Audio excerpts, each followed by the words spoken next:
All right. Oh. Oh.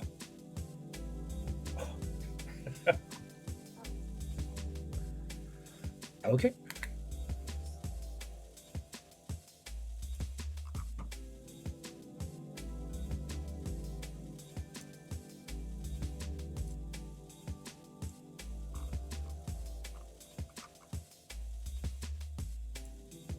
Okay. Scotty, that's another first. And Kakazi, Ikaboons.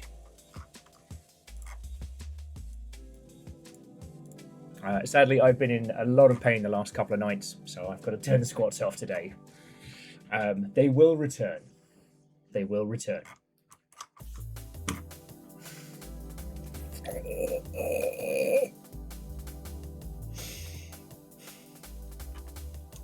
Bacon, Scotty, Kakazi, Watto, and welcome. Hello.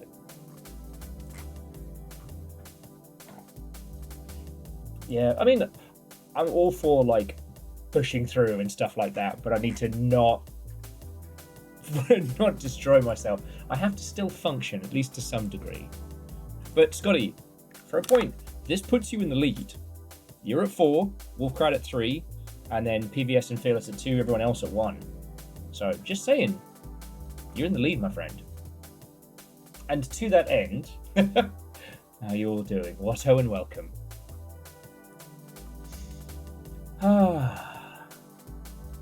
Rest. Oh, Kakazi.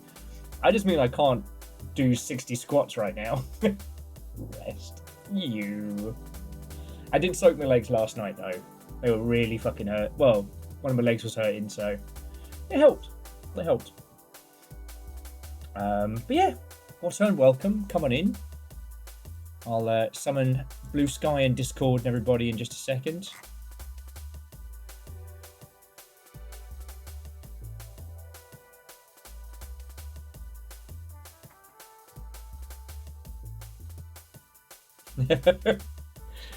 Scotty was playing some Silverfish earlier, and I quote, paid the price for running around in the dark. I will admit that now I've gotten kind of like geared up with chicken roast dinner. Oh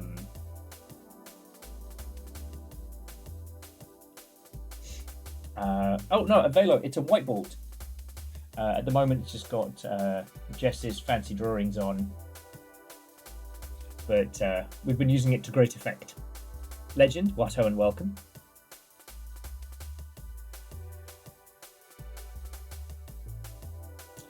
No, Moose, I was just in a lot of pain is all. Just in a lot of pain. Anyway.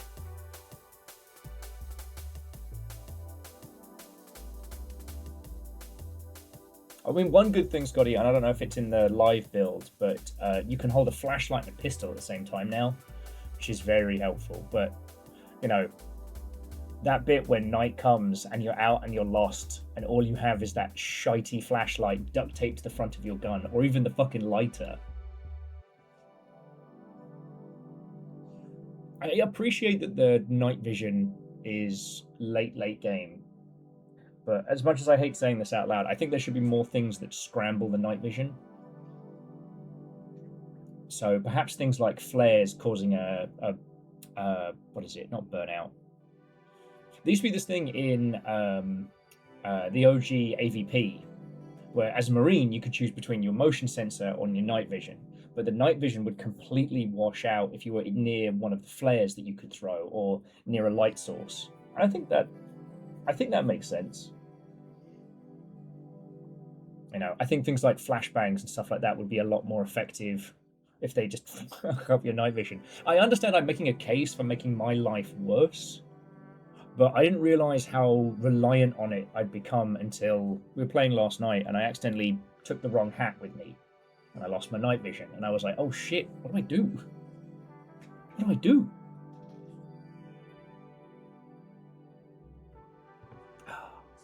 But look, Scotty, I'm just glad you're enjoying it, you know? You would be amazed how much of my life is being infused by a game and having other people go, well... Like, when it came to the Blackout Club, I told so many people about it. And the very few that I wasn't directly playing with followed me into the jaws of that madness. Neo Shadow, what turn welcome. No, so Velo, it's like the Stalker games. It's just with lizards instead of people. There's no crafting. Okay, there sort of kind of is, but not in a craft and survival kind of way. And I appreciate that. You know, not every game has to be craft and survival, and honestly, there's a few games that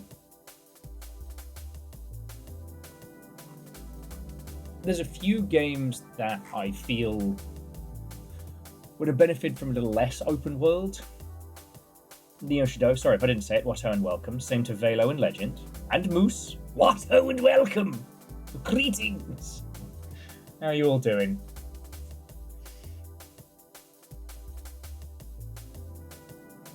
Yes! So Neo Shadow, like, at some point we'll do a Blueprints and Wine and Cheese night, and I cannot wait to see a picture of everybody's notebooks. Because, like, I didn't get to play it this week. Thursday was a lot, and by the time we were back, I was a mess, but you know, I've got tabs, I've got breakdowns. It's so good. And it's one of those ones that you can only really experience it properly once. It's very much in the same vein as, like, you know, Outer Wilds and things like that. And I hate that whole thing of, like, you have to play it, but I can't tell you why. Because a lot of the time I don't feel a lot of those recommendations earn it. As you now know, Blueprints absolutely does. And I don't get mad at people not watching the Blueprint streams. I get perturbed with people who are like, oh, I don't want to watch spoilers, but I haven't started it yet. And I'm like, you need to. You deserve this. You know? Time is not an infinite resource. And if we're going to spend time in this, you know, art medium that we obsess over, you deserve the good shit. You know?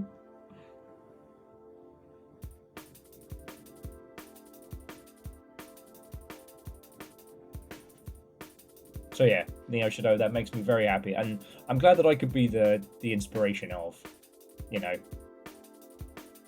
Well, the concept of binging it the way DJ did scares me at a fundamental level. I get it, you know. I get it. Oh, Legend, you know what I mean. Because the thing is, like, I understand it isn't for everybody, so I'm glad that I can, you know, put it forward. I just hate that we keep getting... I hate that real life gets in the way, you know.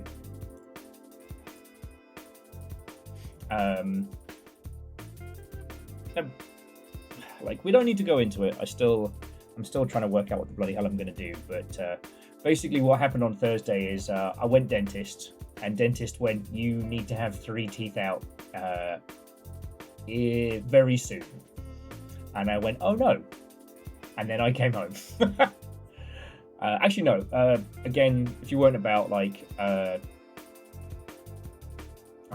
we did a little trip to the Nordic Museum, and we had a little bit of outside time, and the Nordic Museum was lovely.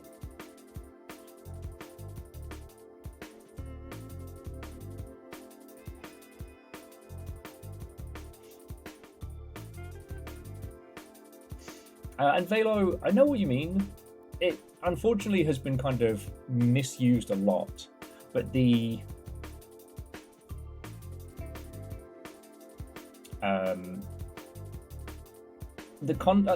have started talking about the concept of, like, you know, respecting your time, and I feel it gets misused a lot in discussions.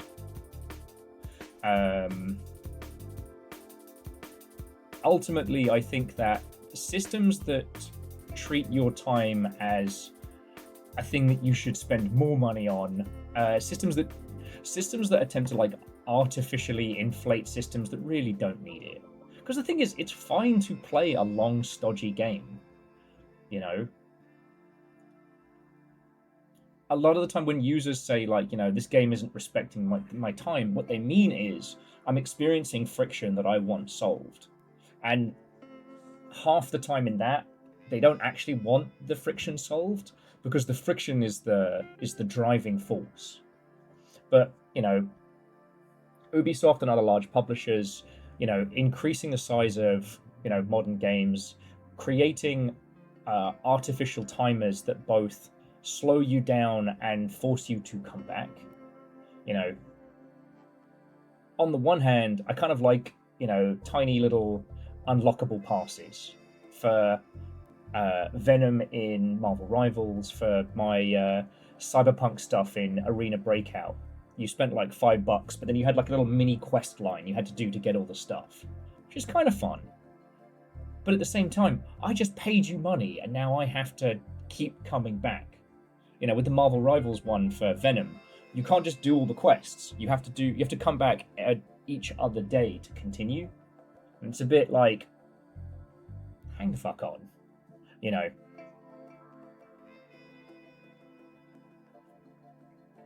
That's where I feel like, games not respecting your time. Games that are slow and lengthy and, build up to something, like, fuck yeah.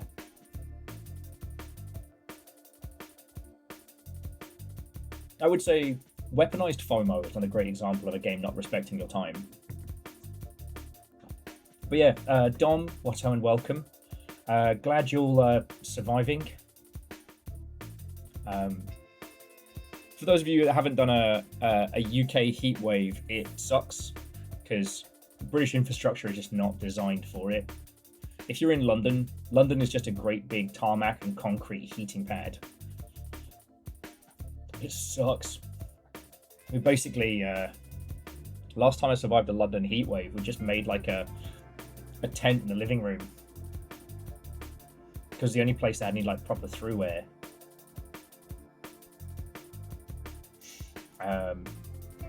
But yeah,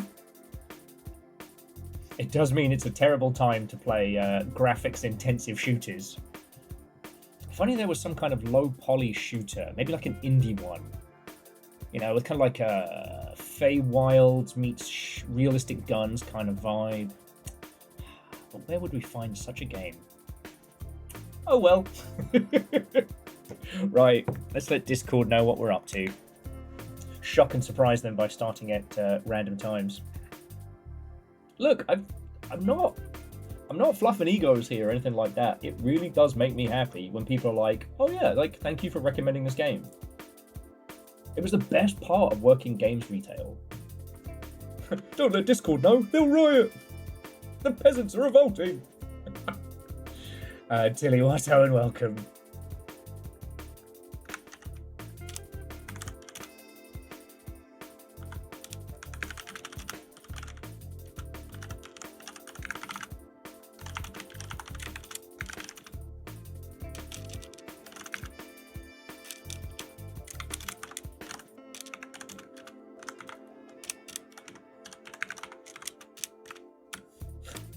Not a cult.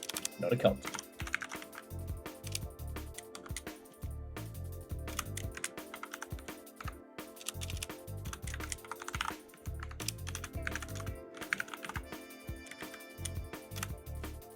Okay. So, I'm just letting Discord know. So obviously we're going to have a little bit of a natter and a hangout for a bit. I will say, today's game is fucking glorious. So if you do have to tap out before we get to it, today we're playing Feed the Pit. It's an odd one. It's got some there's some very fascinating mechanics, but the long and short of it is, wait, where is it? The long and short of it is, actually pick it up. We are hunting billionaires and feeding them to a giant monster pit. Which, I don't know about y'all, but that is a level of catharsis I think that we all deserve right now. Yep. I mean, it can't just be on the orcas to do this. So that's what we're going to be playing today, and I think we could certainly use it. Aside from that, like, no interesting tales to tell yourselves. Super Fantasy Kingdom is what I'm currently playing in my downtime, and it is keeping me from spiraling. It is the tiny Lego block holding up the monstrous tower of my psyche right now. However, Tilly, did you just see them around the apartment? Because that worries me. I have learned that not only is the Was a billionaire until I had the worst day. Woke up feeling like $1 million. Airman, Logan, thank you. That's a good one.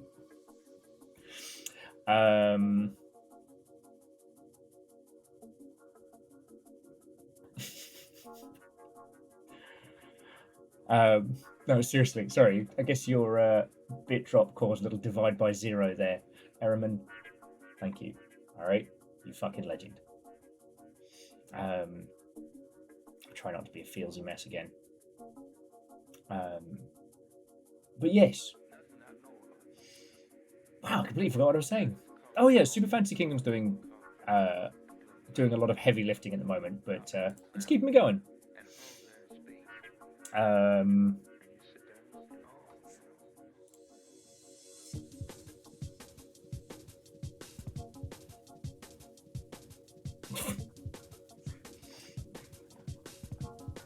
Oh, you're going scuba diving next year. Oh, good.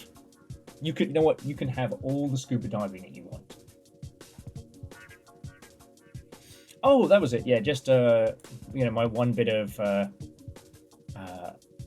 good news this morning was finding out that the spherical raccoon, which I believe has been named Jimothy, is real and a Seattle local. So, yeah, if you haven't seen the spherical raccoon yet, welcome to the newest and possibly best Jimothy. Sorry.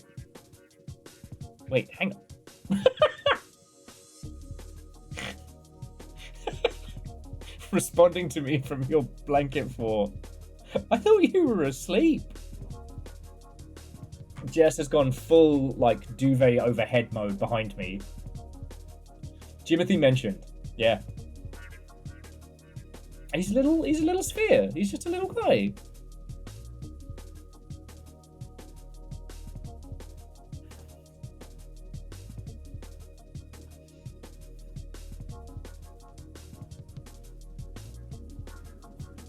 But yeah, unfortunately, in the general Seattle region, you can't have raccoons as pets. You can have a capybara, though. Now, why can't you have raccoons as pets? Because the world is uncaring and mean.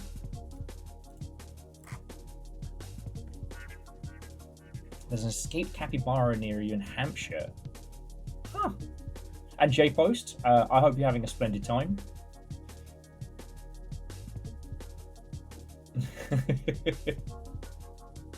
I will admit, Dustin, at one point I was looking into it.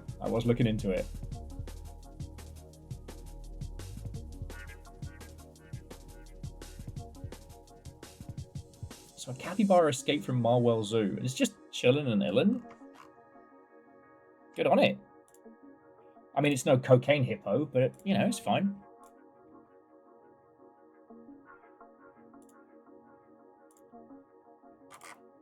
Obviously, the true legend of our time is Neil the Seal, and we're all in agreement with that, right?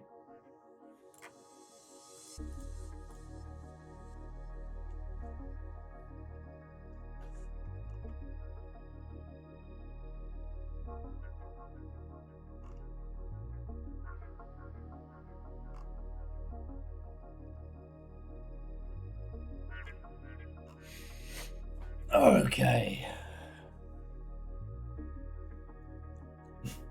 Absolute unit. He is the definition of an absolute unit.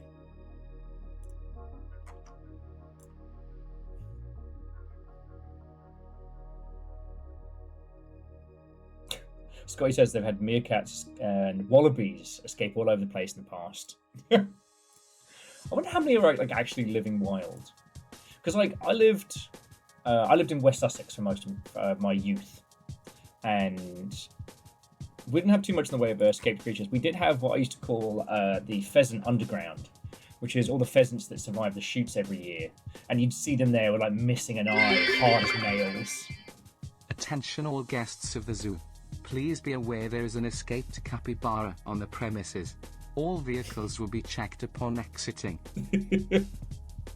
Simple chaos. Fucking thank you. Just reminding me of when I loudly joked about stealing a penguin, and then security followed me around the zoo for a bit. Where am I going to put him? I am still annoyed we weren't allowed to have a penguin in the office at Rocketworks, but, you know.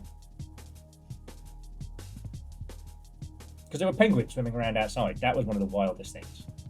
Caffeine, Watto, and welcome. Are you ready to begin the hunt? As today, we feed the pit. Oh, and if you're wondering what the hell I'm talking about, cocaine hippos, not related to Cocaine Bear. Pablo Escobar famously had his own personal zoo, which included hippos. When they raided his compound, the animals escaped. Hippos are almost unkillable invasive species. So they got out, and then they did what animals do in the wild, which is made lots of babies. And so yeah, the cocaine hippos are these like unstoppable super predators. You can't even call them super predators, just, you know, megafauna in a region that was not ready for them. I'm trying to remember the term now. It's not invasive species, it's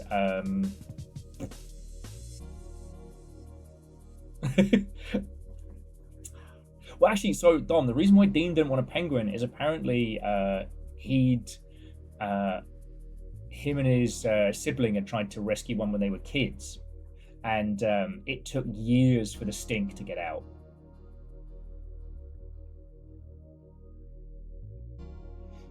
That's why they want it. Invadopotamus. Maybe it is invasive species. I forget. Because Simple Chaos, so Apex Predator implies that it is the pinnacle of the environment that it's from. This is a, you know, we just brought some xenomorphs and dropped them on the planet. But instead of xenomorphs, they're hippos. Caffeine, it was predominantly the stank. I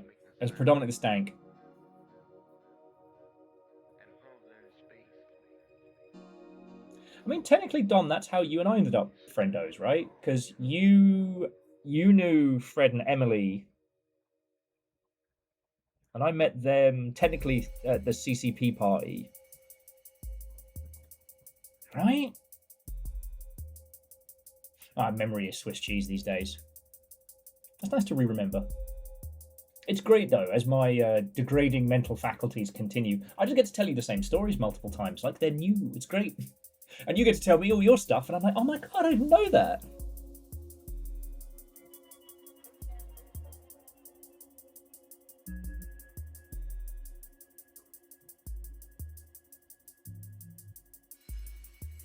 Who are you again, Sonny?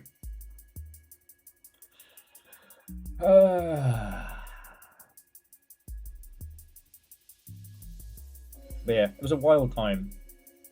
The thing I do find really interesting, Dom, is how I don't think anyone's really cracked the DayZ formula just yet, but I do think that a blend of like extraction shooter and like craft and survival is definitely way to go. I haven't worked out what the secret sauce would be. I've thought about this for years because for those who don't know, so DayZ was a great phenomenon. The zombie boom hadn't quite started, but it was starting to pick up note. You know, Left 4 Dead had done well, State of Decay was pitching a more like grounded approach, and Dean and some homies cobbled together a co-op game inside of Armor. So realistic guns, but you still have to survive the zombie apocalypse with all its bites and food and problems. Originally intended to be a co-op game, it ultimately spawned that kind of like PvP, you know, groups of survivors hunting each other thing that, you know, Rust would kind of come to encapsulate. But the idea of DayZ was always supposed to be cooperative. It became a creature all itself. It was made with the Arma 2 engine, and then after Dean got great popularity and signed with a talent agency, shopped around, and eventually went back to Arma. DayZ suffered because it wasn't made with the Arma 3 engine. It was made with a fork of what would become the Arma 3 engine. And I should say, they aren't like tentpole engines. It was one thing that was kind of put together. As 2 was coming into 3, DayZ was forked about the midway point and caused a bunch of problems. The Arma engine is my favorite accidental space program. It really is.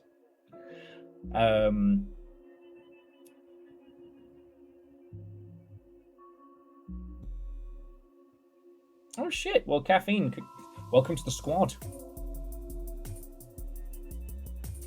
I don't ask people what their birthday number is anymore. Mainly because I don't want to know.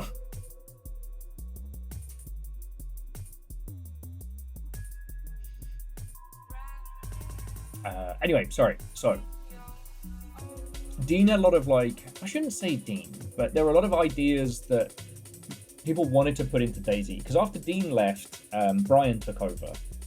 I haven't spoken to Brian in ages, but he had a youngling. I hope they're doing good.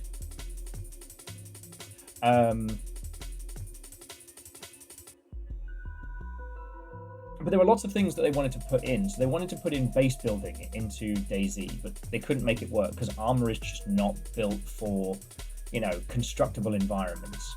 And also, there comes the rust problem, right? Which is if you and your homie spend 2 days scrounge together 2 or 3 tins of beans and, a cobbled shack, you go to work, come back, and it's all destroyed. It's not fun. Rust has kind of built an environment that seems to be more like that.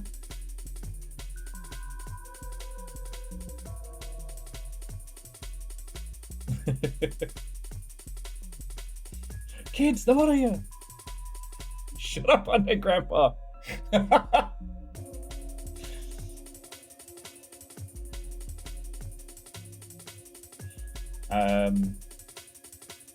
And ever since that kind of conversation, I've thought about what would be fun, right? Because State of Decay, you have your base and your fortress, and there is the requirement of upkeep and food, but it's a very different vibe. The other problems that DayZ has is that if you go to a town that somebody else has looted, there's nothing there, and you can end up just kind of starving to death because there's no sponginess in the game, right? I think that having a constructible base in a cooperative environment and then going off to do quote-unquote raids to get supplies, survive the zombies, etc. would not be a bad shout. Getting those two elements to work together. But part of the spice of DayZ was you never know if there's a player, and players are the things you need to be afraid of. That kind of fear of the other really baked in a lot of it. But how do you put that in a way that's not obnoxious, that doesn't make people go, fucking hate this? Or do you create an experience where the PvE of it is just dangerous enough? I don't know. And then the other problem is kind of the can you come up with an end? One of the things that I think Tarkov fucked, aside from, everything. The game is called Escape from Tarkov, but there is not really a story to speak of. There is a mission thread that you can go through where you can finally escape, but it's not, I don't know, there's no real driving force there.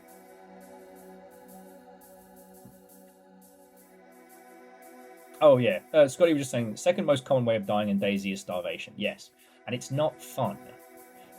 Most runs in DayZ at the beginning, unless you're with a group of people, it's running up and down the coast, trying to find a fucking tin of beans or something. That's not fun. And yeah, I still remember the guy who did some incredible sniping and counter-sniping videos for DayZ. He did like a whole scripted story. It was great. Some of them were fake, some of them were real, but they were all wonderfully entertaining. But these are of a bygone age. For me, like, I didn't make any videos on DayZ except for the Enfield Dave's promotional video. There ain't no party like an Enfield party. Because that's what we had in DayZ, was Enfield rifles and blokes named Dave.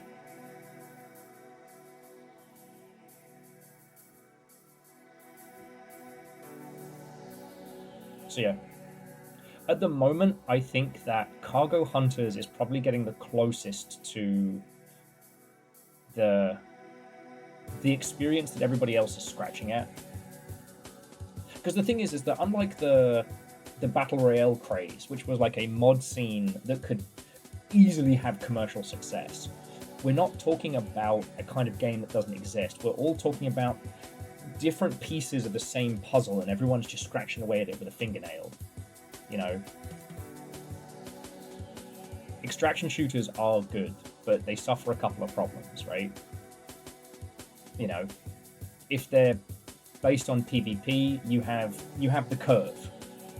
The curve being is that at the beginning, I'll start here. So at the beginning of a server wipe, everybody has nothing. And so you're all running around using rusty guns and spoons and, I don't know, quips to take each other out. So time to kill is very slow.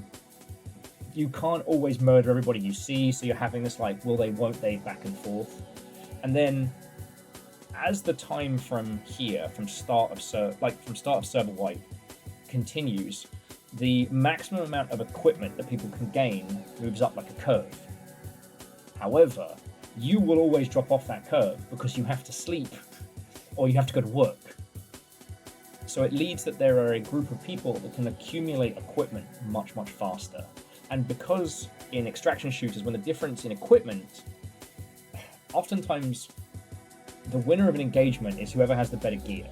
Not always. Skill does play a limit into it, but past a certain point, you know, you're there and you're wearing like some, you know, dirty homemade babushka hat and lederhosen, and the other person has, you know, tier 6 military grade armor and bullets that go through space-time.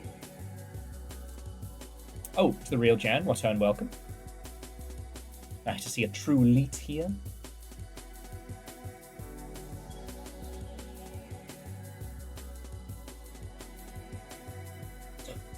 Dustin, I thought you were talking about Cargo Hunters and I was about to be very confused. Well, indeed, and Scotty, the good thing about Tarkov is that it's very unaccommodating, and so we can gain a lot of data from it. You should not... I do not recommend buying and playing Escape from Tarkov, but it's a stepping stone to something that we're working towards. Now, I do think that perhaps, not the Grey Zone, what was it, Grey Zone? Grey Zone is another one. Oh, Grey with an A. And that's why I've been kind of obsessed with it. I think Grey Zone would be fucking boring to watch, and you'd have to be playing with a bunch of homies who are prepared to play for 3 hours. Like, but the Grey Zone takes the LARPing elements, essentially, of Tarkov, and the exploration and size and scale of DayZ. Now, this is available in both PvE and PvP formats. But again, I cannot state how, if you want to go from the jungle, if you want to go from the city to the jungle, you either have to get a helicopter to take you or you walk in real walking speed.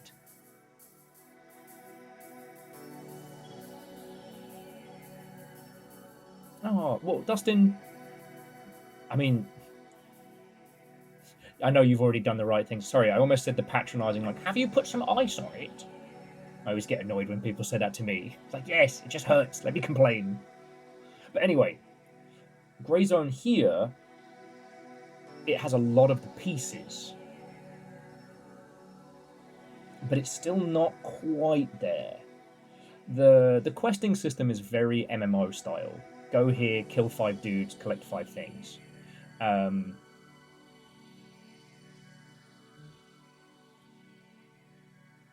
and the rate and style and way in which you acquire, new goodies isn't amazing.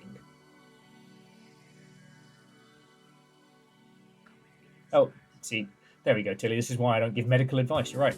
Cold running water, not ice.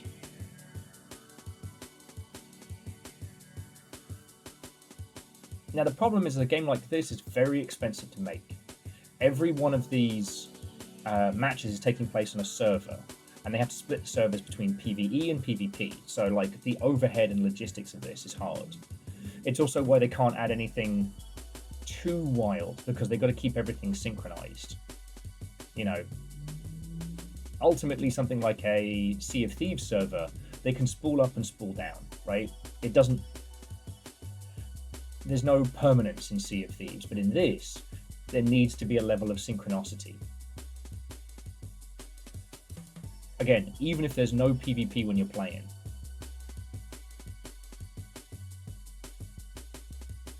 I think the Friday Night Chaos co-op has shown one thing, which is that creating a game like this, and I don't mean just a war shooter, but something that is slow and stodgy to play with friends, I think is incredibly viable. But it's just, how do you do the server and how do you do the hosting without, spending $1 squillion? If DayZ wasn't a server PvP game, but kind of like a long form, what's the word? Like a long form story that you play with your friends. But there you're onto something. Now we have stuff like Valheim and the Ilk. I just wonder, can you do it with something that's more shooty gun bang? And then, obviously, you know what I want. I don't want to do shooty gun bang versus nondescript rebels. I want to do fucking weird horror shit. And I know it's going to upset me, and I know it's going to let me down, but I keep looking at, where was it? My personal calendar. Oh my god. Is it Grey Zone?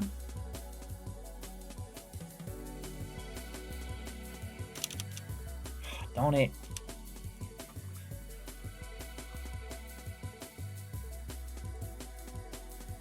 It's where I really despise this this new thing where storefronts repeatedly change what they show you. There's a horror co-op game coming, which is Grey something.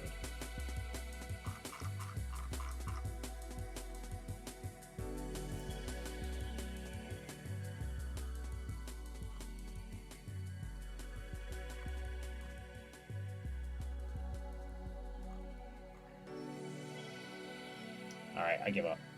Anyway, there are some cool shit coming down the pipeline. I still love talking about DayZ because it really did feel like being part of a movement. Project Silverfish is fucking great, but if you pick up Project Silverfish today, you will have a great time and we'll have a shared experience, right? With DayZ, if you play DayZ today, you won't have the same experience that we all had during those early days. Hell, I mean, the Blackout Club's another great example. In the early days of DayZ, before its spring in popularity, you'd see another player and you'd hesitate. You'd be like, are we cool? Are we cool?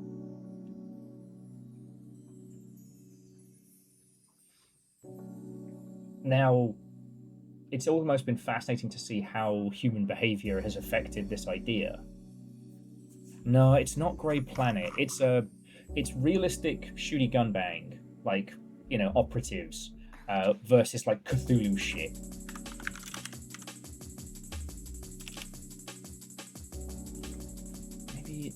I'll check here, maybe it's in similar. We regret to say the building next to the Barmyundies has been burned down. We will be replacing it with a giant mailbox. Yes, I stole the insurance. Yes, the previous owner is sent to the mug store. Akari, thank you for the 200.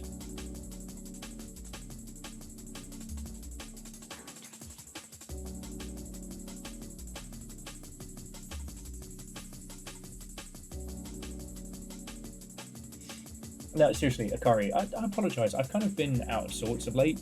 You've been throwing in so much. It's just straight up cash, because that's what bits are. And on top of that, getting to see the regaled tales of the ugly shopping district and what it might become. It's fucking cool.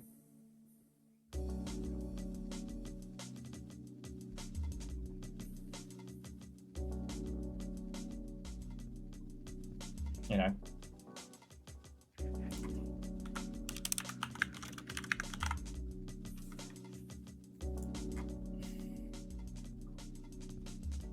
Ooh.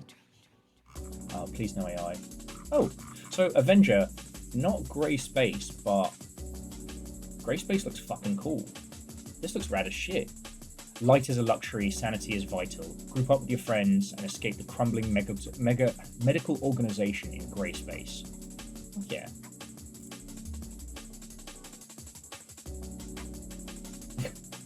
Well, Akari, make sure to only get bangers and classics, and post in IRL what your hoard is. Have a good time, friend.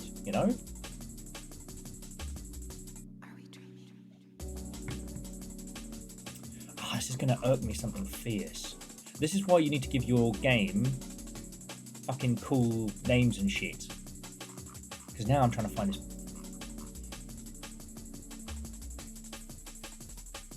Because I think more like this can include upcoming games. Of course not. Anyway, it annoyed me because it was on my my main page today, and I was like, oh, of course not.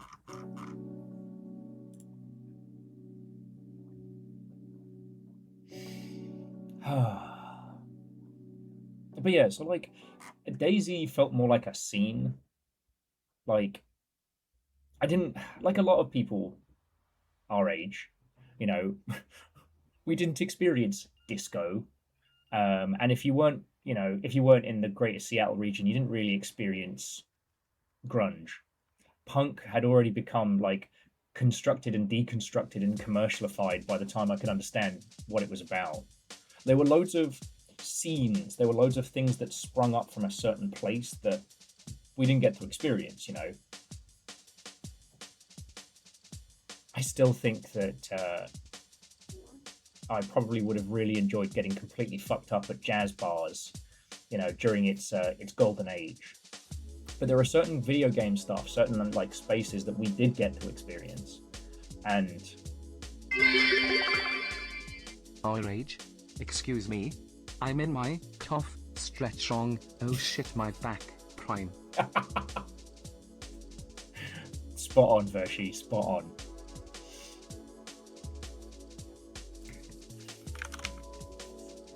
God, and there it is.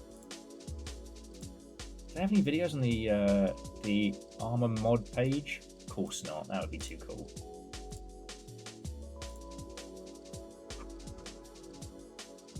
Jesus. But the thing about DayZ was like, it was during the booming period of the.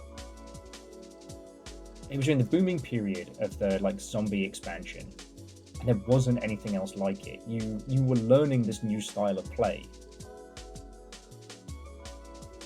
What was so funny was like, going to the airfield and knowing that other people are going to the airfield because it's the spiciest area, but in the same breath, it's where the good shit is.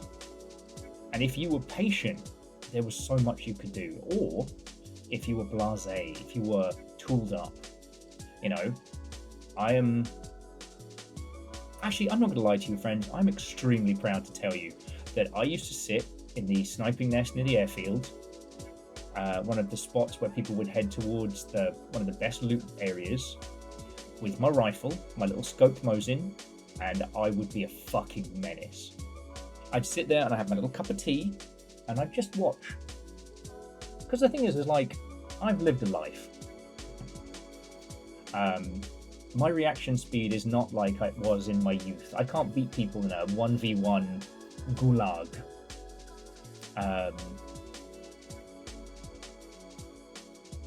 hell, the 1v1s in what was it? Fragpunk definitely demonstrated to me how old I am. Sorry, I shouldn't keep saying old.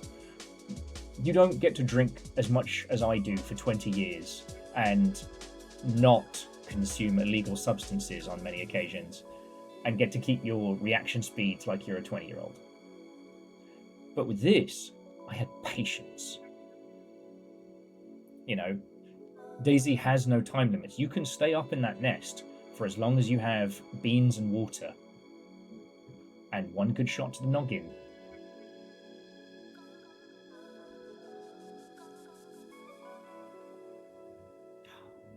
And when it launched, like, you know, these tricks, these tactics, these ways to survive were just unknown. You know, we were learning how to be, we were learning how to live. And it was cool. PVS, what and welcome. And I'm not saying that it's bad now. It was just, it felt like being part of a movement. It felt like being part of a scene. And it was really cool. Like, you know, as I said, I got to know Fred and Emily. But, you know, there were a bunch of other folks. What's his name? I got to natter with Sacriel a whole bunch back in the day, who, you know, he made his name sniping in DayZ. Tash, she was lesser known for a while and then went viral for beating two would-be attackers to death with a shovel. I haven't spoken to Tash in a million years. And everybody's gone their different ways, and like PUBG very much replaced a lot of the people in that scene, and then PUBG and then Fortnite just skyrocketed in popularity. You know, nowadays these kind of open world survivals are far more common. People know what they want from them and they know what to expect. And I'm not saying that anyone should actively want to play games that hurt them, you know? It's just, it was such a time. You know, the meme from back in the day, is anyone friendly in Cherno? Cherno is, forgive me if that's not how it's said, was one of the main city regions on the map. And full of goodies, but also a great place to just snipe people in the noggin.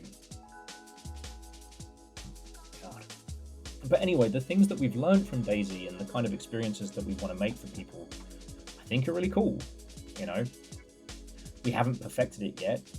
Valheim is incredible, but it suffers from a... If your friends play it without you, you kind of end up just being like a tag along. I'm enjoying, you know, extraction shooters, but because of their formula, they become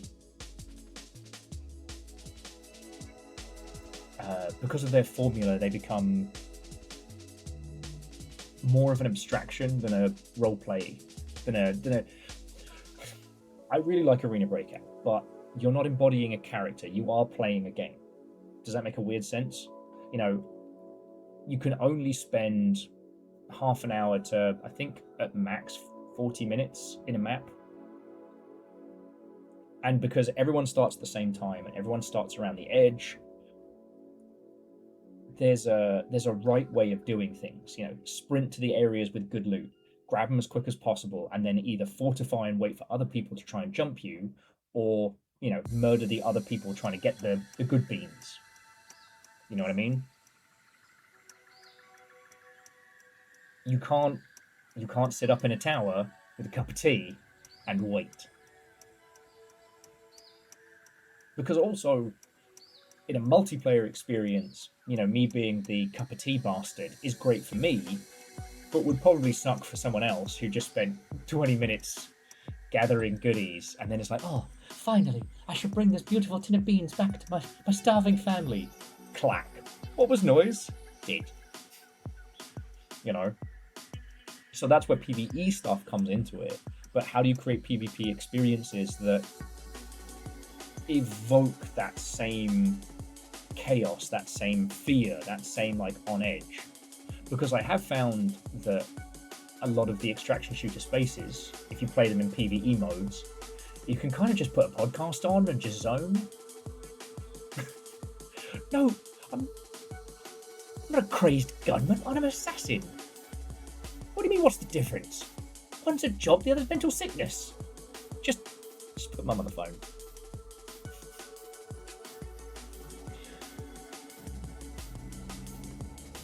Be efficient. Be polite. And always have a plan to kill everyone you meet.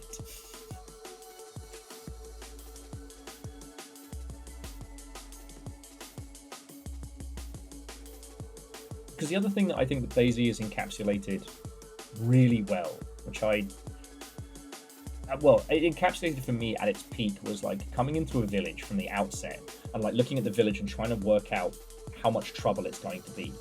You're not looking at a loot map, you're not looking at a boss listing, you know, you're trying to judge the danger. And then as you're going through, that can change, you know. I still remember the first time I heard the ring of a bicycle. Someone I never met, I did not know, bombed it through the town I was in on a bicycle ringing their bell. They brought a fucking horde with them. Now, I don't think they did that to kill me, but maybe they did. But the point being is that I went from being like, oh, well, just, you know what, I'll stop in this little village, you know, I've looked over with my binoculars, there's no, you know, there's no movement, there's no problems, I don't see any corpses. Nah. Actually, I'm going to bring it back because this video here is really good. Just kind of showing the life cycle of a player. But yeah, as the person... that's where we filmed the Enfield Dave's promotional video.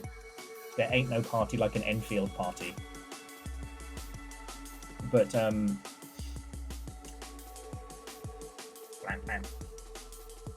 where was I going with that? Oh yeah, so suddenly my experience goes from a thing I can predict to a thing I can't. And I'm there in the fucking toilet with my foot against the door, desperately putting rounds into my Mosin, wondering how the fuck I'm going to make it out. You know? I fire that thing. Everyone in the region is going to know where I'm at. Oh, I'm just saying how, like, some of the PvE extraction shooters can be boring as hell. Am I selling real estate? No, I'm selling fictional estate. Which is significantly cheaper.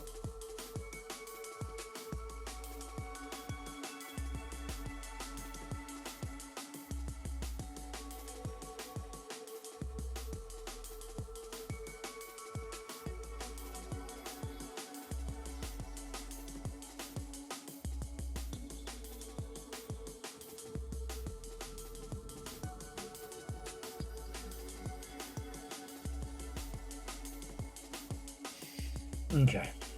Oh, beans. It's all about the beans.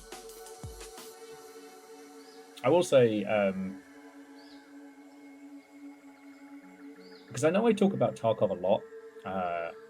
One of my previous coping games was playing the single-player modded version of Tarkov, and it was significantly better.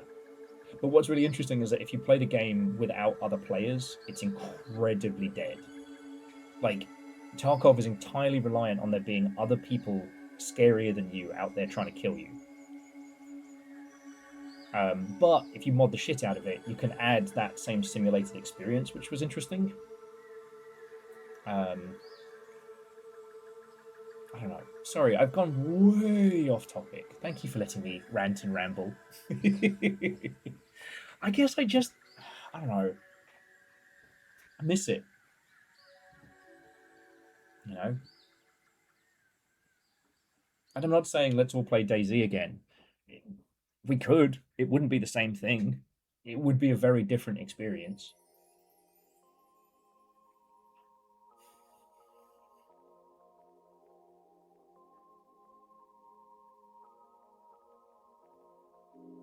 Those daisies are gonesies. Like it. You know. I guess what I'm saying is that one of the big challenges of making something like this is server infrastructure and, you know, keeping things synchronized. And the other thing is, there is a secret source that someone has not discovered yet. You know, the zombie genre is not done. The open world, you know, extraction-y game, it's not done.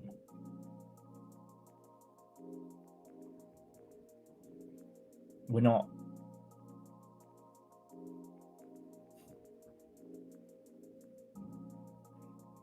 No one's going to reinvent. No one's going to reinvent capture the flag. You know what I mean? But this? You know what's missing? Zombie dinosaurs. Okay, you joke, but that would give you something to be afraid of. You know? I think what's fascinating about it is that DayZ...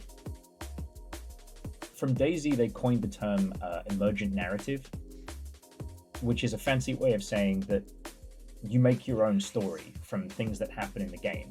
The narrative emerges as you play.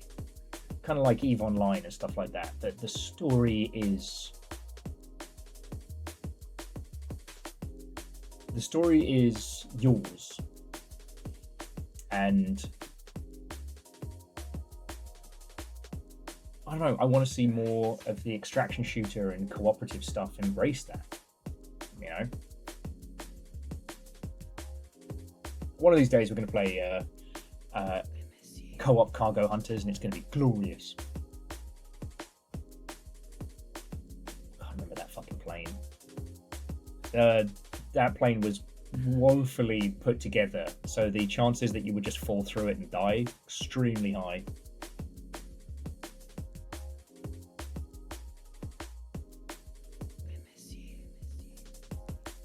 Dustin, I've mentioned Cargo Hunters a bunch of times. All about that. Anyway, this is what happens. We get, you know, the old DayZ crew together, and it starts being a big thing. The unfortunate side effect of being a fan of DayZ when it was at modded status is I have far more knowledge about Gossip Girl than I ever wanted. So.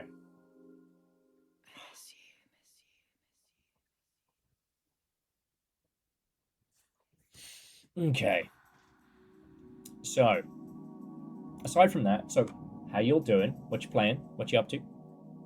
Today, we are going to be playing this. Feed the Pit. Now, okay. Does it have some culty points to it? Maybe. But one, we're not a cult. Two, we are going to be hunting squillionaires and feeding them to a pit. And I think that's okay. We get these draftable cards, I think, that allow us to kind of like narrow down where the targets are. And then we chuck them into a nightmarish pit. Yeah, like you do. This is going to be some low poly catharsis today.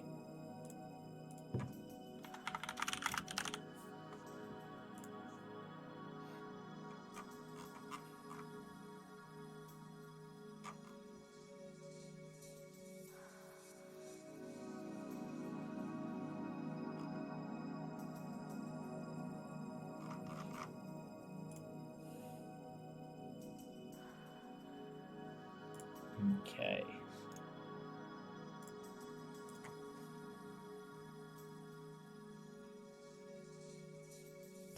How... Sorry, Verdant's been playing The Bind of Isaac. How is that to return to? Because I was pondering it the other day after Binding of Isaac had its huge peak. And... I forget which DLC had dropped, but I found myself so confused. I found myself so at the mercy of RNG that I didn't return.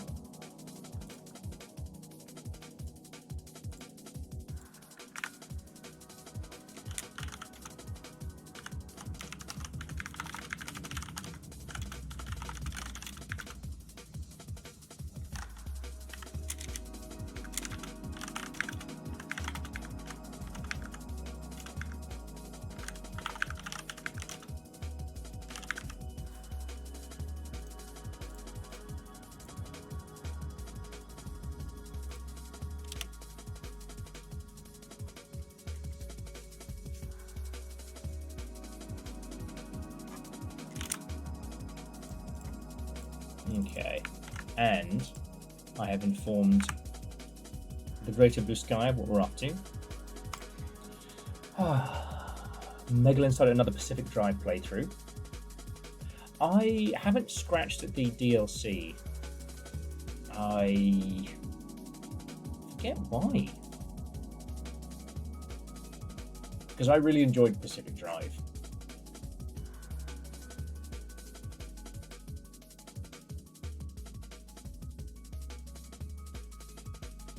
I guess because Pacific Drive kind of, I wouldn't say the last bit of it dragged, but the tone became far more emotional towards the end. Just replaying the base game? Okay. Sorry, if you didn't play it, Pacific Drive is a, I don't know, zone survival game where you drive a busted old station wagon around a warped PNW, avoiding anomalies, strange weather effects, and all sorts. It is very much roadside picnic driver. You know, before Silverfish, I kind of called it like the best Stalker sequel, but instead of using an AK, you have a car. Your car is simultaneously your vehicle, your protection, and also your home, which I think is really cool. It was really fucking good. The initial explanation of how like each run goes and it's kind of like roguelikean style was a little odd. That took some getting used to, but it's really cool.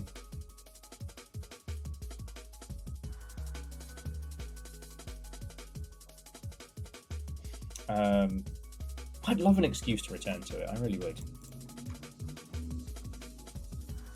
The wagon is also an anomaly. Yeah, but it's your friend anomaly. With no downsides. With no downsides.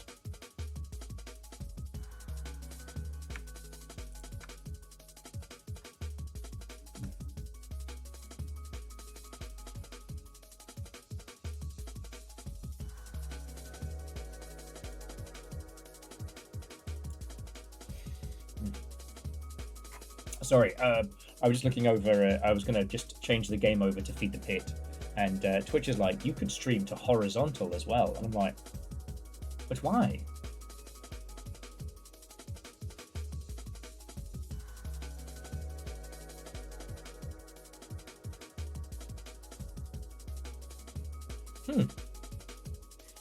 I guess because of the complexities, but I never considered why they haven't added like additional and different cars. But yeah, I guess that's just a huge amount of work.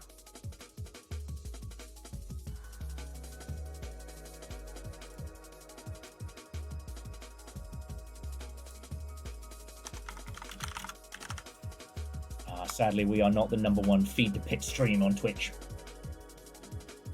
I guess licensing as well. Car companies are now fully aware of how much it is worth to be in video games, and whether or not they pay you or you pay them.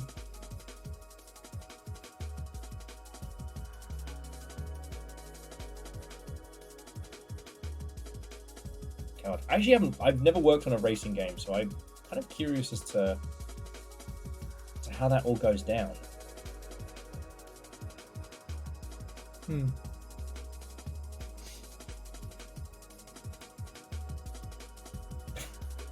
Not calling it baconizing.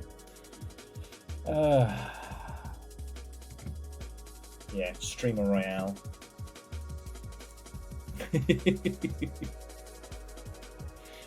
Right. Blue Sky has been informed. I've loaded up the party wagon.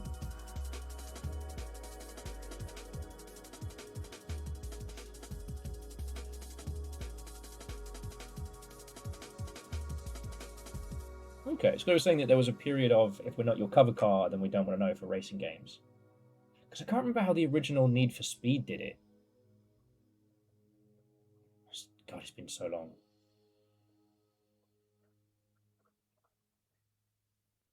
Honestly, all I can remember about the original Need for Speed, other than its whole kind of like faux aesthetic, was a bunch of game devs doing fucking Bernies in the car park in expensive sports cars. Okay.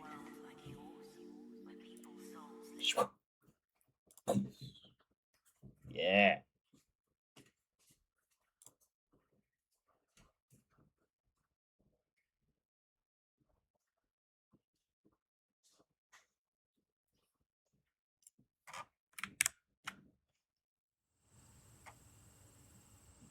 This seems fine.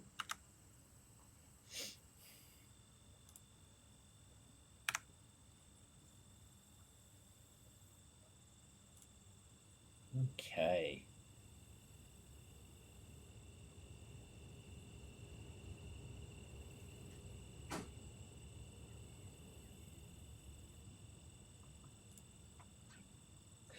Sorry, I've talked about this a lot, like because it's very much the problem with mech games, because also the challenge of racing games, right? That like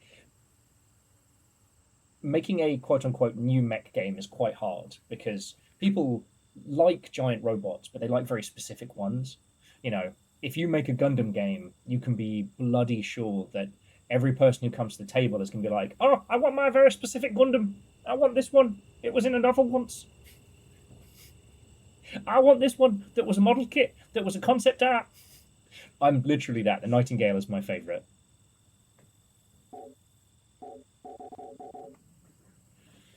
Oh, sorry, everybody. I might make myself another coffee in a second. I have very much seen the same thing with car games, and it makes this, I guess, like Forza and Need for Speed Underground and a myriad of those like customize it your way kind of car games. They kind of fudge reality a little bit and let you just upgrade any vehicle, which I think is a good workaround.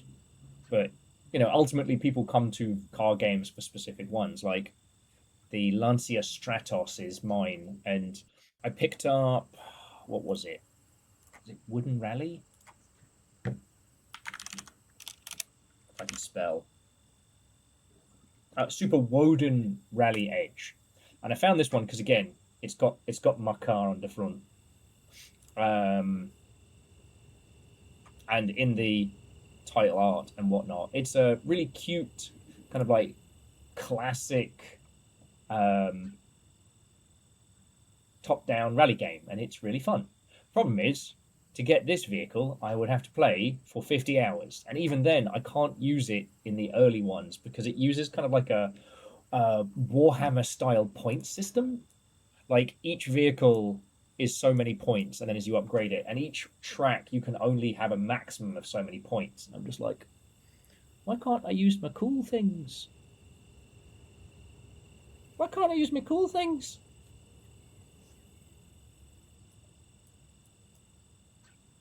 With giant robot games, everybody has their favorite mech, and they want to be able to use that. Okay, settings, full screen, vsync to the CRT. No, apparently CRT just means you don't get to see. Toggle crouch, thank you. Okay, looks like this will be mouse and keyboard, so forgive the tippity tappity. I do need to pick up a quieter keyboard, but what was the Dustin? Also, fuck yeah.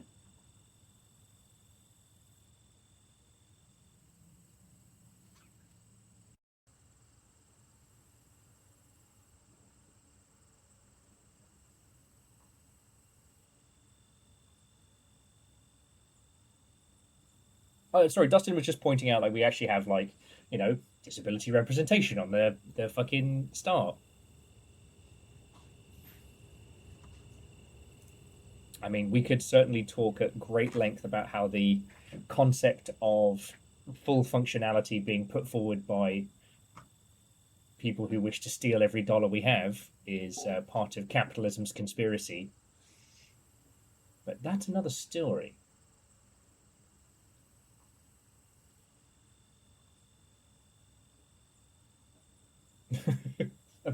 Scotty, that's fair. I'm surprised I still have a W key. It's just, it was another one of those things of like this. The keyboard that I have was supposed to be a stand-in while I got a replacement, and then life just kept happening, and now I've had it as my main keyboard for like 2 years. It works, it's just loud. Okay, who's ready to hunt some billionaires? We'll go for standard difficulty. The intended experience. Confirm. Because, friends, these billionaires aren't going to hunt themselves. After many fruitful years, the Church of the Pit was dying. Each passing week saw fewer in attendance. Most of the congregation had abandoned their faith. The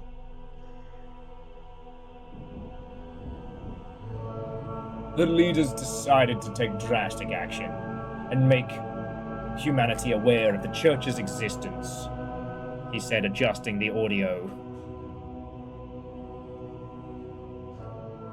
One longtime member will be elevated to the Chosen Circle to perform this task.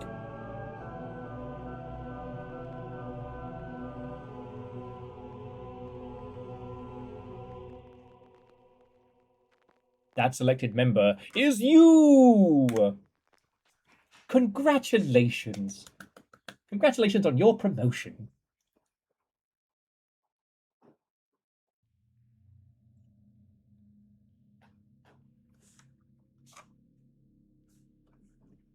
Okay.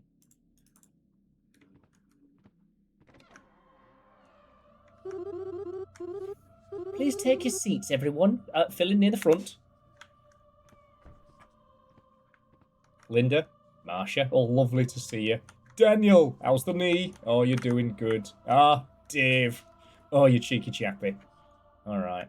Oh, Caster Cool Kids, how you doing? Okay, let's just take a little seat here.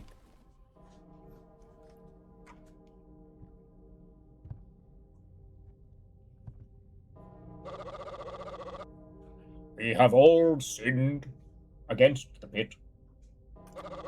Me included. Like so much. Like last weekend, sorry, I get sidetracked. There's a rather embarrassing story, but today I'll share it.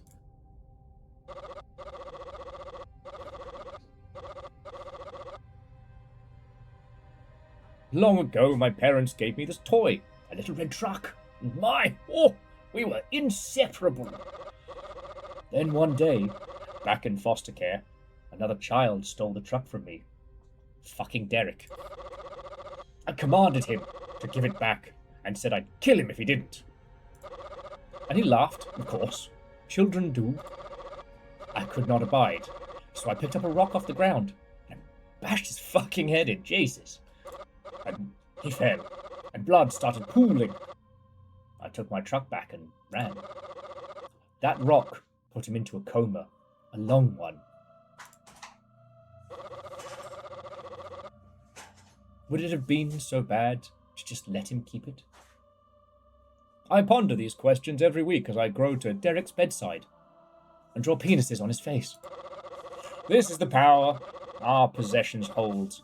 Greed makes us violent, stupid, erratic. We act as though all we are is the stuff we own.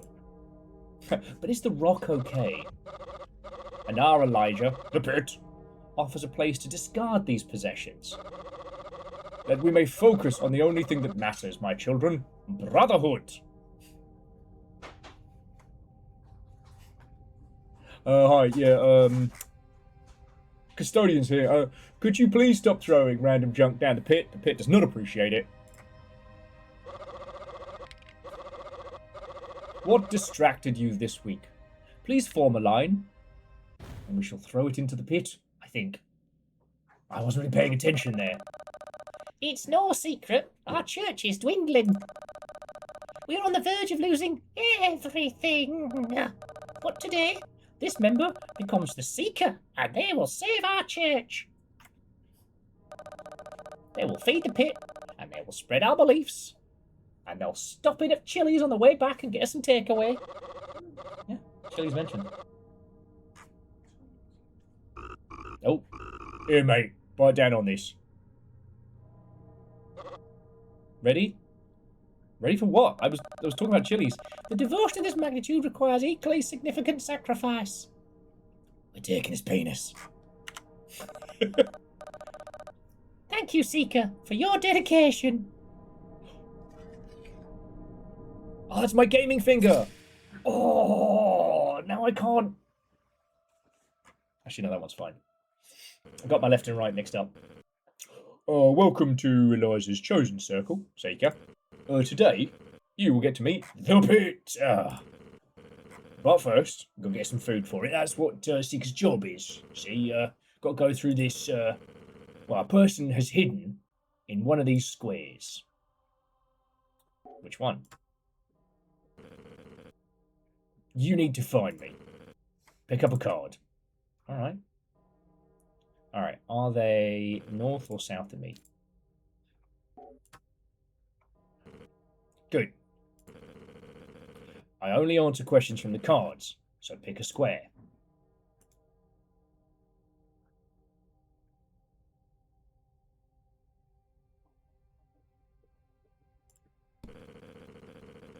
Try to split the map down the middle.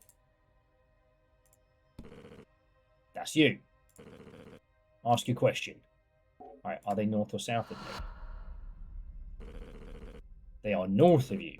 Therefore, we can eliminate all the tiles that are south of your location. Ah, so we're using orienteering skills to murder some billionaires. This question and card ruled out the large area. Now let's use the card to target a more medium-sized area. The more important question, Scotty, is which is north? Alright, are they within the quadrant?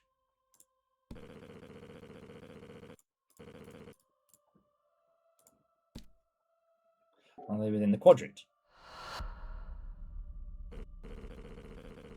Okay, same corner. Oh, so this is cool. So this like narrows down where on the map we'll be hunting. Okay. Are they within the spaces?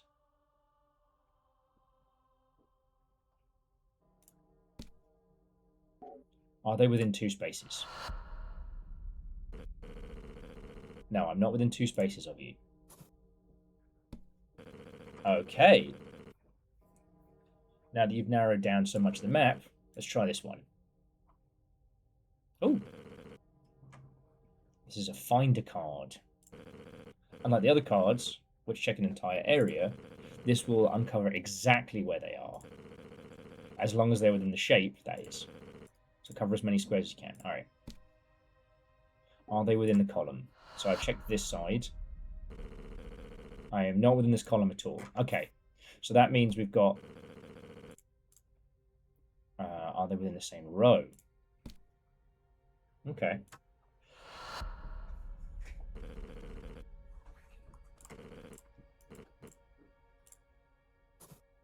Okay. So they're in A8. And just like that, through a few simple questions, you found it. Thanks, the pit.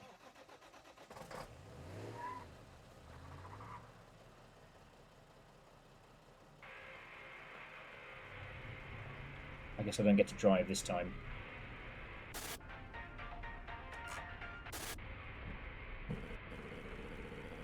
Well, you can't just interact with a man's rock like that.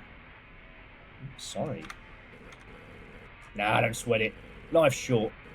We'll do what we want, eh? Big day for you. You get to meet the pit. Dude, it's life-changing stuff. There's nothing like it. How you feeling? Excited. It's a big deal. Most never get the privilege of seeing it, let alone feeling it. Oh, speaking of, here, have a look at today's target. Press tab to view your journal. Okay, so this is Benny Rogers. Benny Rogers is famous, a cutthroat stockbroker. Scummy business tactics have made him widely despised, and his materialism has made him an enemy of the church. Last summer, Benny injured himself rock climbing. You won't find him near any rocky terrain. Blank, blank, blank, I understand. The rest is up to you. The Crow! There's a real bad cat. Church is dying, so we're centering on peeps that are pretty well known.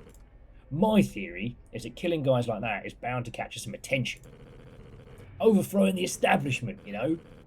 Do some good for a change. And John Deere, Watto, and welcome.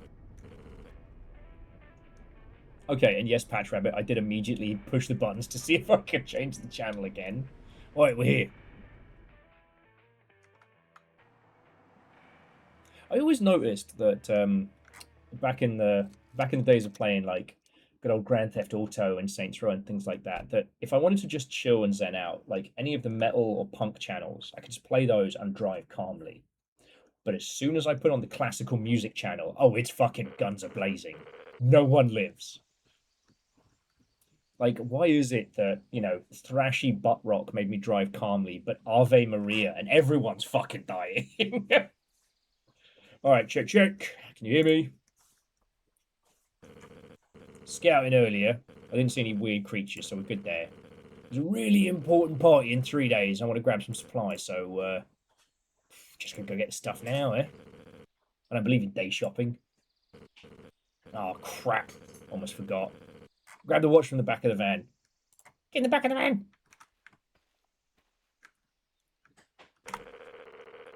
Alright, that watch belongs to Benny Rogers, your target.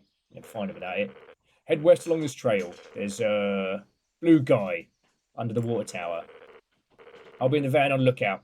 Roguelike! Okay. So hold map. Right click.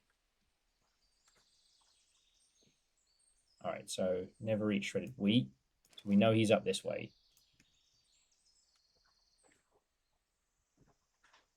Brahms makes me want to bear arms. Fuck, that's good. Oh.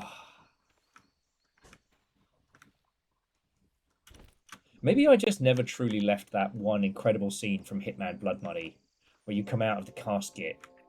Mission 1.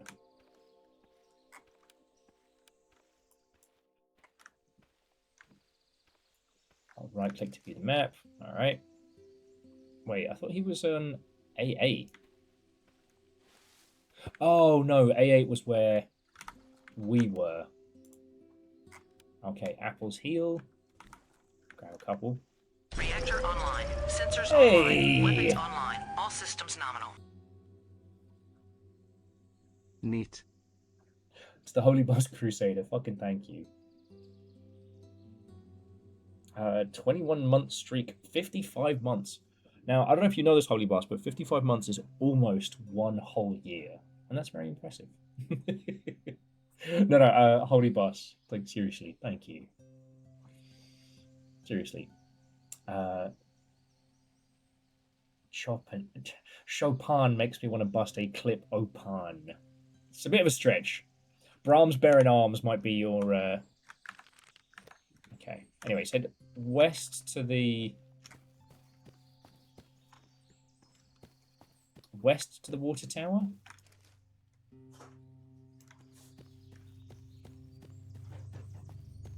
Oh.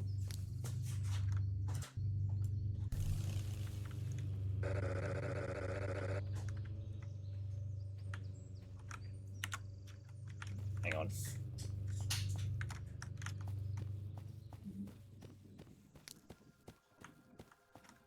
Okay, so this is the water tower. Oh. Grandmaster, on your ear, turn around, someone's here. It's Rosemary, a bird. Ugh. Another one. Be happy, old coot. Today's going to be astute. Oh, right.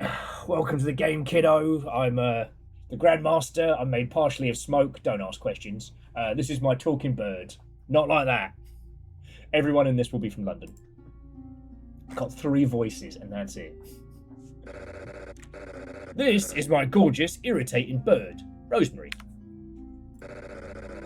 You know how to play this game? With the cards? God, how they teach these kids these days. Right, there's another bunch of cards with questions. You're going to ask the questions to try and find the person. You got something for me?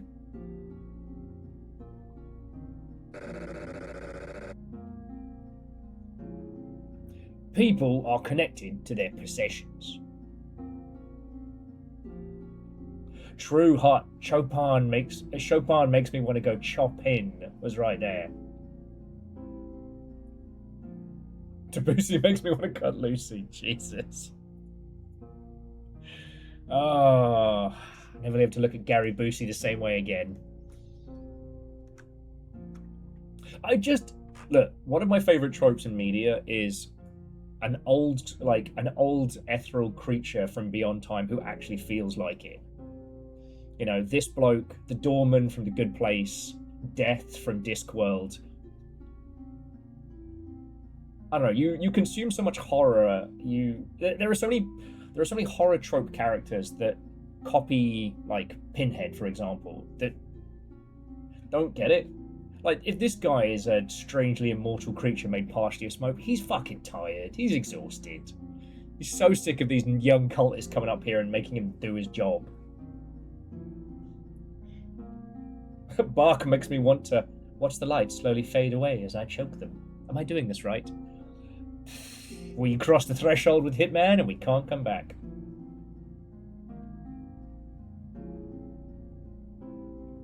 Bark makes me want to cluck cluck. It doesn't work with my accent. Right, I can track folk with them, so let's see whose watch this is. Benny Rogers. Got him. Right, twat. Right, I can view the old forest, you see? So you'll pick a card with a question, go somewhere, and ask it, and, sometimes he spaces out for a bit. Card master! You'll answer it. Yeah, I'll answer the question, and eventually you'll find a person. Then you kill him, and you feed him to the pit. Got it? Alright, let's start with small questions today. Okay. Are they within the pyramid? Are they within the fish? Are they within the gift? Well, I've got to do, are they within the fish? Alright, so we're here. We know he's not going to be in any rock front. So let's try here.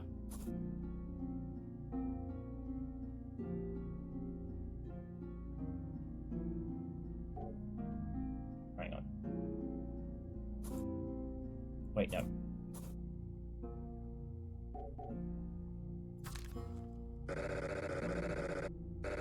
My answers change based on where you ask, so be smart. Okay. So hold the card and map at the same time. Alright, so yeah, that's where we want to head. Use the journal.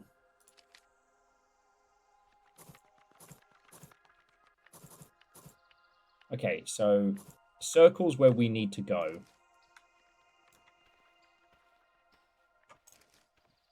Alright.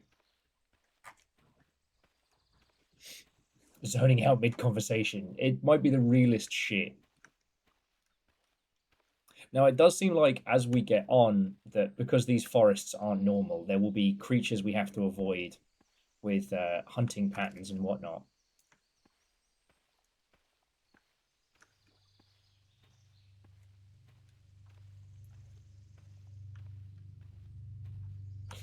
Schumann makes me want to kill a human.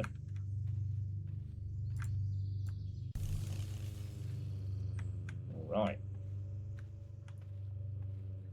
Hey up, dear.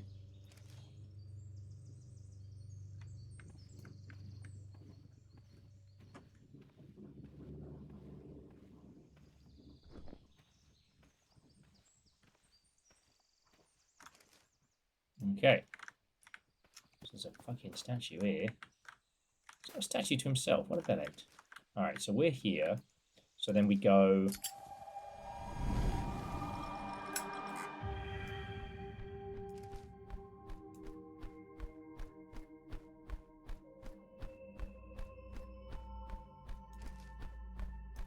Oh, here we go.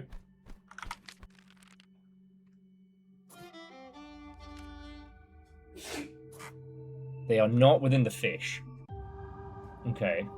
So then they're likely to be down here. Return to me. This is cool. Aeon, what's home? Welcome. Here's I guess a bit of a random question. Did any of you ever play Hunter Call of the Wild? think about that game a lot.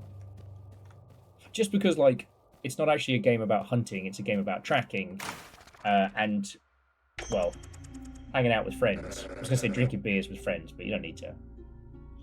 Alright, he knows you're coming now. My target knows? Yeah.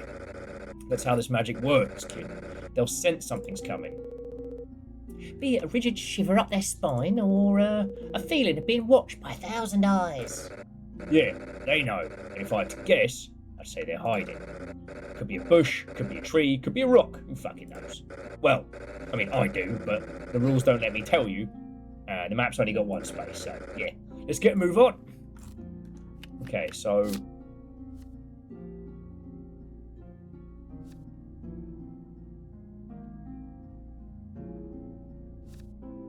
Let's do fish and petals. No, actually. Let's do within the star, because I want to... My theory is he's down here somewhere, right?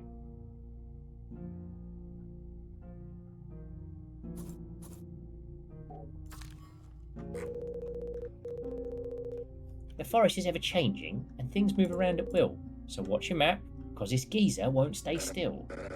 Ugh, you're as old as I am. Old is cool, you fool.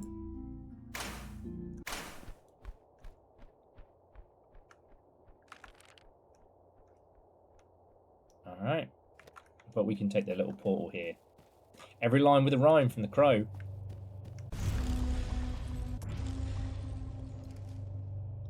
Alright. Follow the path down, and there we go.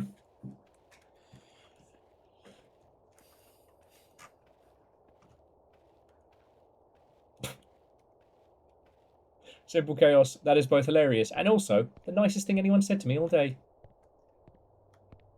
Look, it's either that or Brian's mum from The Life of Brian.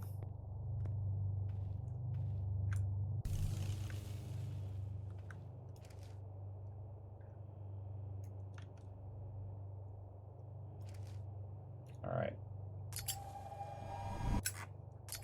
Let's see what we got.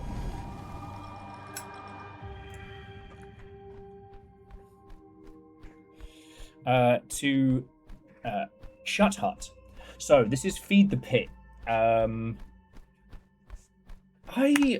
know how to classify this just yet, but essentially it's got some interesting little setups. I don't know if it's truly roguelike because supposedly it's a story, but essentially it's a hunting game. It's like Billionaire Murder Battleship. It's a cozy horror cult sim. Get out. You know, cozy horror horse shit. Okay, so they're not within the star. Again, we know they don't like rocks, so possibly down around here. Okay. It's alright, we'll go see... We'll go see Smokeman.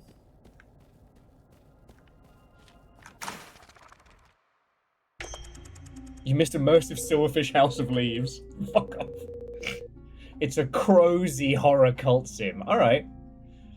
See, Dustin, you had your coffee this morning. Long hike? Open up the portals. Fastest way to travel for mortals. That feels like an infomercial. Quiet. Alright. Yeah, so we want... Are they within the pill? Because what we want to do is... Drop a pill there.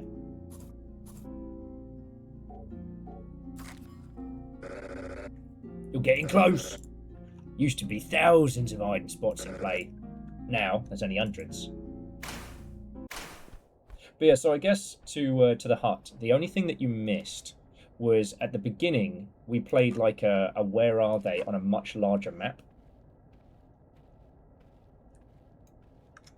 And I think that's something that's going to come into play later on. If there's a lot of crows, and it's say who done it, then it's a murder mystery.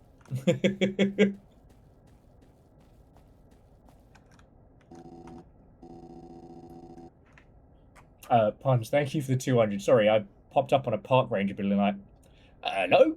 Oh, don't get a lot of tourists out here. Carnister Valley's a pretty dangerous place. So what brings you here? Hiking.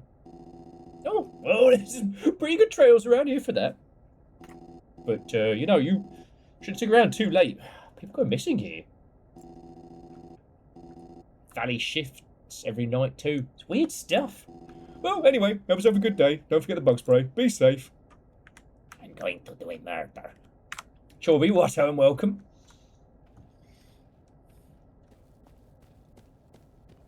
Oh, yeah, also, yeah, we had a finger cut off. That was the important part. Alright. Okay. Alright. Oh, damn, that's a cliff. Okay.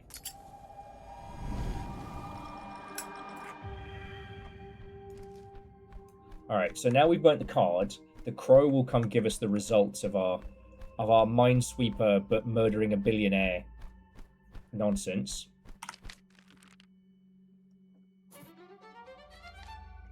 Okay, so he is here. They are within the pill.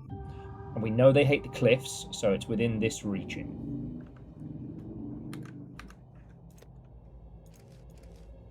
Alright. So now we know where they are. Or perhaps every card we play progresses time. Now it did say he will be hiding. So let's have a little look-see now while we're in tutorial mode. And then we can hunt the shit out of it. Actually, friends, bear with me just a second. I'm just going to quickly grab myself another coffee before we get our murder on proper.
Okay, I have coffee. Let's see if I can remember how to hold a conversation for more than 2 seconds.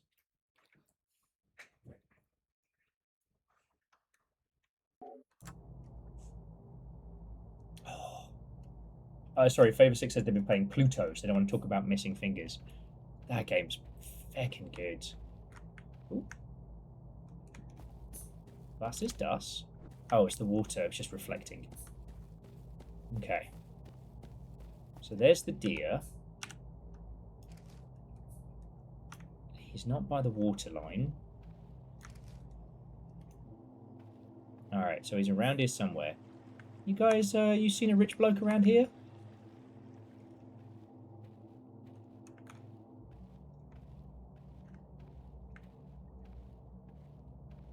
See, later on, we're going to be playing basically like a super violent hide and seek. Because not only will we be hunting him, but the strange creatures of the forest will be hunting us. So. Now, if he's hiding up a bloody tree, it might be slightly more difficult. I was going to say, if you spot him, shout out, but... Ooh. Mushrooms. Mushrooms are worth cash? Not quite sure how a cult dedicated to... So he's not going to be by cliffs, because he's afraid of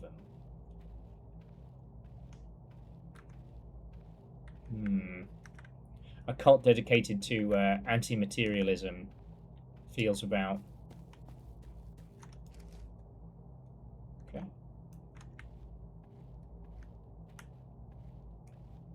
Feels about me hoarding mushrooms for money. But, I mean, we all got to buy...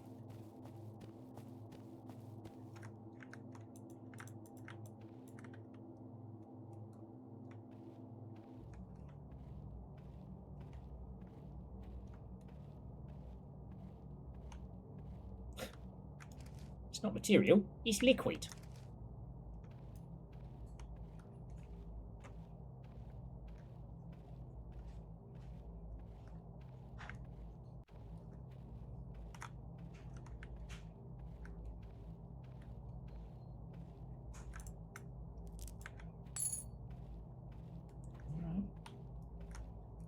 Okay. So we might need to go talk to the smoking guy, just because...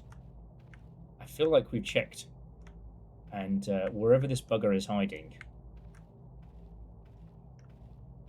And I do like the idea that, you know, as we stalk him, he becomes more aware of the fact that he is being fucking hunted. He's a nervous little rabbit, isn't he? But yeah. Currently on this one, see, here's who we're hunting, and the creature... There will be a creature hunting us on later sections. So this is how, like, the more time we spend... Oh, full damage? Oh, yup, full damage. It's alright, we'll just eat an apple about it.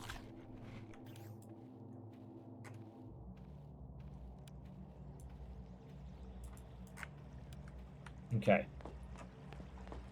Excuse me, have you seen a wanky billionaire around here? No? Alright. So we'll go talk to the smoking entity, see if he can give us another card, and we can narrow this down. Okay.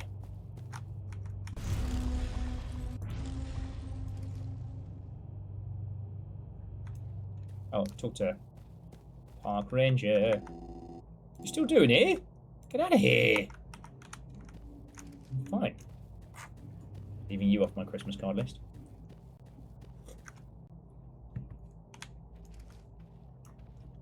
Okay. Well, we can see him glowing blue, which is nice. Got this funky looking statue here. Alright. Of course he's hanging out by the bins. Finally! Well, almost there. Like, do you remember the Finder cards? Yeah. Great. Not many spaces are left, so it might be wise to use them. But there's no rush. Broader questions, if you must. Okay, so what size are the finder cards?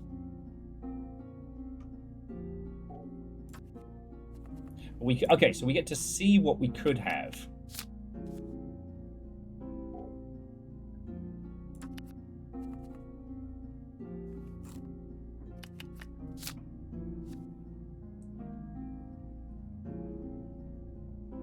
Alright, we'll try and are they within the sword? Because if we put that right slap bang in the middle there, that should narrow it down.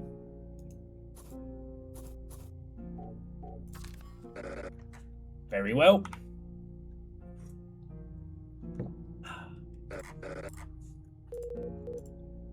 Ignore him. Don't feel down. The card master always comes around. No, I don't. Those two have been together for a very long time. Alright, so I keep hitting M for map, which helps us not at all. Love the effect on that. Sorry, we've been talking about a lot of things this week.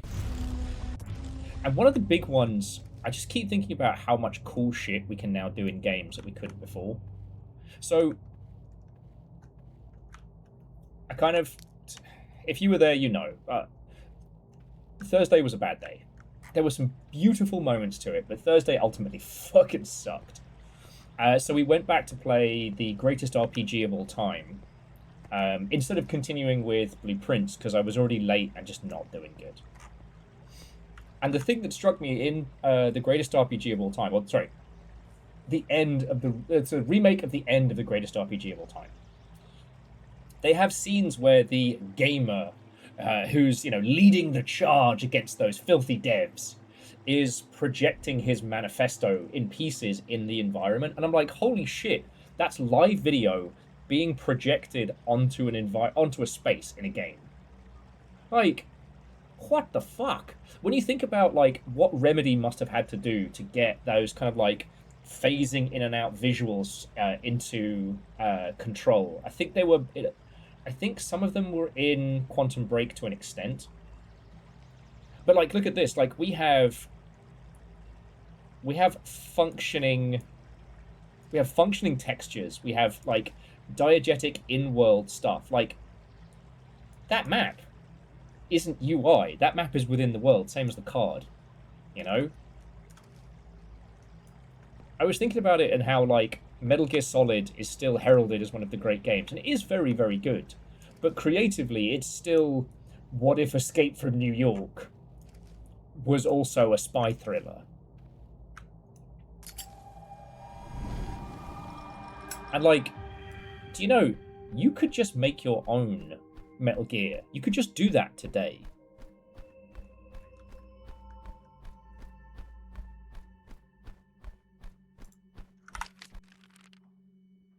Alright, is he in the cross? No. Okay. Now that does mean that he could, if he's not in this square, hiding.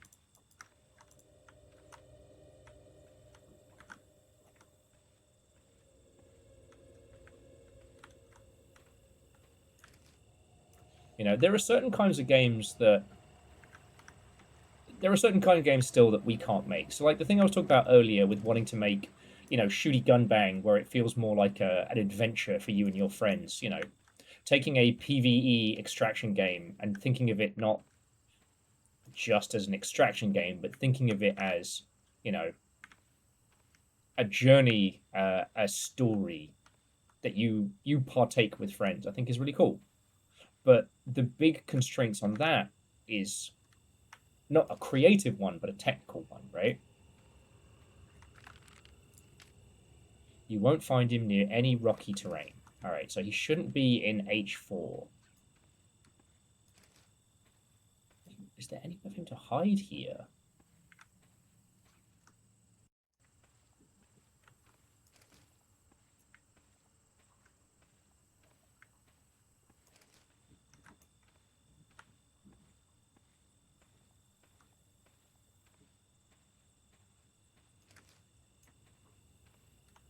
The area is pretty dense.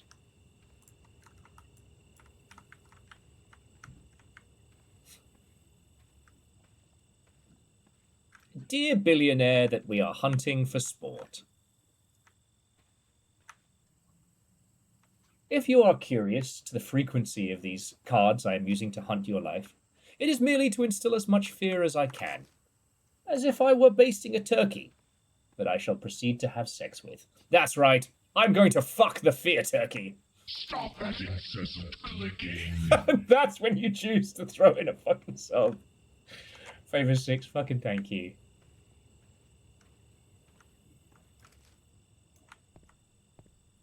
Said he's not going to want to be in rocky terrain, so we'll look down from here. Swear to fuck, if he's hiding in the fucking well.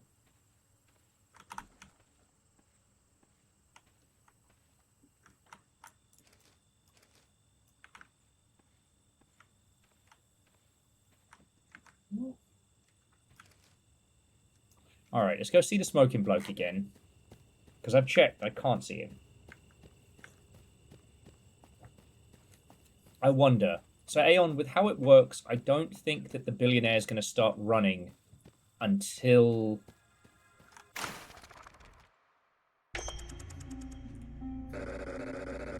How large of an area do you want? Are they within the diamond? Are they within the pyramid?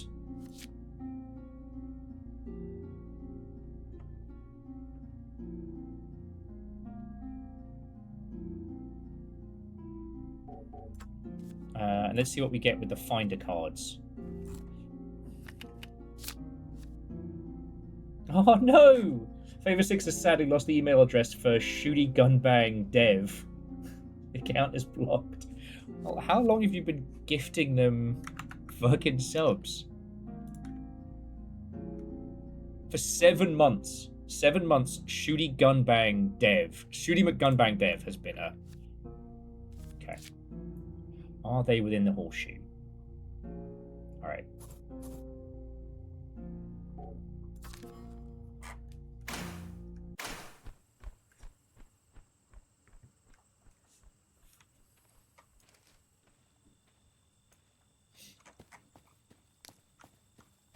But yeah, I don't know. There are a lot of people in video games who are able to be quote-unquote the first, but just due to opportunity rather than ability. I think we're seeing this flip now of, like, you know, the sickos who make games because they really want to. The sickos who make games as a coping mechanism.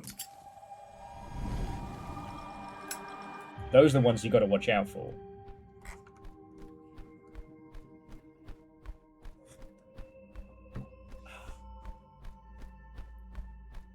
Thank you. Always thank the crow. Now, I could have sworn... Okay, so he's in F1.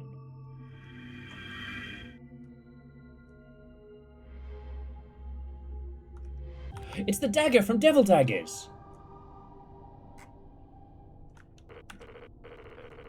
Hey, hate to bother you.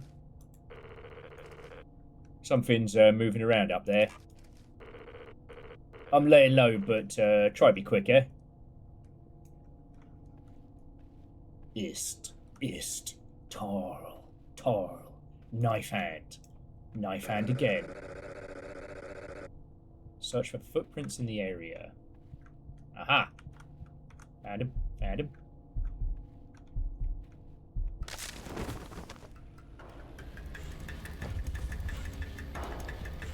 You better run!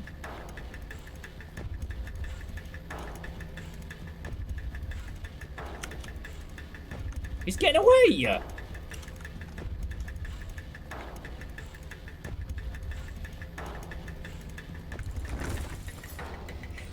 Ha-ha!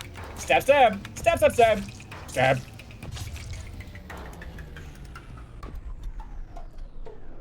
Okay, so we have to locate them using the Seeker. Alright. Alright, body's good. Right. And now we head north. Please hurry. Seeker, is that you?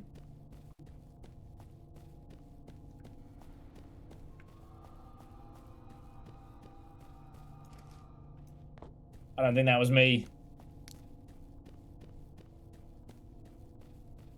The fuck was that? You all saw that, right? Oh, man. Well, Van Bloke's dead. The fucking door's hanging off.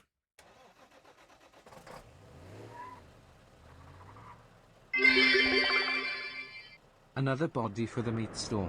Yes, there's a meat store. No, you will not find it. I mean, we won't find the body, but we will find the meat. Delicious and on sale at the meat store.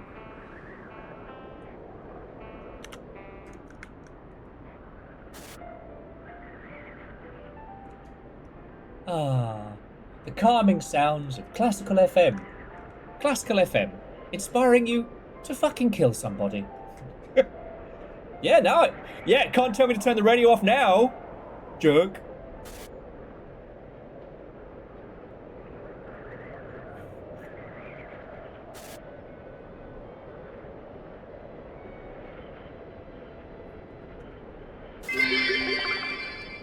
Posted note for next driver, lights off, no radio and no smoking. Yeah, and if you can fix the door, that'd be great.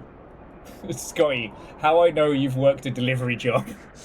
Baron, Watto and welcome. How you doing, mate? I have recovered my spirits after the last couple days. I'm still trying to come up with a plan and whatnot, but I'm in good moods. How are you doing, mate? Classic FM for when there's a dead guy in the truck. Exactly. And Fearless, you are just as deadly to a billionaire. What? No, Eat the Rich. What? No. Oh, fuck. Baron had to work at 6 this morning. Poor Jess has been on yo-yos, so had to work stupidly early, and then today is like, well, now. This is the ghost of your partner. Turn off the radio. This is the ghost of the guy in the chair. Stop fucking with my radio. Corey, thank you. Shit. Oh, I'm sorry. Scout said it was safe today, but... See what killed him? I only heard the scream. I saw the eyes. The piercing eyes in the darkness. Likely a creature, then. Step out and grab the body from the back.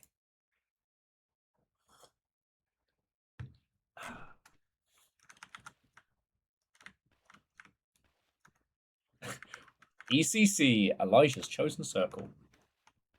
Alright.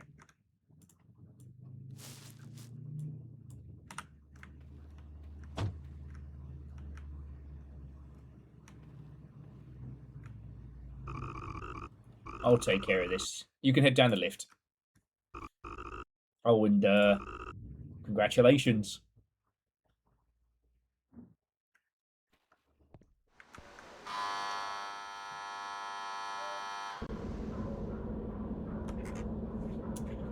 No, seriously.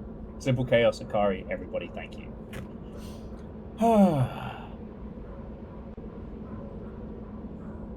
The best friends that'll help you move a body. Exactly.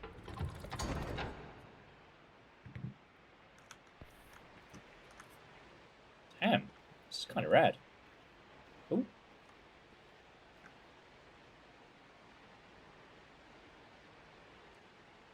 I'm fucking seeing things.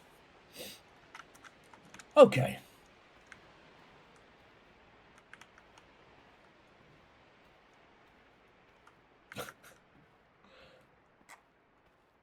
Pizza it is, friends. Pizza it is. Right.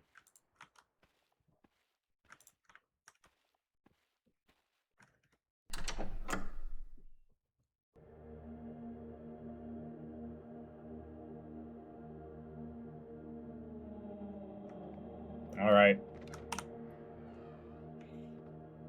The pit, the pit, the pit.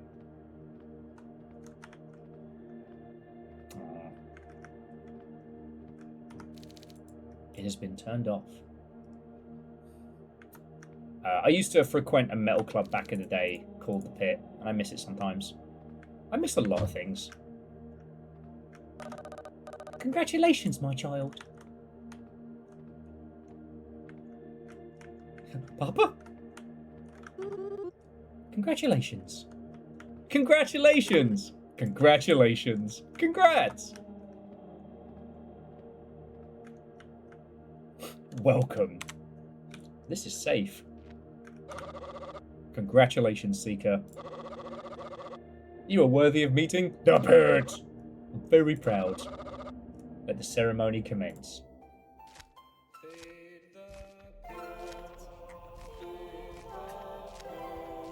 Everybody! Feed the pit.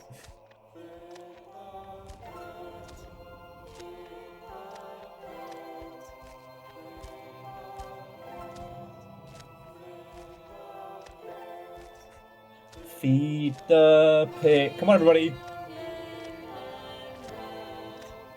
Feed the pit. Feed the pit. Stop sign! How did you get in here? An nemesis.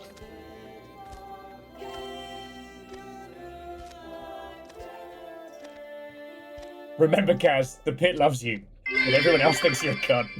Those are some serious antlers. They're not going down without a big fight in our necks. Yeah. You have rid the world of filth. And now, oh, sorry. You have rid the world of filth. Now, Elijah will receive them. Feed the pit. Feed the pit. Feed the pit.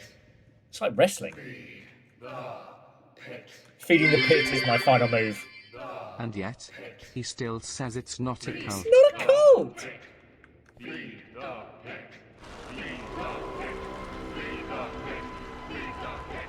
Feed the pit. Feed the pit. Feed the pit. Feed the pit. From the ropes! The butthole is satiated. Is it me? We may now leave. Telephone for you, sir. Oh my god, Elijah wants to talk to you. You may answer, of course. Oh, a heads up. The pit speaks a language that only I understand. Still, it's an honor. Enjoy your call, Seeker. You've well earned it. Hello, it's me, Elijah.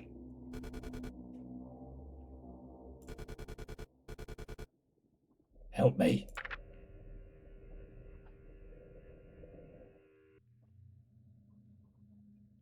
Feed Elijah for the first time. Sorry, to Penny Peruna, have a lovely rest of your evening, afternoon, or what have you, and to be continued. The pit speaks a language only I understand. It's called French. All beautiful flowers eventually wither, no matter how well potted. Every week, this beautiful congregation gathers to sacrifice a worldly possession. Today, we will each give up another, one which reminds us of the scout in his memory. Acolyte, my dear, would you please start us off? Mr. Scout was a really fun guy. Once you got to know him, he taught me archery. We once hunted Jeffrey Bezos for 3 days. In Minecraft. I wish we could shoot together. Just one more last arrow together. Rest in peace. You could...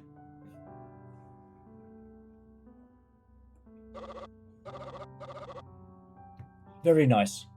Protector, my friend. Hey, mate, still got the wheel from that accident last year. The Protector is missing an arm. You know what it is?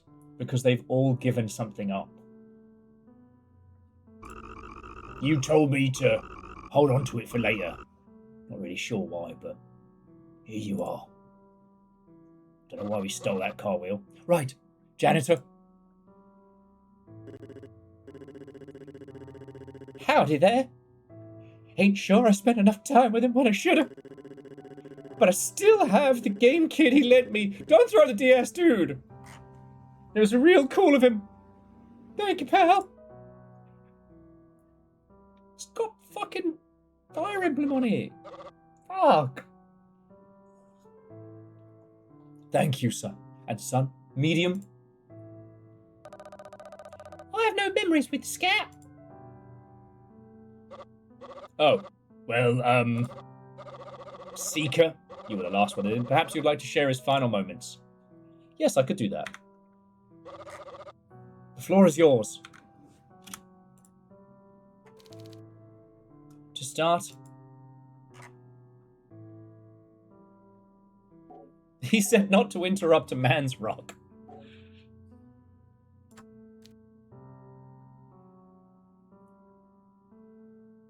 Scout cared deeply to feed the pit. He wished for Elijah's world. And if he were here right now, he'd be antagonizing some rich people. I see. Thanks, Seeker. Let us bathe him in the blood of the pit. Sorry, what? That was an option? The Scout may be gone, but his death has meaning.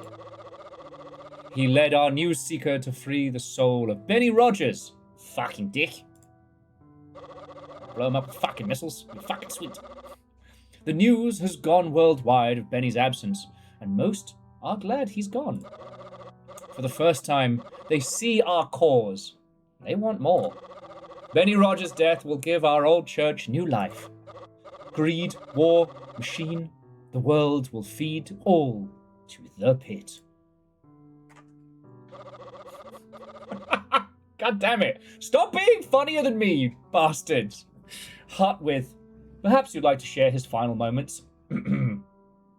As I recall, the Scout's last words were, ow, oh fuck, oh shit, my spleen. It's biting my spleen, oh fuck.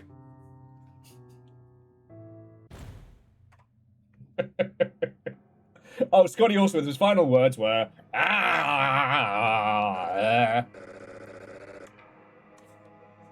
guess we're just doing sing-alongs now.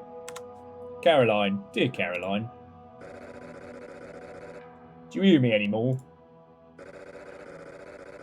My face is starting to fade away.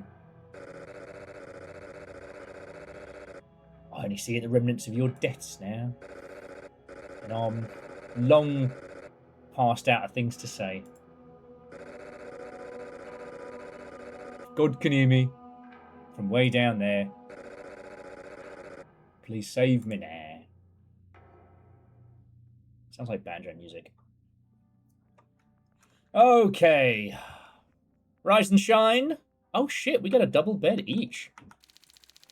More comfortable than it looks. Damn. No.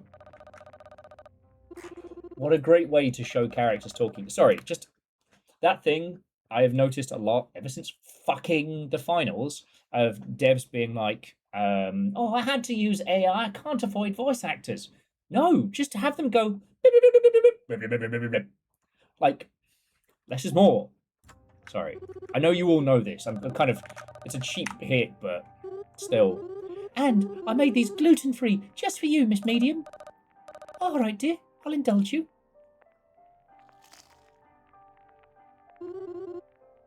Do you like it? It's burnt. Oh, I'm sorry, miss. And there's too much sugar in here. Don't bother the father with these. Oh, damn! Hi, Seeker. Do you want one? Yeah, sure. The lemon bar is soft and bright, not burnt whatsoever. This is delicious. Oh, really? Thank you. I'm the acolyte, by the way. I bring people into the church. I'm not doing very good so far, but your work yesterday is going to be a huge help. Is there anything you need? Is the medium always mean to you? Oh, I don't think she's mean. I keep screwing up. She's very serious about this place. No nonsense. That's just her wanting the best for me, right? Okay, well, see you later. Bye, Seeker. Why do we lose our names? I mean, it's a cult. It's not hard to explain. Bountiful day. Hello, my child. What blessing it is to have you here with us. We need no shortage of hams to help fulfill the pit's vision of this world. Is there something you need? What do you do here? I'm the father's right-hand woman. I do anything he asks of me. Most often, I find myself substituting for any empty roles. After the failures of the last Seeker, and while we were searching for a new one, I was fortunate soul who got to kill all these targets. I hope that responsibility will be mine again soon, but naturally, you've been blessed, and I'm sure you'll handle the task well. Okay, never mind. I'm good. Alright. Ah. Seeker! Good morning! That is a beautiful horse. Horse? This is, it's supposed to be a coyote. I guess I'll workshop it. Art's never been my strong suit anyways. Before I was blind. All these years in the church, and look at you now. I couldn't be more proud. If the goal was to resurrect this old church, and you're doing exceptionally already. I've been told that nearly 100 journalists have written about Benny's disappearance. We're still debating how to tell the public that we did it, and who we are. But certainly, this was far more attention than we've ever seen before. Today, we've lined up for you another person to find. Of course, you'll need a possession of theirs to track them. Today it's a ring. I gave it to someone here. Go chit-chat. You find out who's holding it.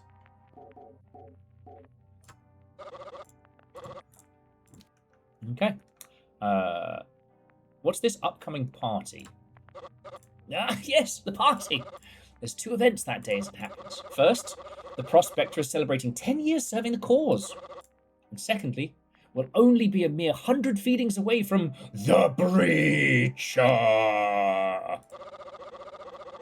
The wonderful acolyte is baking a cake and decorating it in the church. It will be an unforgettable day, I have no doubt. Why must we feed the pit? You ask a very good question. A complex one. Began as a symbolic exercise, getting rid of possessions that hold us down. Once Elijah ascended to the pit, he commanded that we feed him flesh. Now we throw out the people of this world, whom we don't need. A diseased animal placed within a herd risks infecting the entire bunch. Don't worry now, this won't last forever. After the breach, everyone will stand together and we'll all be safe and happy. Well, right, I'm sure that's fine.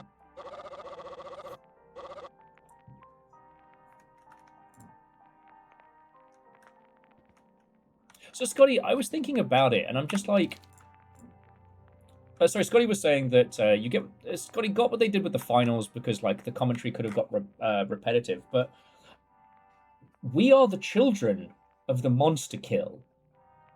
We are the brethren of the Kilimanjaro, of the multi-kill. We are those brought forth by, it's time to play some crazy taxi, are you ready? Here we go!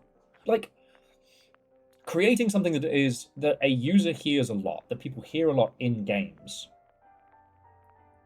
without it being obnoxious, is a challenge, certainly, but a procedural system could work. Or what you do is you keep adding voices to a live service game. Like, okay, you have a game where 2 teams are shooting each other, killing each other, and trying to steal a vault. There are only so many things that can happen, right? So for launch, you create a big set of, one for everything. And then as you continue, you create variations. Kind of similar to how some shooters will start out with standard reload anims, but will add additional anims as the game continues. For all their weirdness, I always love Battlefield's rare reload anims. Those are always so fucking funny. I think that if you're creating a live service game, you need to have a pipeline where you can make lots of voice lines. If the whole goal is to create this spectacle, you have to have that personality, that bombastic vibe, I think when we look at fictional media, especially fictional media about, sports and blood sports and things like that, often the ringleader, the announcer, the face and the hype of it within the world is kind of skipped over. We've come to understand that villains are important in media, but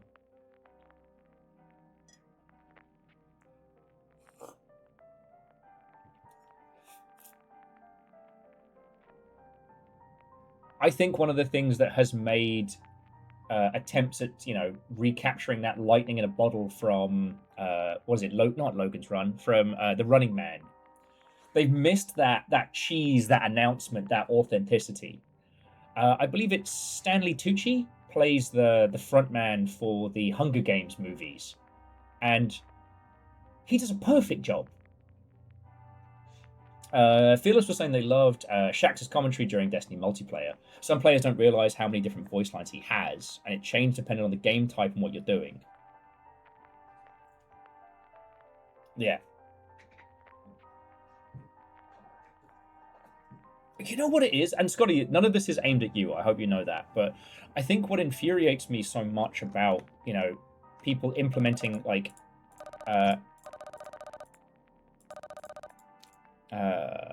okay, never mind. I'm just trying to see who has the key. You can't tell if it's a really long song or just a loop. Okay, we'll check in with the squad here. Hang on, if I line up the eye just right, it's a really good screenshot. But I think what's been infuriating me so much about the excuse of implementing AI is just that it robs of creativity. Like, every time, for the ways in which we've seen AI implemented in commercial video games, it really hasn't been anything interesting or creative, right? There have been a few, and they've been fine, but they haven't been good.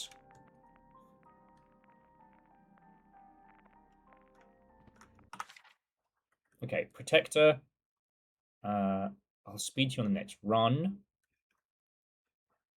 The Janitor. We're done. I'm going to finish here. You want to come fishing? The Mineralogist. That is one giant rock. The Collector. Pine cones! The Intern. They promised dynamic asset management. They skipped the part about screaming assets and the endless flesh pit. Still beats my backup plan. The Dreamer. To live is to dream of more. Ow, my foot. Who put this table here? Wait. Why are you still writing? The Fury. Never trust a duck that asks for grapes.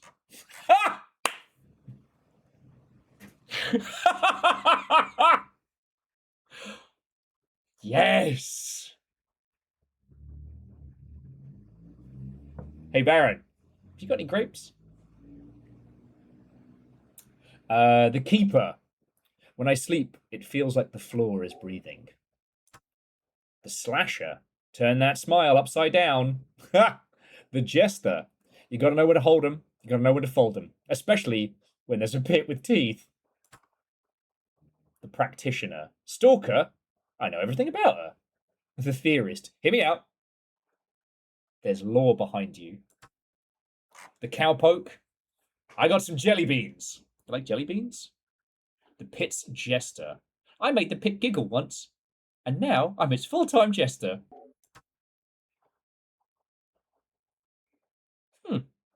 So I guess these are people who helped out. Let's get this over with. Zest, Soft Par.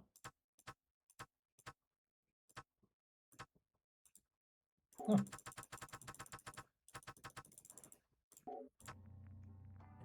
It feels like a very D&D type thing, encountering a gigantic pit of unknowable horror and then getting a laugh out of it. Doesn't seem like he's able to talk. Okay. They dragged the girl out of the pit. I'd wager they've been doing this the whole 10 years I've been here. What are they hiding? Oh, I suppose I ain't too sure. Maybe Elijah just Hucked him up. Yeah, nah, this wasn't that. It looked like she was breathing. Keep them eyes open, mate. All right, pal.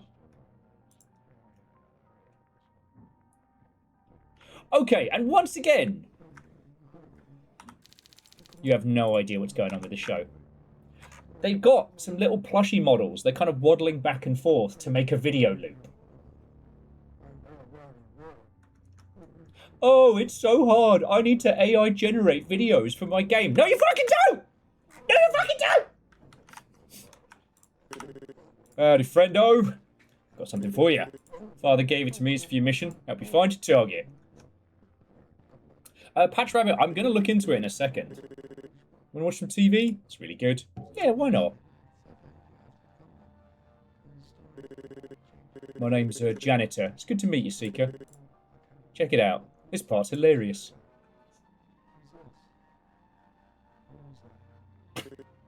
Yeah. Full disclosure, I ain't exactly ever seen a show in my entire life. This is terrible. I am so sorry. I have to finish it.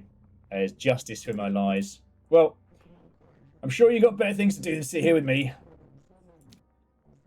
If you need anything, seem like a big couch fan. Oh yeah, someone ought to keep a close eye on the TV, you know, just in case it breaks. Looking good so far. Plus, it's a good way to bond. For example, Acolyte and I watch a lot of horror flicks. Last one was about a guy with knives for hands, and legs, and ears, and hair. It was shockingly realistic. How do you spend your time? Nothing too exciting. I clean, I fix, I build. Basically, just keep the hideout in good shape, and when there's nothing else to do, I wash away my worries with reality television. Or maybe like a cooking show, if it's on. Later, dude. See you, buddy. Okay, so we've got the ring. Cheers. We haven't met properly. I'm the protector. Did you overhear Janitor and I? Not on purpose. They're just conspiracies. There's many strange things in our world, but I'm fully loyal to the cause. The secrets of the church will always be kept secret under my watch. Anything I could do to help you? Excited for the party? I suppose. Marks 10 years of my work here, among other things. Hurting heaps of people to keep this place safe. I try not to think about it too much. I owe it to the Father, and it's for a better world, right? How'd you get that rad hand? It's quite a tale. A couple years ago, another member, the old Acolyte, went off the grid. He had a big fight with the medium and threatened to tell the world about us, and I was told to bring him back so the Father could speak with him. I found him. He pleaded for me to simply go back and forget. Of course I couldn't. So he bit my hand off. To kill him. Some of us aren't cut out for what we do, and I don't blame him. He knew the consequences of running. I hope he doesn't blame me either. Afterwards, the janitor got me hooked up with this new hand. Here I am. Goodbye. Be safe. Pots, pans, and dried goods. Alright, so we've got the ring. A pea soup green goldfish. Must have been caught somewhere strange. Oh, it's the broom closet. It's my favourite ending, that. That room is locked at all times except for ceremonies. Okay. So we've got the ring. I guess we go back to the master and then go for a hunt. No? Alright. And we're off. Fucking wee. Fucking wee. Alright.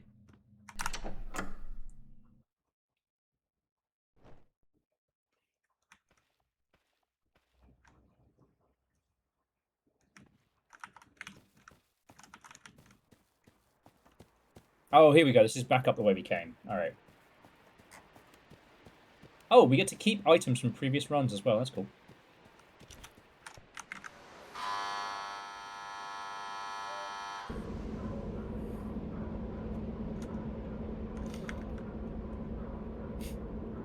Yesterday, while we were doing Project Silverfish, Null popped in and was like, have they made you an NPC in this game yet for how much you're doing it? And I'll be honest with you. The amount of Notice Me Senpai that my little heart started to flutter at the concept of it. Oh, got a new door. I kind of want to be in Silverfish. Is that weird?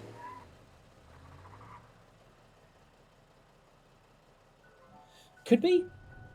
Okay, so what have we got? We've got soft jazz.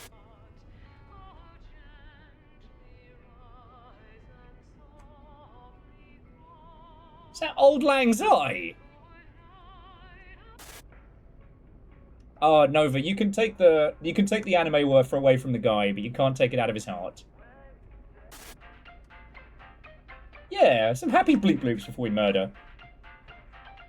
I managed to catch a couple of episodes of Jujutsu Kaisen last week, and it is insane to me how good shows can be right now. I tried watching a little bit of the new Ghost in the Shell. I need to come at it with a different mindset. It looks brilliant, and it seems like everyone's super enjoying it. I read all three of the Ghost in the Shell books like religiously back in the day, so I think I'm being overly critical. I need to watch it with the Japanese voice cast for sure.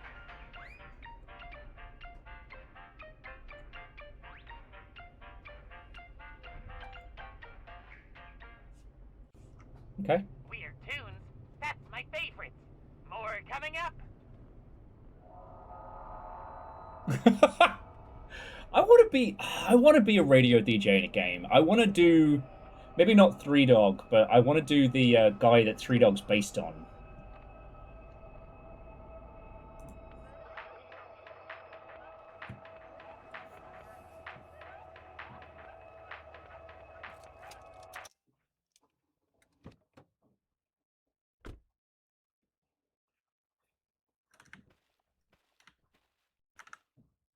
All right. Oh.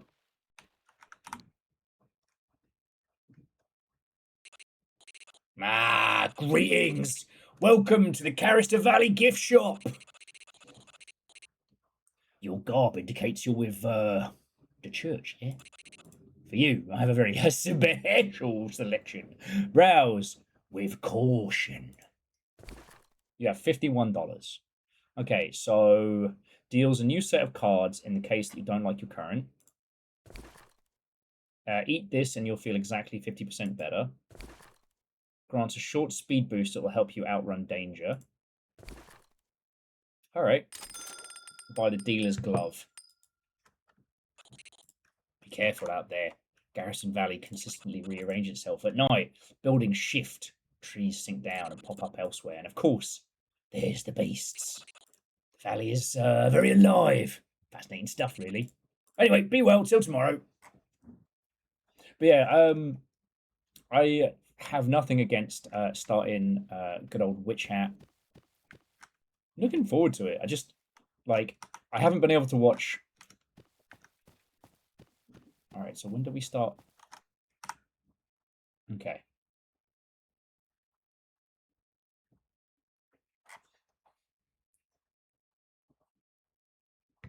Okay, here we go. We have to watch out for the Spriggan. Speaking of anime. Beware the trees, watch your surroundings, look once but never stare. The rest is up to you. Okay, so we can't look. Okay, so we're hunting Anthony Dean. He's wanted for armed robbery in 14 states. He's married with kids, moves them around as needed. Only pure, untamed greed could create a thief like Anthony. Oh, I wanted to hunt billionaires, but fine. Okay. All right, so we head south, talk to our crowman. Okay.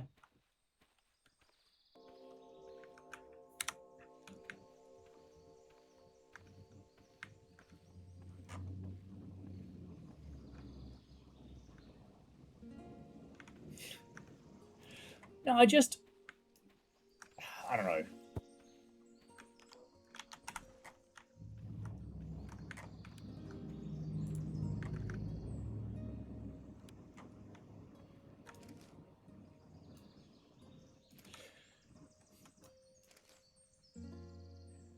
There's this thing. Maybe you've heard me talk about it, maybe not. There's a show on YouTube called People Watching, and it's very, very good. And one of my favorite bits of People Watching is an episode called Nostalgia is Bullshit. And it's talking a lot about, how the new games look like old games, and how every comic book series is now a movie franchise, and, it's like everybody is hooked on the past, but in truth, like, we're getting incredible shows and incredible games and incredible media, like, fucking weekly now. Remember when there used to be one show to watch a year? One that was a bit good. Remember when there was only maybe 2 good games throughout a season? Like, I've noticed that a lot of people who discuss the concept of the AA dev don't really talk about the realities of it. How a lot of those devs were just, struggling to make ends meet every year. How they were desperately doing like work for hire stuff. I guess I'm getting a little salty at the like shitting on a lot of work for hire games and things like that. Yeah, Nova, like 2 good animes a season was the reality. And look, Mother's Basement does this seasonal thing, which is like the trash anime. That's it. It's like Chez Garbage. Because, let's be honest now, for the most part, the majority of anime has been fucking shit. The Japanese animation industry was sprung out of trying to make shows cheaper than other regions. And they did that. And from that, like, fast iteration creative, there are some absolute standout moments. But if we put the entirety of anime in a pile, the number of, if we say pre-2000s, right? The number of bangers from the, is very limited. It's always great when someone's like, oh, I'm thinking of getting into anime. What should I watch? And you're like, oh my God, yes.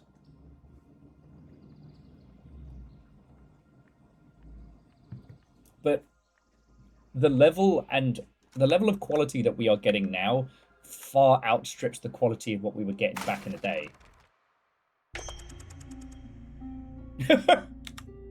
Biggest mood. Yay, you've returned! Gramps were here was getting concerned. I most certainly was not. Let's get move on. Right. Shoves over his fucking stack of cigarettes. Oh, wedding ring, eh? Real classy Murrah family man. Guess some folks never change.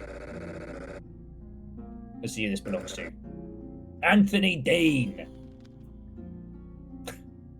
Sorry, Dustin, I read that in the Orville style. I would like 500 cigarettes. Yesterday, your cards only covered areas which were small, but today, the size they cover is your call. You want a large area, a medium area, or a small area? I recommend going from left to right, but whatever you want. I'm actually going to take his advice, because we want to...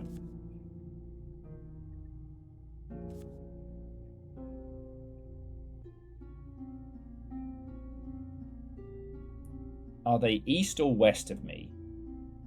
Are they within the top half?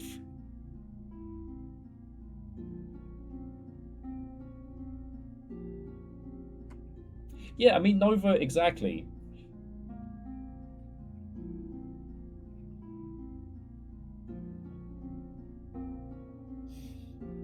Actually, we'll go east or west, because that's nice and easy. Yeah, so we want to be here. G6.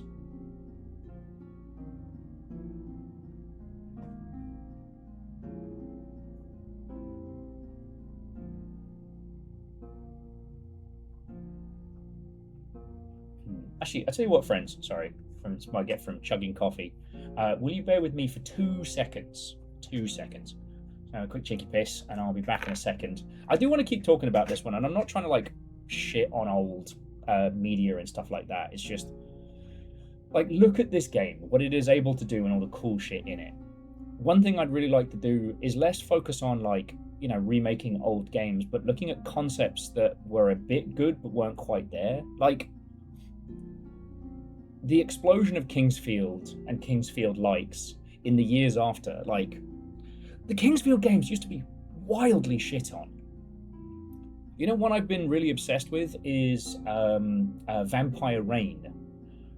I would love to do realistic shooty gunbang versus like fantasy creatures, but not waves upon waves of enemies.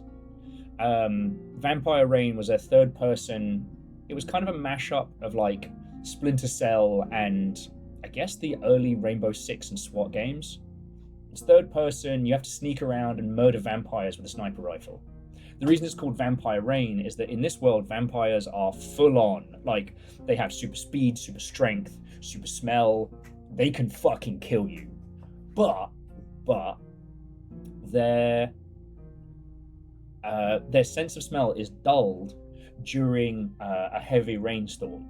So you are part of a task force that's going to try and wipe out a nest of vampires and take out one of the senior vampires whilst this heavy downpour is coming. And it's fucking cool. If you fuck up, the vampire will see you, sprint at you, and pull you apart like fucking chicken leg. I want to try and make stuff like that. Anyway, sorry. Let me take a quick bathroom break, and then let's go from there.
Thank you for waiting, everybody. Sorry about that.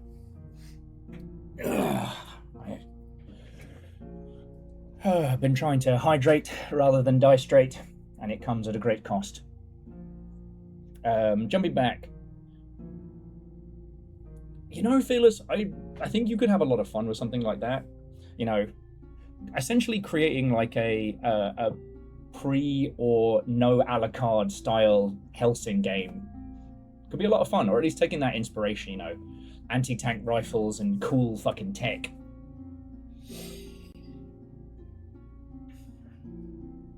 I don't know.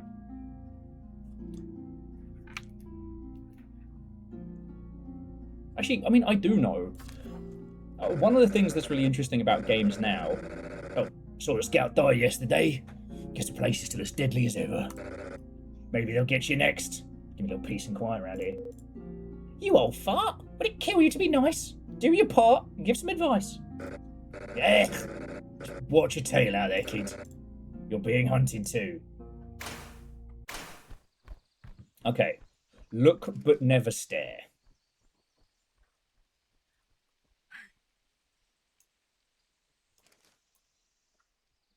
What noise that was. But yeah,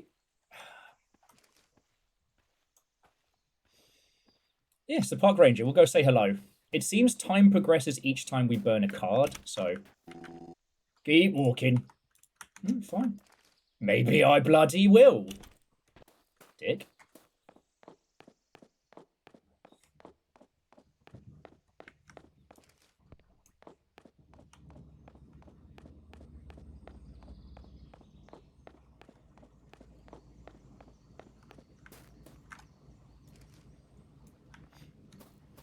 He was nice exactly once. Isn't that a Simpsons bit? The rest of the year, I'm a real hard ass. Hey, where's my bloody card? Did it not give me my fucking card? Did I click the wrong thing? Am I losing my bloody marbles? Sorry, everybody.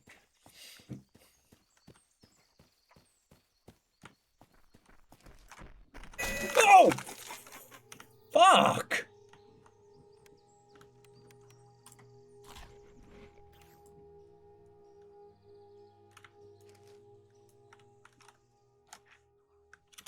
That was fucking scary.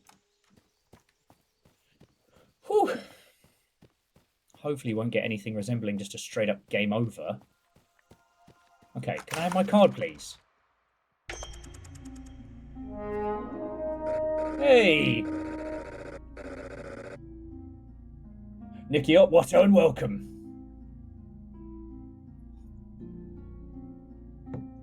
To Finn the Happy Traveller, Watto, and welcome. Sorry, I just got a jump scare tree surprise. We're playing Feed the Pit. Like a... Oh, yes, very. Whichever size you pick next will be cursed next trip. It's part of the game. You can still pick cursed decks, but you might receive a terrible hex. Okay. But I didn't get a card.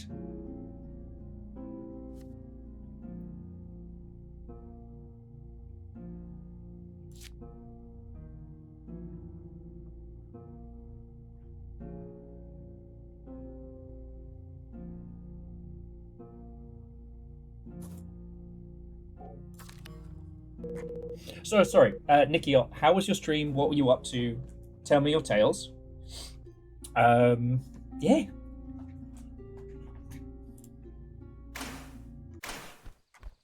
You know, it should have given it to us like that, but... So we want to go to... Probably here? Yeah.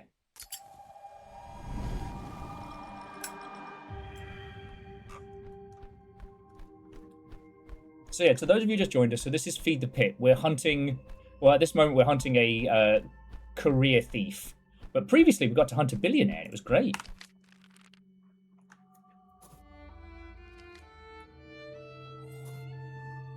Well, to Finn the Happy Traveller, heckin' thank you. Okay. Alright. Up's a daisy.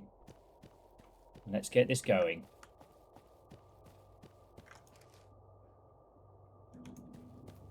So yeah, for this game, we are in a spooky forest, and we are attempting to track down where a potential target may be.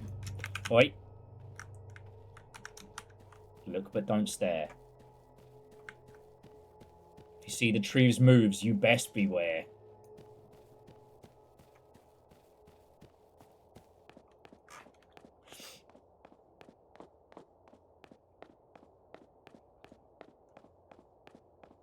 Nikki, when you say I was looking into... Oh! Fuck! Into comatose. I need some more apples. When you say you were looking into comatose, do you mean technical issues causing you to want to do a crime, or... Fuck. Yeah, that tree is rocking the fuck out. Oi.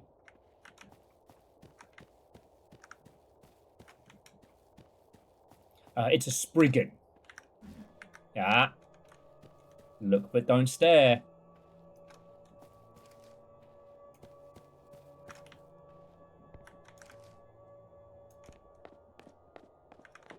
Yeah. Fucking see you. Yeah. Alright, we got it. It is a walking tree for certain, but friend, it is not.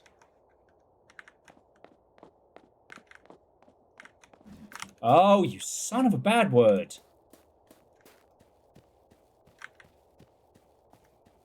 Fucking hurt. Let's see if we can find some more apples. Oh, fuck off. Shit. Oh! Jesus! Okay, let's try that again. In slow motion. Oh, sorry, and to those of you who have just joined us, one, here's Feed the Pit, and two, thank you, Nicky Ott, for bringing the squad in, all right? For those of you who have not given Nicky Ott a follow, please change that. And if any of the illustrious mod squad could activate a follow forum, that would be glorious. There we go.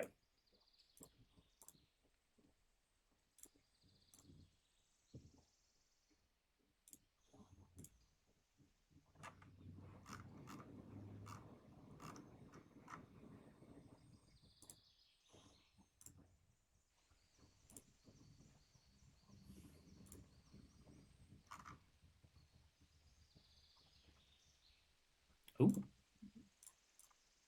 Okay. Sorry, as you all came on in, I was kind of... So, this is Feed the Pit. It's kind of like a two-part hunter and be hunted. Somewhere in this forest is a terrible person that we must feed into a gigantic living maw. We do this by burning cards and trying to work out where on the grid they are. Almost kind of like a procedural minesweeper. But at the same time, we are being hunted by this creature, the Spriggan.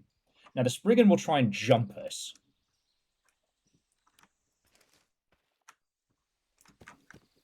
And we'll get more aggressive about it as we continue.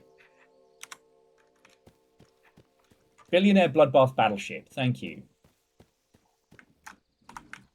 Yeah, we can never have too many apples now.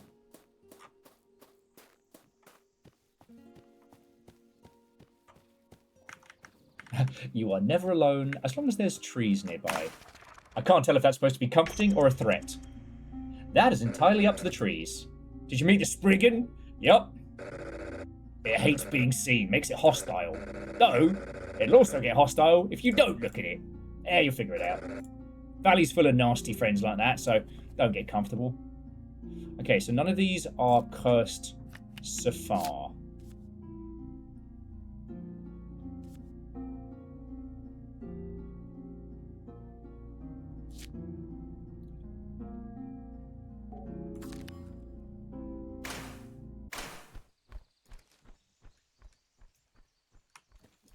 Okay, so we got our card this time.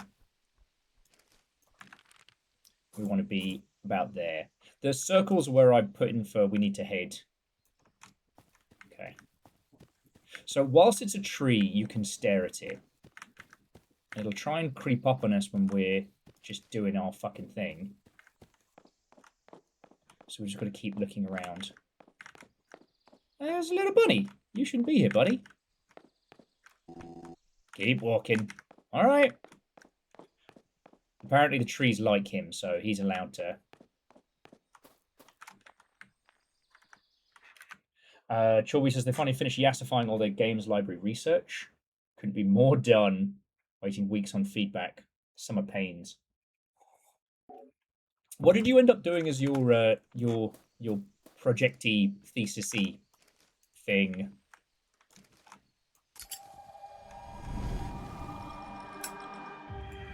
Split that sucker right down the middle. Like, what was your final project?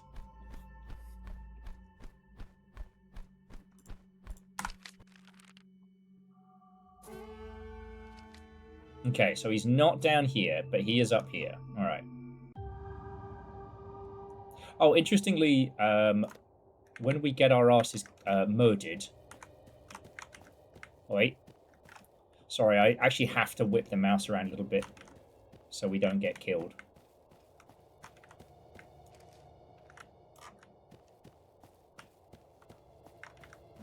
Ah. Ah.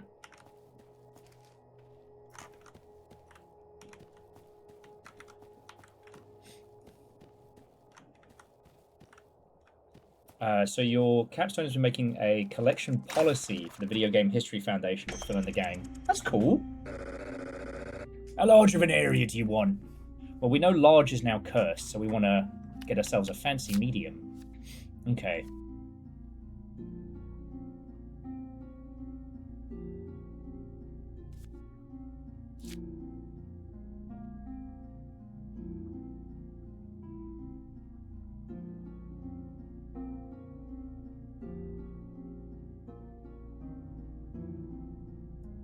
Are they within the club?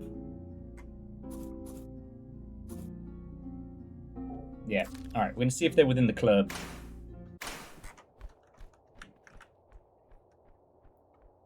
No, this time, Spriggan. So it's nice that this kind of, like, goes from a you are being hunted to being the hunter. There's a few games that have, like, oh wait, toyed with the concept, but... And it's interesting because, again, it's not going for spoops. It's a fail condition. And you can turn this oi.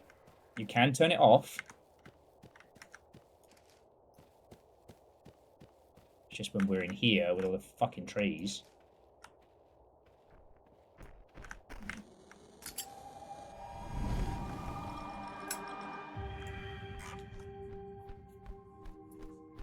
And when we get our reveals, that's also kind of giving us a pause space.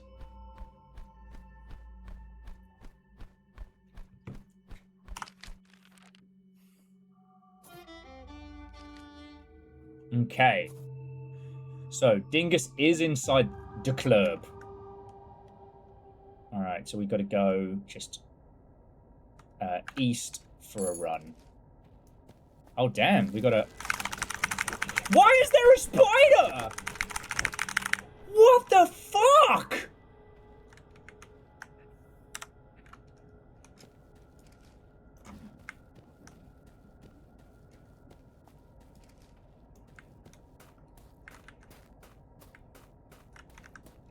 What the fuck was that?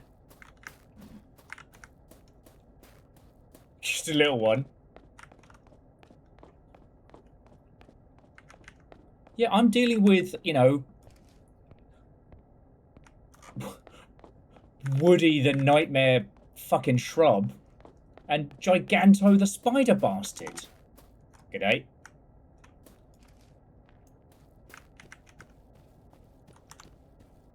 Turned my flashlight on because I was panicking. Remember, the car is not safe. Oh, wait.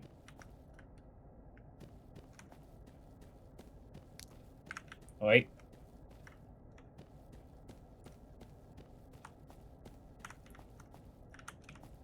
Come by. Welcome to today's episode of Gardener's fucking World! I'm getting chased by a bastard Spriggan. El Sprigo Grante. Gigante. Our area, large an area you want. Oh, okay.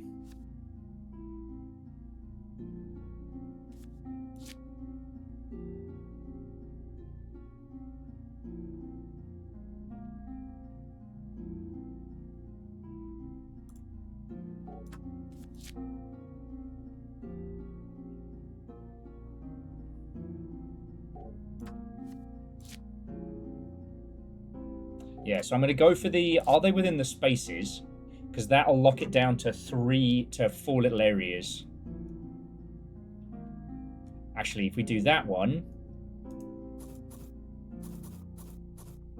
Yeah, if we do that, then that just leaves it to 2 small areas.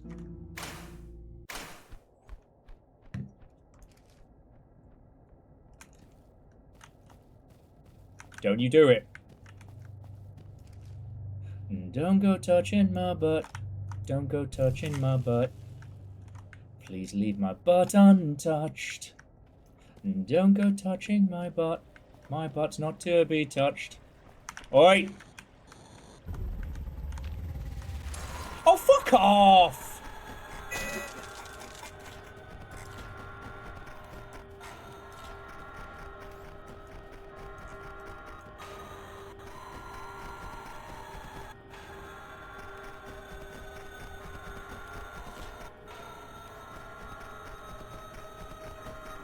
Is there anything we can do at this point? Oh, alright. Okay, so if we sprint away, we can survive. Lovely. Okay. All I had to do was just fucking shove apples down my gob and go from there. So Choi was saying, Capstone project took a year, got to interview and report on a bunch of global game libraries, ran a survey on games preservation. That's fucking cool.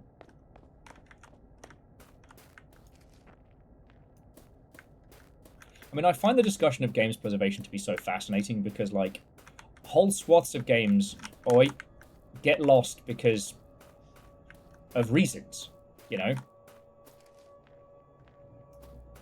And sorry, by reasons, I mean, like, they don't... Oh, my fucking life. They don't get lost because people don't care enough. They get lost because whoever is in charge just doesn't. A lot of them get lost because there's no perceived value in a lot of...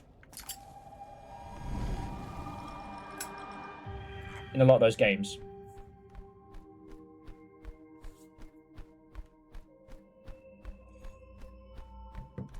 I mean, so Chorby, how did you address the problem of, like, games that exist but that can't be put into a catalogable library? Okay, never eat. So we're going east. And this way. Might get the portal now, just while we're here. It's worth it. Yeah, this is why cardio is important. Yeah, fucking saw you, mate.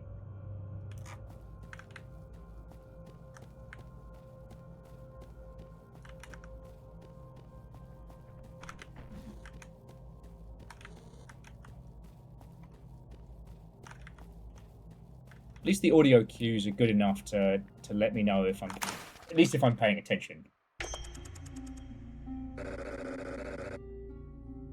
Because Chorby, that's one of the things that I've been pondering a lot is the Stop Killing Games movement is a consumer movement with a great idea that was executed extremely poorly.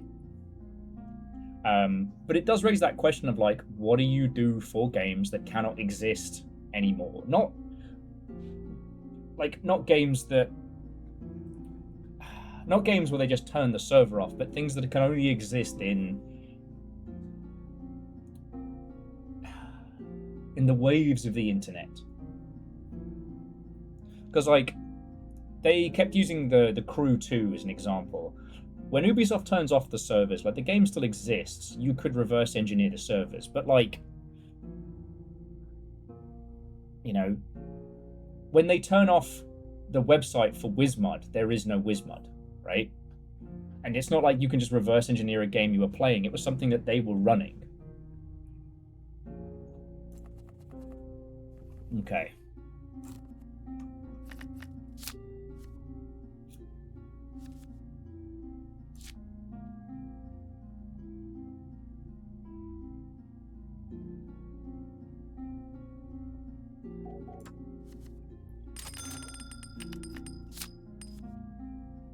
Here we go. Are they within the heart?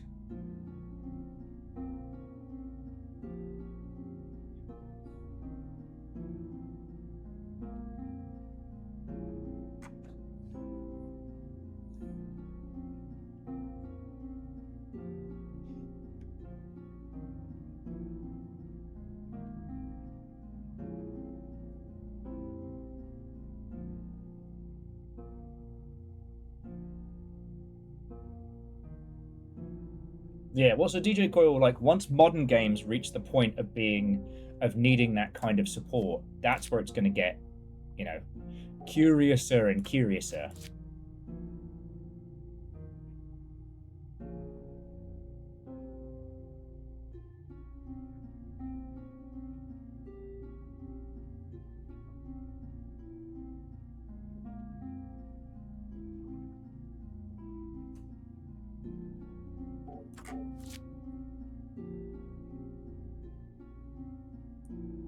Now, do I try and... Is it better to be good or lucky? This will hit the most. Yeah, I'm going to try that one. I'm trying to be lucky. A Cardmaster has a gift for you. It might just help you pull through. Zip it. Just trying to end this game quicker.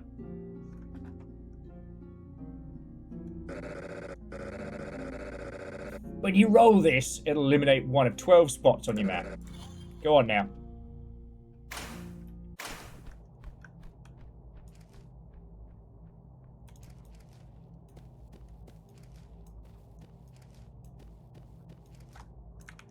What the fuck is that? What the fuck is this?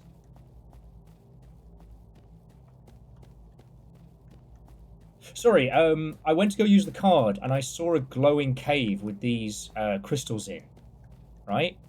And the only other place... Flesh seems to be growing out the wall. The only other place we've seen these is in the Temple of the Pit. I'm sorry, but jumping back in, Troy was saying, for physical archives, European approach has been identifying regionality. Dutch preserved Dutch games.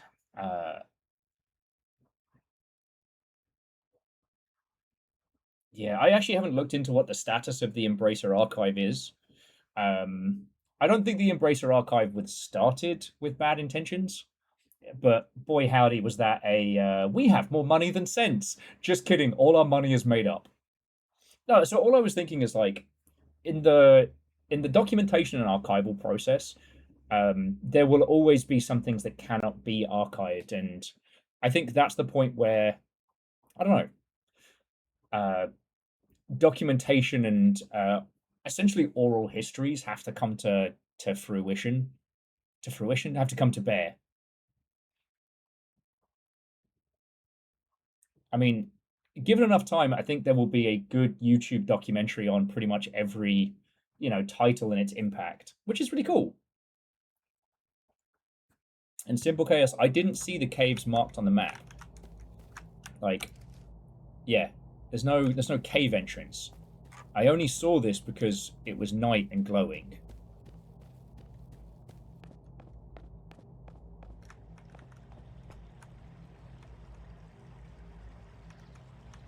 Oh, but they are here. Stop it. Anyway, you can't get me when I'm in the fucking cave, can you? I'm protected. Dickhead.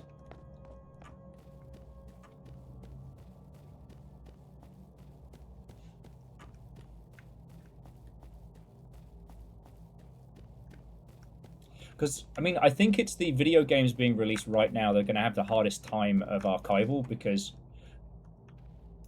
the realization that games are now worth stupid money has hit all aspects of, like, the financial world. Games are no longer just the silly thing that you do for a chortle, right? Nice try, mate. Nice bug. Oi! Yeah.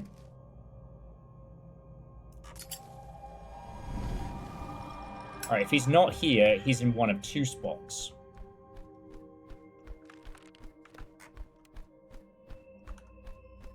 And I can do the risky roll.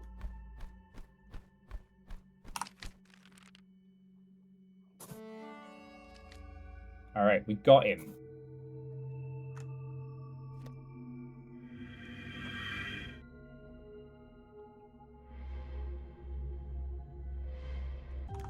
And again, sorry, Chilby.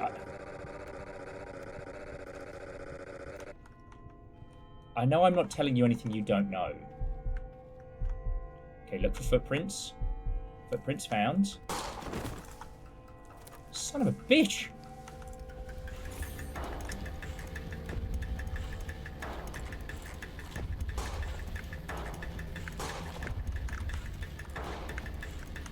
He's got a fucking gun!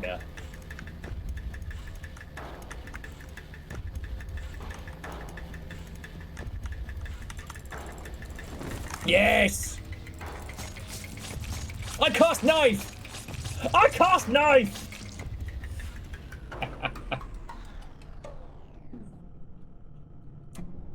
My wizard magic is superior. Okay. Oi! It's like, come on, Spriggan, let me have my fucking kill. You had your fun. You scared the pee out of me earlier. The bunny. What secrets does it hold? It's a load-bearing dagger. You know what? I'm not going to talk to the park ranger while I've got a corpse on my back. I think that might be smart. But yeah. You know, so Chilby, I'm sure you're aware of this, but one of the things that I am fascinated with is good old Super Eye Patch Wolf was responsible for putting together an archive of fake video games in the style of a fake video game magazine from the 90s. And I thought that was really cool. Like, one of the things that is really good about our current environment is that documentation of games has value, right? Like, let's break it down to brass tacks. You're all here hanging out with my dumbass, and we are playing Feed the Pit. For as long as YouTube exists, like, there will be a VOD of this. You know, it'll have our comments, it'll have our thoughts and our feels. It'll be a documentation of. I highly doubt that, you know, if everything comes crashing down, I'll be able to create a VHS of it, you know. And there's still things I want to get deeper into. Life has been kicking the fuck out of me for years now, and it has never gotten better. So I don't know why I keep saying at some point I'm going to. I would really like to make some long form stuff. Predominantly, I want to make something about Wanted Dead, because even after watching everybody else's videos on it, and everyone mentioned fucking what's his face, the YouTuber, and his video on it, there's so much of the story that's missed. You know, because Wanted Dead is such a hyper focus for me because it's weird and different, and a lot of people describe it as so bad it's funny, but it is an enjoyable experience. You know what, Aeon? That's fair, because when I stop saying that, that means I've given up hope. Um, for me, the discussion around like Wanted Dead is important because it is the story that we don't tell about how so-called like named characters, alters, will uproot people's entire lives, get them to move, to other countries, and then when things don't go their way, they just kind of go web web deuces. Like I don't want to shit on, I don't want to speak ill of the dead, but Iragaki. No, was it Iragaki? Mr. Ninja Gaiden, Mr. Dead or Alive. You know, he pulled together a bunch of people to work on the Devil's Third. And the Devil's Third was a disaster, and he didn't take responsibility for that. In fact, he just quit. He quit and made an NFT company, right? And everybody that he left behind, they didn't immediately get the chop, so they were doing their darndest. Wanted Dead exists from the bones of the Devil's Third, but with a team that was woefully, had woefully fewer resources than was initially anticipated. And the person who was like Mr. the face of the company just kind of went, yeah, get fucked. But they pulled that together, right?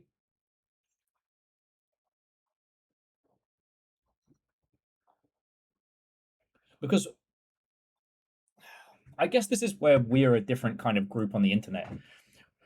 We look at how games are made and who makes them, not to pull them down, but to elevate them. Wanted Dead is an incredible achievement because the named character left them to it and they just had to do it. It feels unfinished because it is. They did not have the money they needed, but so they used the money they had smartly. I think it's really fascinating to look at Metal Gear Survive and how you can clearly see that there was a lot of infighting. There was no true vision of that game. No one was the creative lead. And you could see how, in the wake of Kojima leaving Konami, everybody was basically battling each other. Whereas with Wanted Dead, you can feel like, nah, we're just going to make this work. They made creative and business choices.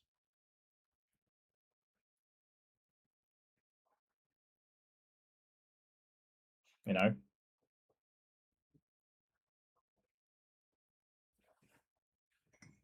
That's one of the reasons why I really want to do more stuff for Will, actually. So Chilby, my intellectual obsession has been trying to quantify the new gaming regions, because there aren't just games anymore, or I should say there isn't just a games industry, right? There are multiple industries now, and they have the same delivery method, but they could not be more different. And we kind of knew this for a long time because there used to be two games industry, the mobile industry and what we're in, the standard game space. But now there's so much more, and they exist in completely different worlds, and there doesn't seem to be a media space that acknowledges that. You know?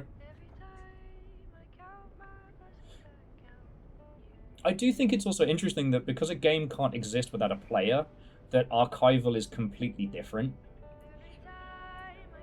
There are multiple cuts of multiple movies, but the movie will always exist. How someone plays a game changes it drastically. And does that need... Anyway, that's your problem to solve. I'm just solving a way of quantifying the different games industries, which is... I need to learn simplified Chinese as the first fucking step.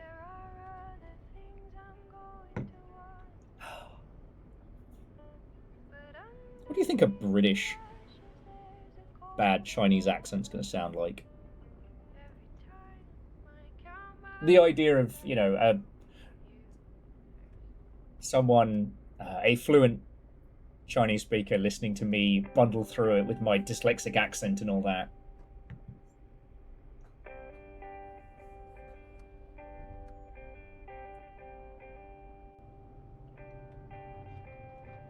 Well, so Avenger, you know what's fascinating? The whole WoW Original versus WoW Classic. That WoW Classic is not World of Warcraft at launch. It's a different third thing. And with things like World of Warcraft, that's fine because the amount of like archived knowledge on it isn't going to be lost anytime soon. But like, what about the MMOs that popped up and died? You know, Ultima Online's got a bunch of books, but who's talking about the Matrix Online? Will the story of City of Heroes be recorded? The thing that keeps me up at night is how we live these lives and we've built these beautiful cities in the sky that there will be no impact. There are no ruins to sift through. If we do not write them down, if we do not record them, these things will be lost. That keeps me up. I've dedicated my entire life to an art medium that could disappear in a breath.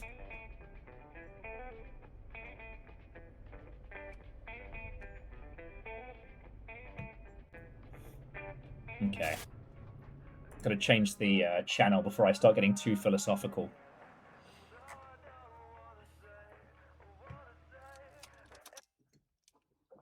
Okay. Remember, friends, hydrate or die straight. Cheers all. But I will say, the thing I was scratching at before with the whole, like, you know, nostalgia is bullshit and stuff like that, is that there are lots of good things about the current situation that we have.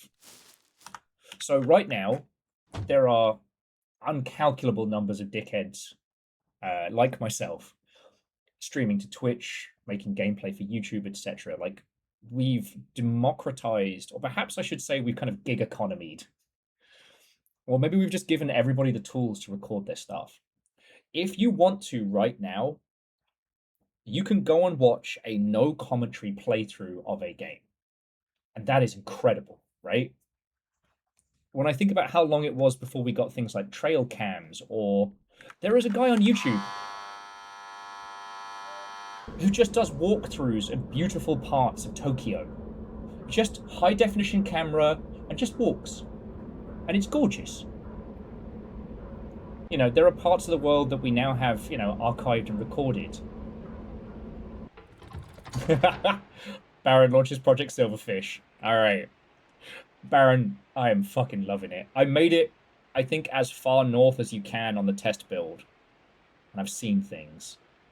I got my shit wrecked playing it yesterday with some real jump scares. Judge Bin, return welcome. Yeah, I find that bringing a corpse to a gigantic moor in the ground that I'm going to feed is one of the coziest spaces we can be in.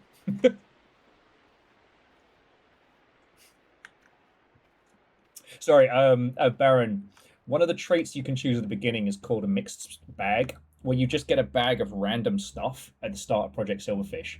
The amount of people who've gotten shark hats and then told me they've got shark hats. Alright.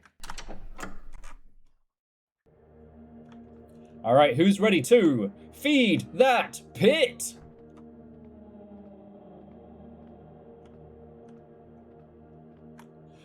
I mean, Nikiot, I thought I was prepared. I wasn't. The fuck is everybody? Not even saying congratulations this time.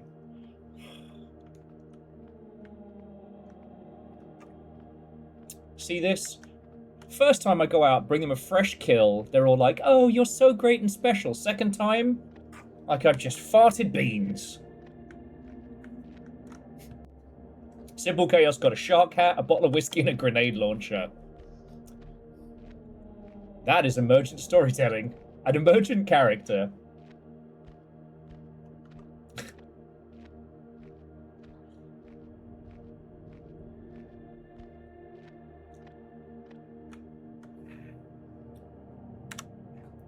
That's what the cults do. They make you feel special, and they pull it away from you. Not a cult.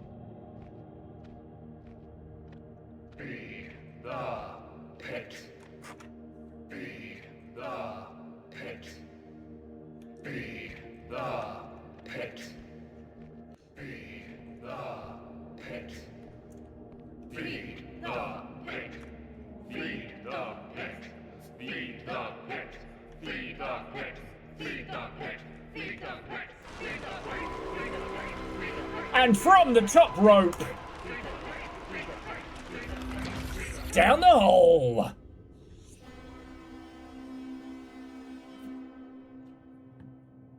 All right.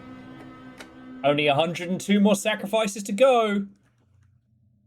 Oh, if you missed it earlier, in our first ritual, the pit spoke to us, and all it said was, "Help me."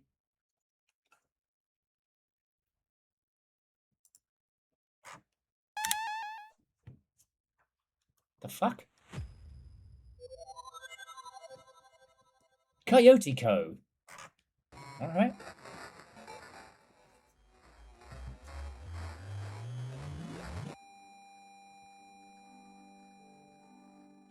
What the fuck?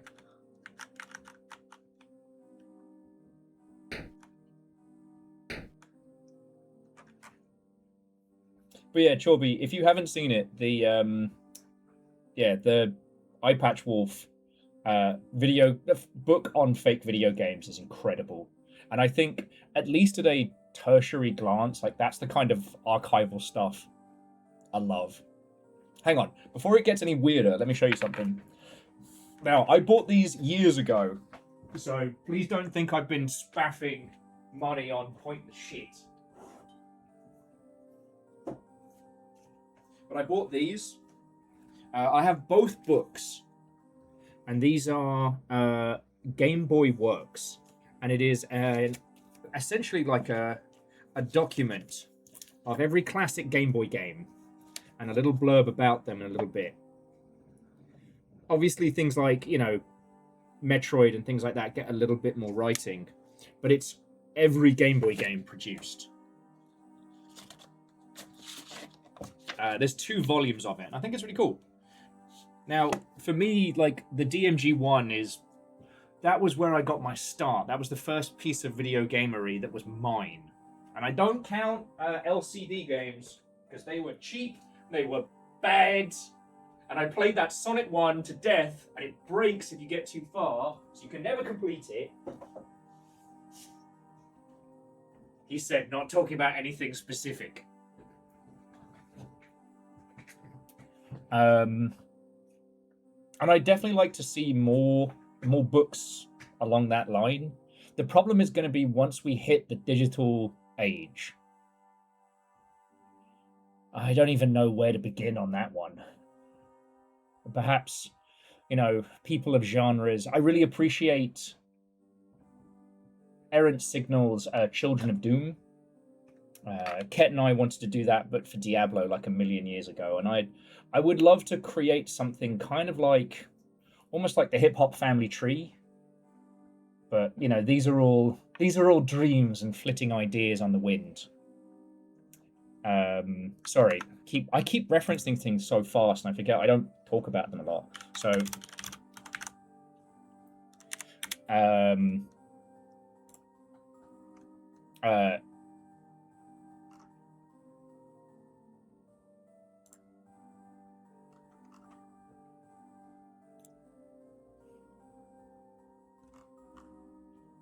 let me see if I can find a good site to recommend it.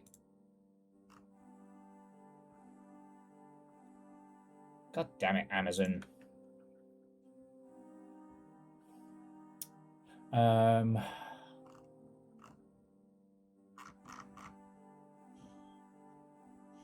Because, okay, Goodreads has it. This isn't a great way to show you all, but so the Hip Hop Family Tree is a comic series, or graphic novel, if you will, that charts the birth, success stories, commercialization, and then status of hip hop as a genre, as a movement, all the way up until I think it charts it up to 1985, which I know doesn't seem like a huge thing. I'm not a music person by any means, but so much of games is influenced by hip hop. But it's a term thrown around so lightly and so casually as to be almost worthless at times. If you haven't seen the Bob's Burgers episode where Bob attempts to learn how to dance and accidentally, well, I shouldn't say accidentally, ends up like bundled into a hip hop dance like lesson. It's just a little snippet of how something can be so lost when it enters the vernacular. I don't know. Things actually archiving these movements, I think, are really important. Also, play Jet Set Radio. And then play Bomb Rush Cyberpunk. What's up, Caroline? Did you get what you're looking for? Yeah, I did. Oh, yeah. Think you can speak to the pit finally? In theory. It's weird, like gibberish English syntax. Kind of like Pig Latin. It's ordered wrong, but it uses all the same phonetics. Oh, wow, that's awesome. I didn't understand any of that. It's okay, Abel. Didn't hire you for your brain. Well, once I grow a brain, you won't be able to afford me. How's this going? Good, I think. Tracker's in. We should be able to see where it ends up. When do you want to feed it to the pit? I'm going to attempt another call first, but I don't want to wait any longer than that. The other two are itching to find out how deep the pit goes. Dustin says, and then maybe play Freak Style, the forgotten gem of BMX Trick 'em Up Racer.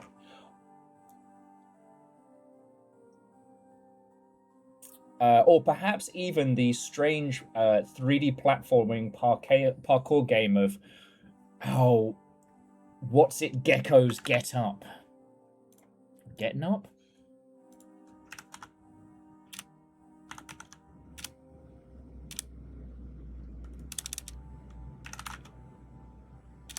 No, not Get Even.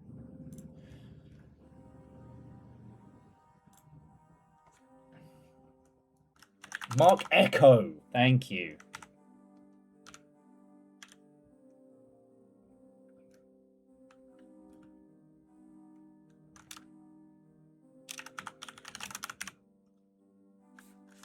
Oh, the O's got a funky little jam. Yeah.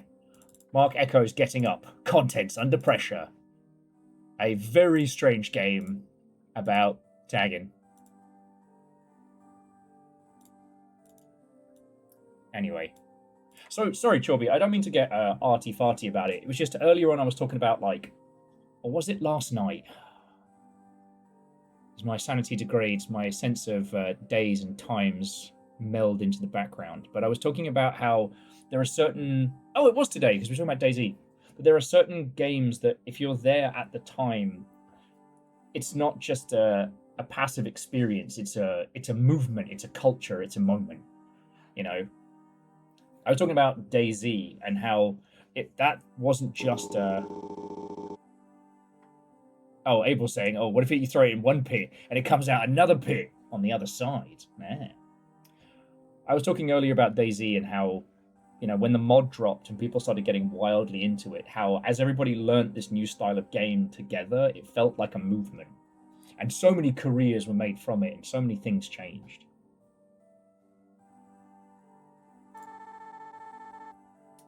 Oh, Baron says the time of day where they can't play games. There's too much glare. Well, I live in a sense of perpetual darkened night, so it makes gaming real easy.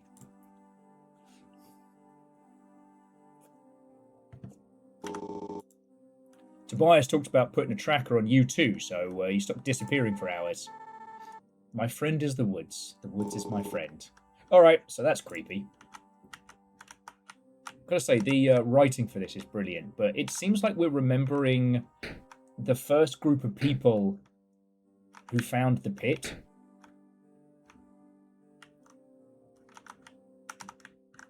And everyone seems to have their stuff kind of color-coded, much like the peeps we've seen so far.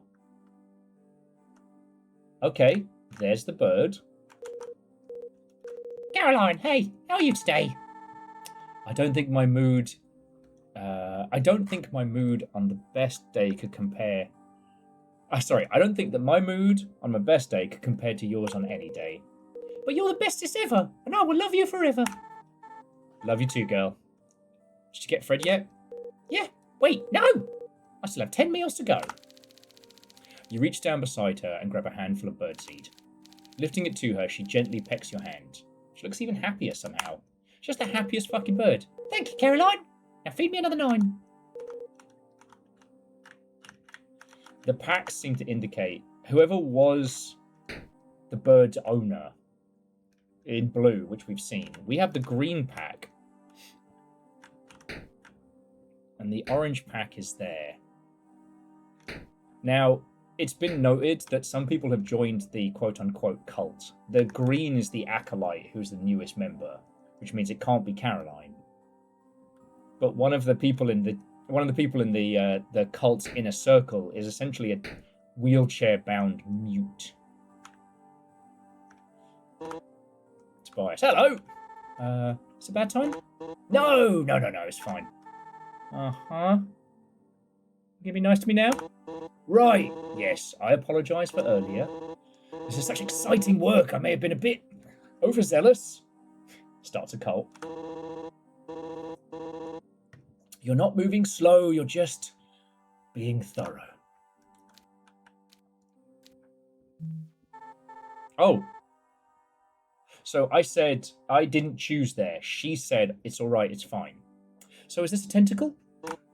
Yes, it is, but it wasn't... I think it was a plant before, perhaps a vine. However, it became infected, like the phone did. What are you thinking then? I'm thinking about what else it could infect. How to transform... This creature is marvellous. Sure is. Gonna make us a lot of dollarinos. Ah, yes. Money, money, money, money, money, money, money, money, money, money. There's a lot more to consider here, Caroline. One of the smartest people I know. Surely you can think about the other stuff. Right, once I'm rich, I totally will. Pinky promise.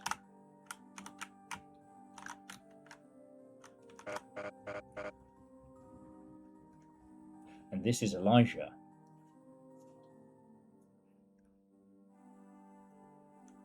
Yeah, Patch Rabbit. Hello? Oh, Caroline! Oh, I was off in thought. What thoughts? Thoughts of being old? Ah! No. Thinking about the pit. Lay it on me.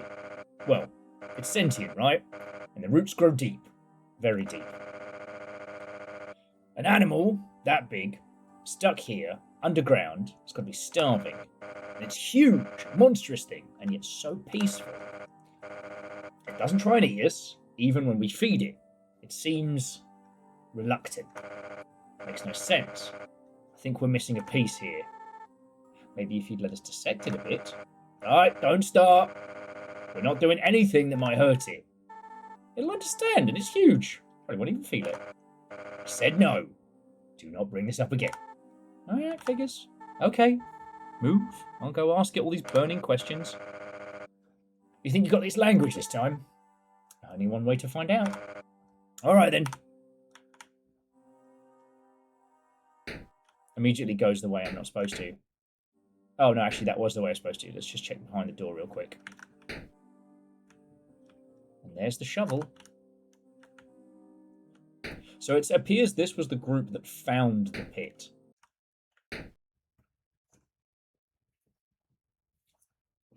Sorry, as if that wasn't like absolutely obvious. Sorry, friends, I haven't had.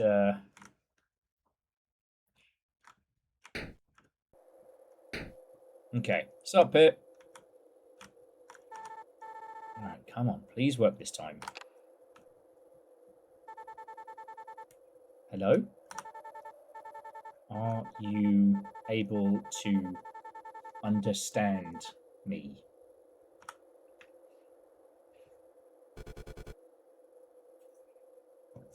Dot, dot, dot. Caroline. Yes. I understand. You do? I did it? Yes. However, for now, do not speak. Only listen. What I am about to share will change all you know. We have much to discuss. But for you, it must wait. Huh. You're gonna get me with some fucking mystery shit, aren't you?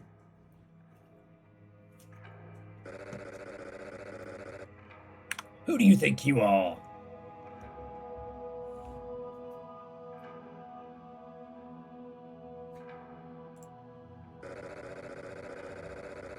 Stay the hell out of her past. You are not her. Okay. Well, I didn't do that on purpose, so... Okay.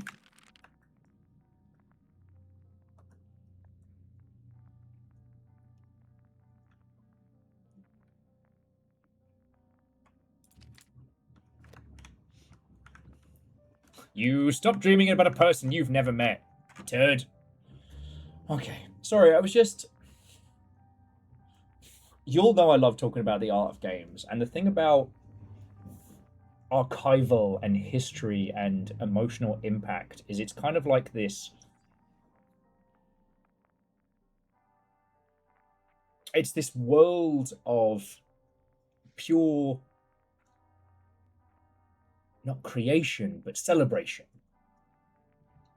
To celebrate the things that make games worth our time, to celebrate the things that they do and the people who make them. There's so much to them. You know, even at a low stage, because games ask you to be involved. You are part of the experience, and the emotions that you bring in and then bring through are incredible.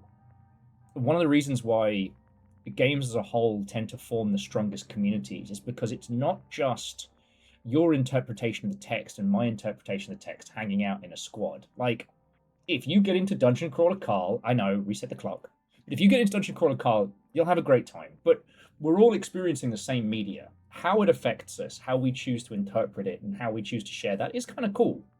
But ultimately, aside from reading a lot of books in a row, that's all it asks of you.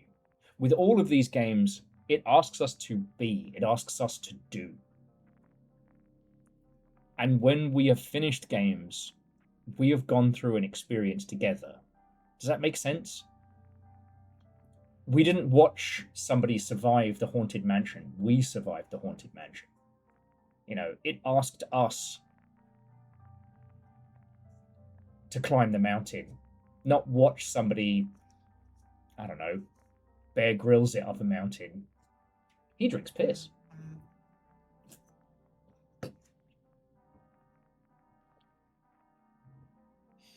So I get very overexcited, might be the wrong term. I get very over enthused.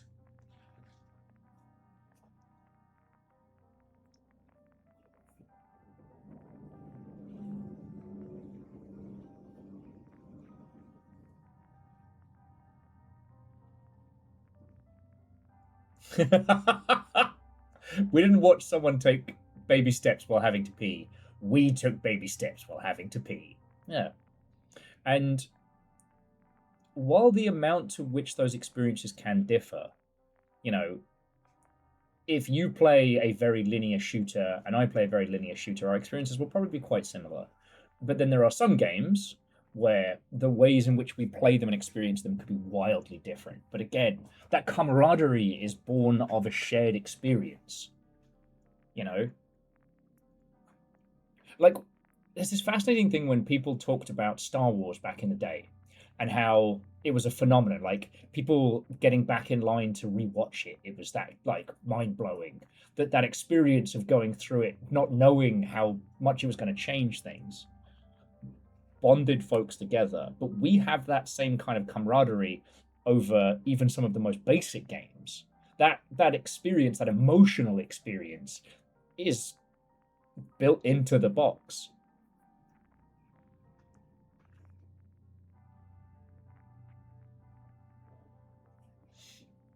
Oh, and sorry, C222 is currently within convention distance of the folks who made the remake of the end of the greatest RPG of all time.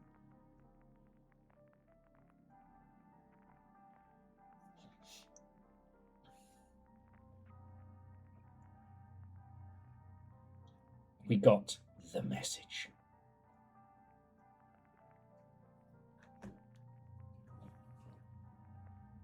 True, Verton. Even something as linear as like Phoenix Wright does feel much more different than reading kind of a crime drama.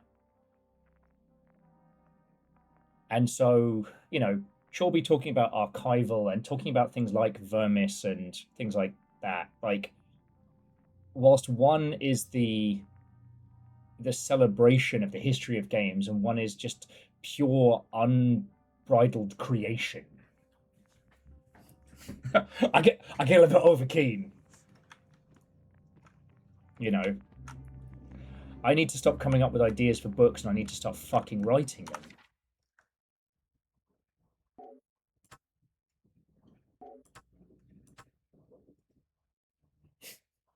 Never trust a duck that asks for grapes. I wish we'd gotten to do the oh. I wish we'd gotten to do the Longship yearbook.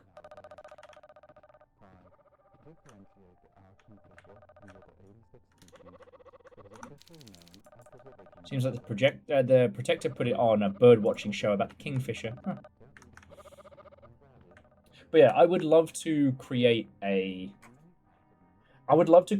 fictional history of a game that changed things.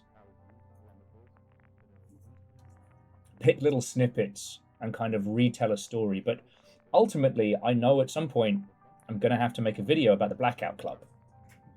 You know, I hope at some point Deus goes back and finishes the in-universe documentary, because it was such a good jumping off point.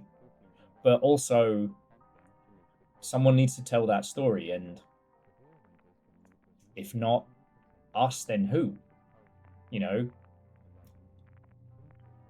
It was pretty much like us and Marty Cow, and I think there was one other streamer who was super into it, even towards the end. You know? Other people dipped in and out, but then there was also like, what was it? The Red Acre Neighborhood Watch, who were keeping track of all the story beats and everything together. That there was even a show that was needed to keep all the other Blackout Club runners together.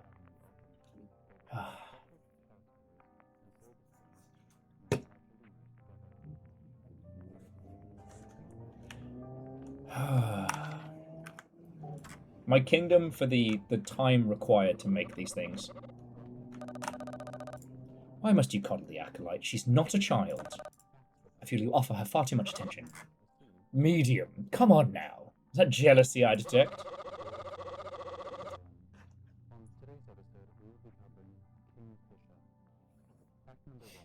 So many treat our church like nothing more than a weekly chore.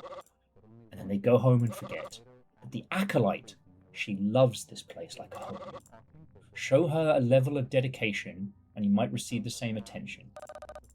I am dedicated. I will do anything for you. Please, do it for the pit, not for me. Ah, she got a crush. Hello, sweetie. I believe you'll need this. Excuse the blood. I had to use some unconventional methods to acquire it. So, 3 eyes. Apparently so. This is how I woke up after the transformation. The father told me it's a gift for my everlasting vigilance. We all return with some unique features, but I find myself especially lucky. The father says, I am his eyes. He sees through the darkness because of me. Is that not magnificent? You seem very passionate. Father has inspired a great passion. Here, I'm able to express my true self. I'm able to improve the world.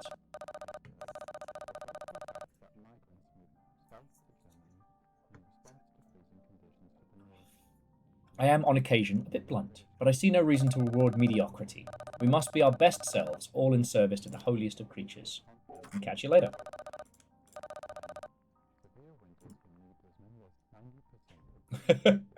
Vern just said, like the good Lord said, it's gonna be me.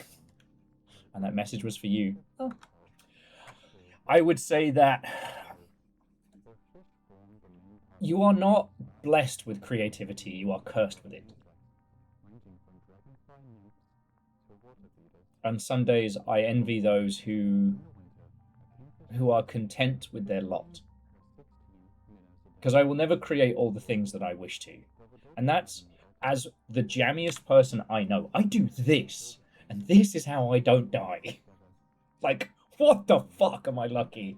And I still want more. I don't want more accolades. I don't want more attention. I don't want more people telling me how great and wonderful and special I am, because we all know that's fucking bollocks.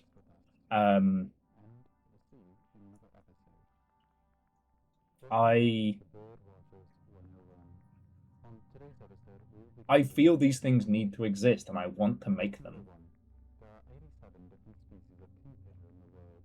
Yeah, so Patch Rabbit, thankfully with the Blackout Club, because everybody was so enthused, you know, all of the prayers and answers and things like that were documented. So it is fucking cool. But it's like at some point, the history of the Blackout Club, but then the story of our experiences in the Blackout Club. Like, there are so many things that need to exist. Anyway. And to Alf, I'm so glad you're enjoying it. Somebody on YouTube said, and I quote, "I love this guy's energy," from me talking about there is no anti-memetics division. And I just had to be like, no, you don't understand. I have been insufferable to everyone else in my life.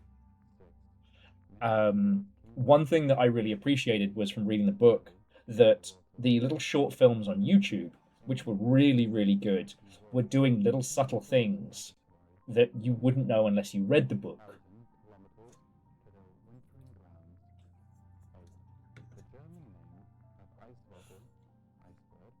And true.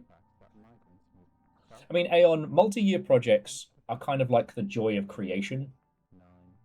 I have to be reminded sometimes that you don't have to make money off your creations to be successful. I think it partially comes from being a child of the 90s. You know, the best way to describe it is that, like, you know, I was an 85 baby. I grew up through the 90s, and we lived in the shadow of greats. You know, this idea that people who were globally successful and squillionaires, that those were the people who were successful, right? That if you weren't a rock star, you were no musician at all, kind of thing. And I also think it's partially because I spend so much time trying to understand the business of games that, again, financial success is what I consider in a lot of like advice and discussions, but ultimately creating is fine. You know, I think that's why Vermis has become so important to me. Now, Vermis is a commercial success, but even if it wasn't, it doesn't matter. And just really quickly, is there anyone here who doesn't know about Vermis? I promise I can talk about it real fast.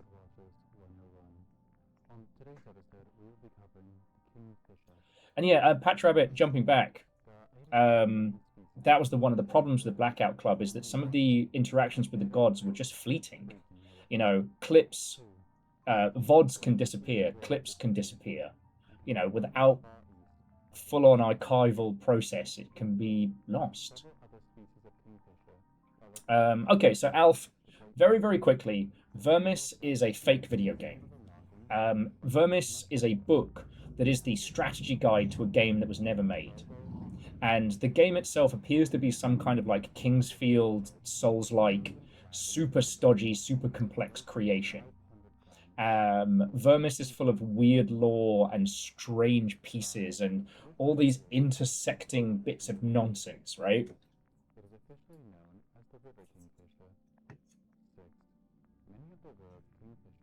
Um,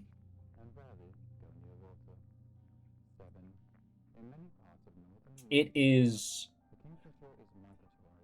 incredible. And what's so brilliant about it is it's this idea of that you could just sit down and come up with a game. It could be as... Yay! We got a sugar daddy! Little Fire saying, our worries are over. A totally legit person messaged me on TikTok to be Little Fire's sugar daddy, which means we have a sugar daddy, which means we're saved. Yes! Just if you could slide in the teeth bill there, that would be great. Sorry, I have to have a bunch of teeth out, and the cost of it is exorbitant, and I don't know what I'm going to fucking do. So I've been freaking out a little, but it's fine. We're saved. We're saved!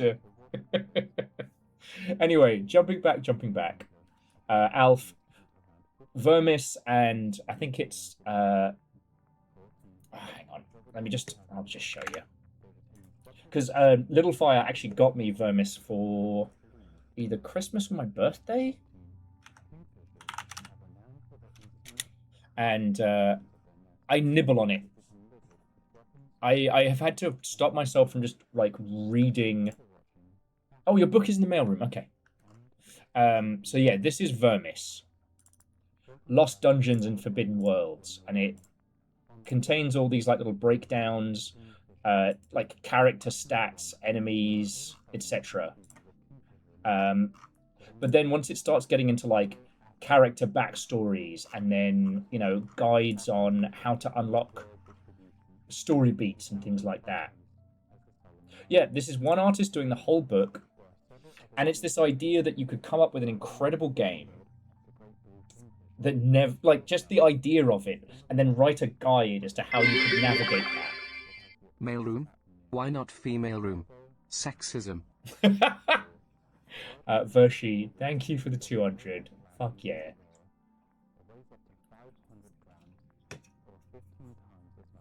I highly recommend looking it up because it's pure creativity.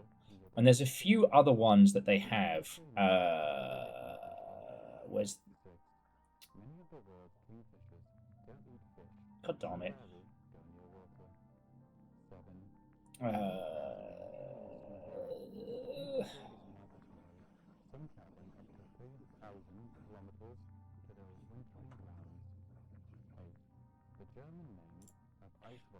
Law book. Here we go. There's a few others that they have. The other big one is called... it's God Husk. I can't speak to any of the other books, but God Husk is a body horror, like Metroidvania. You play this strange little machine moving through this alien world, and it even goes fully into like enemies, items, like mechanics, the whole thing. There's even like fake adverts and stuff in there.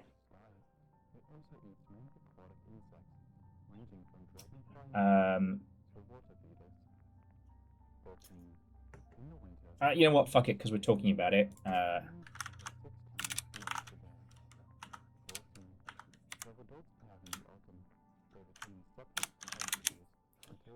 Yeah, and here we go. And this was the thing I mentioned earlier, the bizarre world of fake video games, which documents fake games. Everything from Vermis to, where is it, like Harry Partridge's knockoff Resident Evil Ghost Bleed, the bio horror, which is just a short like video on YouTube.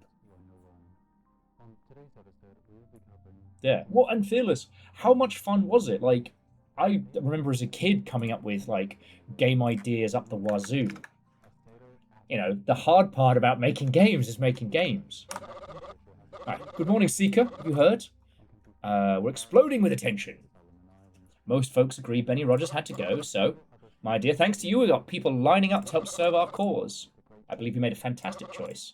All these years, seeing you grow up, I knew you'd change the world someday, and with all this, as icing on the cake, we have a party tomorrow. Just one step closer to the pit, going worldwide. Mr. Worldwide. We're hunting bulldog. Shouldn't hold you up. My endless chatting. Anything you need? Right, how does the transformation work? We offer transformation to the most dedicated after they have proven themselves. It's a bizarre procedure. To be honest with you, Seeker, it's more mystical than scientific. I can't pretend to understand it. But I think that some things of our world aren't meant to be understood. A holy flesh pit, an ever-changing forest filled with monsters? These things cannot be, and yet they are. Our world is not a normal one. Do you trust the Cardmaster? Ah, Cardmaster. I certainly do not. His entire existence is an enigma.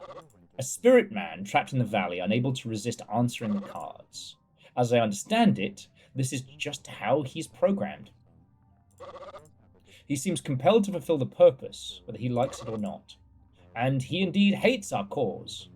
There's not a trustworthy thing about him. Not to mention, he is very grumpy. Self-righteous prick. Oh, so the person that said stop dreaming about Caroline is the Cardmaster, and there's a non-zero chance the Cardmaster is Elijah. But yeah. God, this game's fucking good. It's interesting that this is another example of, like, horror can be... horror as a thematic rather than horror as a, this is some spooky shit. Yeah, and Patch Rabbit, it seems like, yeah, the Cardmaster's talking directly to us. Yeah. So anyway, so Alf, I'm so glad you're enjoying There Is No Anti-Memetics Division. And when you finished it, you know, maybe I'll do a second, like, I don't know, like a wine and cheese spoiler moment or something. I'm just making excuses for wine.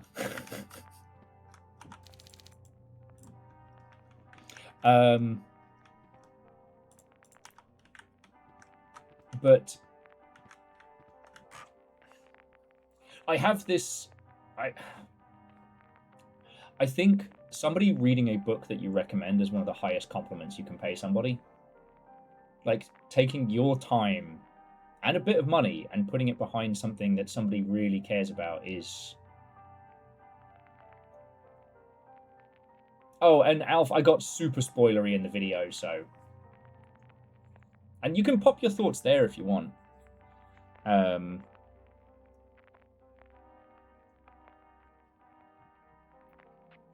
Sorry, I got like 15 thoughts all careening around in my noggin. I've currently read through all of my books, so at some point over the next couple of days, I'm going to pop down to the secondhand bookstore nearby, see what I can fetch for myself. But I'm currently rereading Pavlov's Trout, which is a book about looking after your own mental health disguised as a book about fishing. That's really good.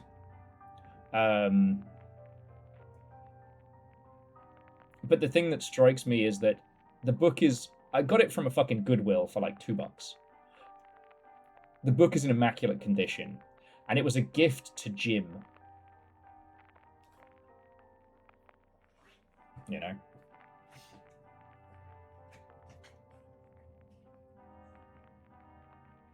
Damn. Alf has about 40 books on their shelf still not read. Yeah, no, the Jim. Now, I read in the bath because I needed a hobby that wasn't building things with my hands or video games. You have the strange feeling he desperately wants to turn off the music, but can't. There's masking tape over the off switch saying, do not touch. Can I... Okay.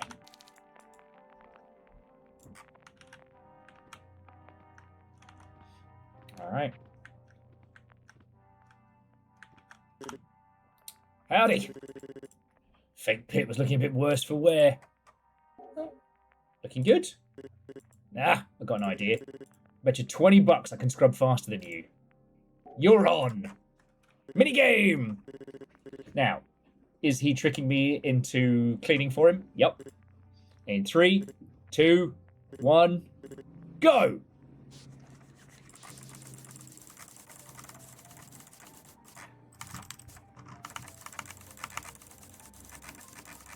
Yeah. How'd you like them apples? Sweet mother of Elijah. I mean, wow, that was inhuman. You just scrubbed 66 times in 10 seconds. Have I gotten 3 more? You have my undying janitorial respect. Well, there's your 20, friendo. Don't spend it all in one place. Sponge Master! Wink! So where were you before? Ain't from nowhere exciting. Just whichever park bench I could find that night. Lived out in the street for around about 6 years before Father found me. He told me he doesn't normally go out on account of his creepy face and all. But when I saw him, I weren't scared. I just asked for some money. He said he could give me something a lot better. A home. And Quasi, what unwelcome. Well, so Alf, as someone who has bought a lot of books because they sounded interesting, the reason I caught up is because this year has kicked everybody's ass and has forced me to read my back catalogue. You know, I hope you never reach a point of personal economic downturn. But if you do, you've still got the books. He said he could give me something a lot better at home. Guess I lucked out, because now I'm here.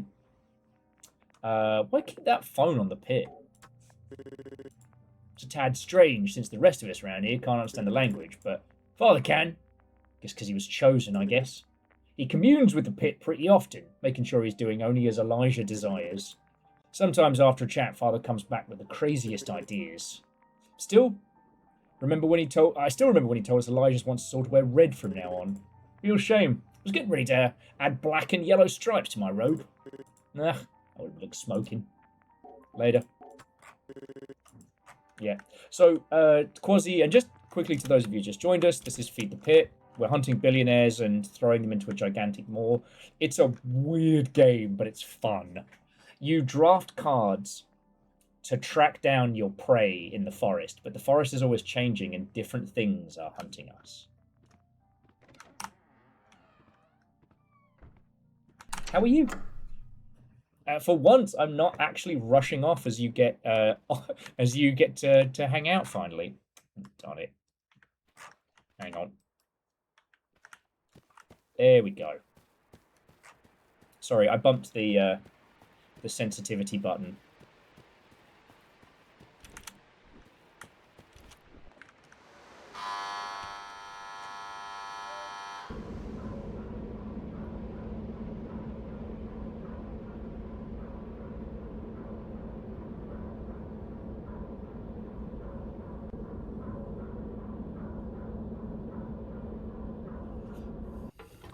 Oh!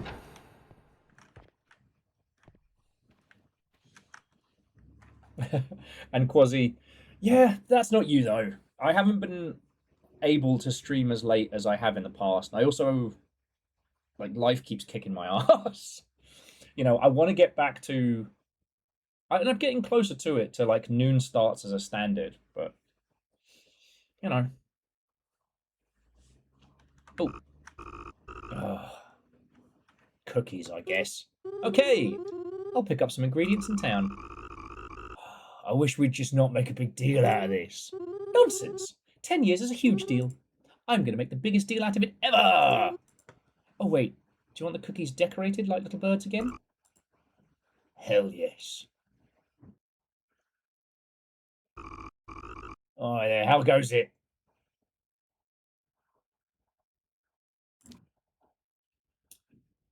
Hope the arse kicks are getting given time to heal.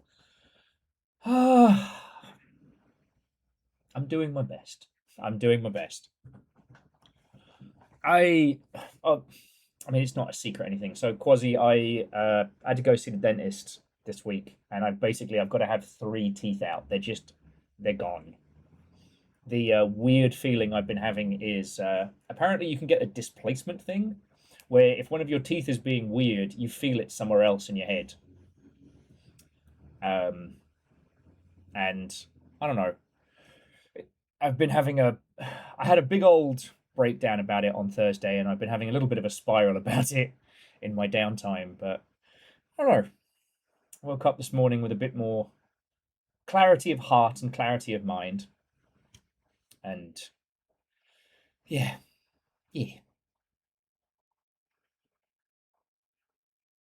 We'll probably talk about it as a squad proper, once I've had well, I don't really get weekends, but once I've had kind of like a bit of time between streams to cook up a plan or work out how much I need to, We're not supposed to call the Truth Fairy anymore. They prefer Truth Queer now. You cannot hurt me, for I am one of the last great British stately homos. Vershi, what the fuck? Vershi, thank you. I wasn't telling you all to be like, it's sad time. I just, for as much as I tell you all the shit that's going on with me, I need to be able to just kind of like vent a little about it. And I want to let you know, I want to let you all know when I'm doing bad and when I'm coping. And today I'm coping. So, Vershi, seriously fucking thank you. You absolute legend. Thank you. Okay. Dice, what and welcome. Would you like to come hunt some billionaires with us?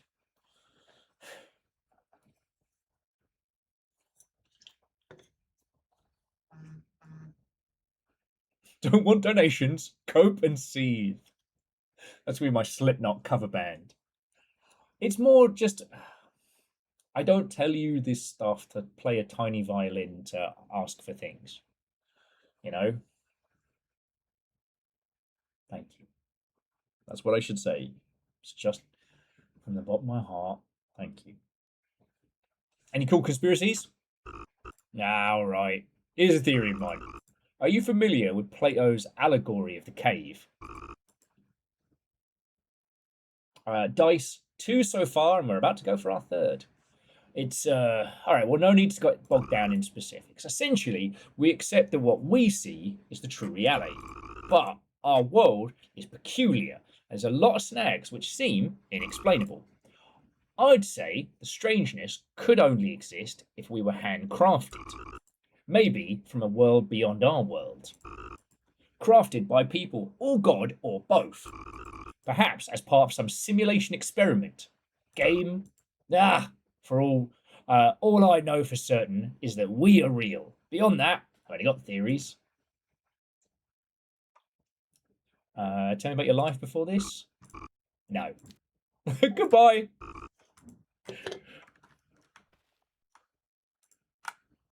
And dice rolls ones, thank you kindly. We're a double dice situation. Hi, Mr. Seeker. I hope you don't mind. I need a ride to Coyoteville. You don't tell us asking for help. You tell us and we want to help and can't give you hug you or donate teeth safely. So instead we do this. Well, Quasi, thank you. There have been a lot of hard times, especially this year. And I don't know if you'll know this, but I keep all the shit that you lot send over the years. And Quasi, I have that lovely note that you wrote. It's on like a pinboard, and it really helps. Thank you. Yeah, Vershi can't even deliver us food. The fire alarms still keep going off, and oh boy, the stank in some of the floors from the water damage. Baron says, "Speak for yourself. I can donate teeth." DJ Corsa, does stream cut out for anyone? It sounded like Will was being self-deprecating, but all I heard was wah, wah, wah, wah, wah. Get cared for, nerd. All right. Look, the last thing I'll say on it today is just that, I am fully aware of the privileged position that I sit in, literally from this very chair, and I think the thing that really broke me on Thursday was this worry that it's all coming to an end. And maybe it is, maybe it isn't. But this is the fucking best. And the idea that it might all be coming to an end because of choices that I made like 10, 15 years ago, you know, that because I didn't look after myself in the low points of my life before hanging out with you lot, and that's now catching up with me, that's gonna be what ends the Longship? The fucking bill from a fucking tooth extraction? You know?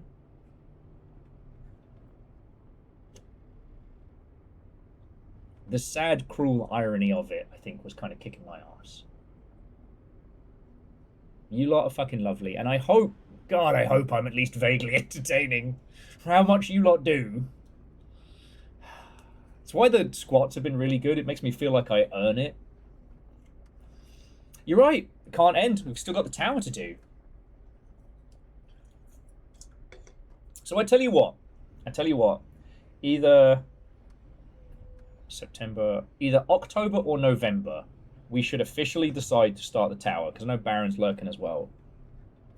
I've almost got a date down for giant robot nonsense.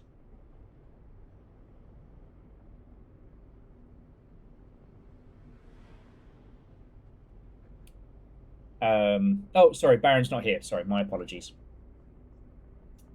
And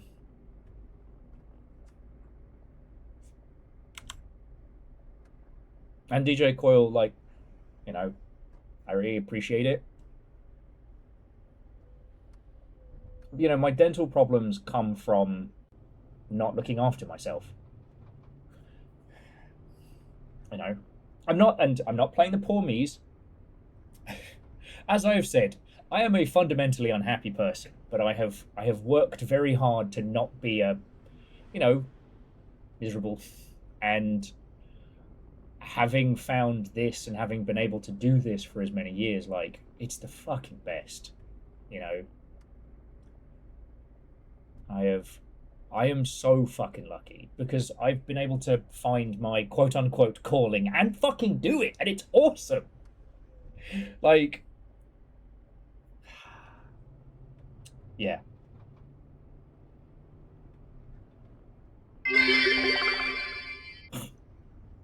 So you're all ignoring.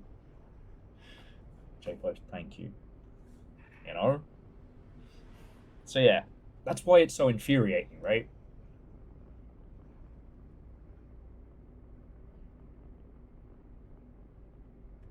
And DJ Coil, like, thank you for sharing. Anyway, I don't want to go down this route. Today's not a cry on stream day. I had to mute the mic on Thursday because it was one of those proper, like, ugly cries. Thank you. I guess what I'm saying. Anyway, let's lock in the tower either for October or November because, friends, we're going to be getting into Hawking, the fucking mech game. Either I have a weekend possibly in September that we're going to do a spectacular, and if you all are down, if you would like to play giant robots with me, like, I'm going to message my buddy who's been, you know, pushing for this. We can start making mechs like next Saturday if you'll want to play along. It'll be completely free. It's a fan project that has managed to reverse engineer the original Hawking. So we can just fucking play for realsies.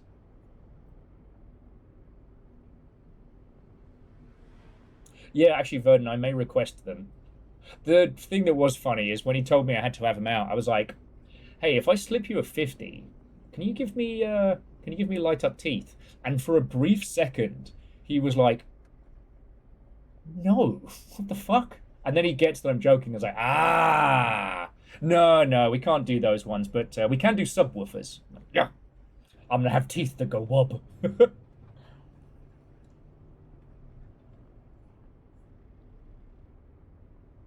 Yeah. And also, for all the stuff that I'm whinging about, our good homie Damien has been going through hell on earth. And, you know, I don't want to be Captain Wah Wah Wah while I am sitting here streaming with so many fucking cool folks. I refuse to let the shitty hands of the world get in the way of the stuff that's worth doing. That's brilliant. Okay, so who wants to hunt a billionaire with me? To Vershi and J-Post and all of you, like, you know how much money that is. Thank you, alright? Now, after you got rid of Benny Rogers, there's been so much interest in the church. Everybody wants to help make this world a better place, like we are. I'm putting up these flyers, but after that I've got 3 meetings today. I'm lucky if I get to sit down with one person a week. Oh, I have a question, Seeker. It's kind of personal.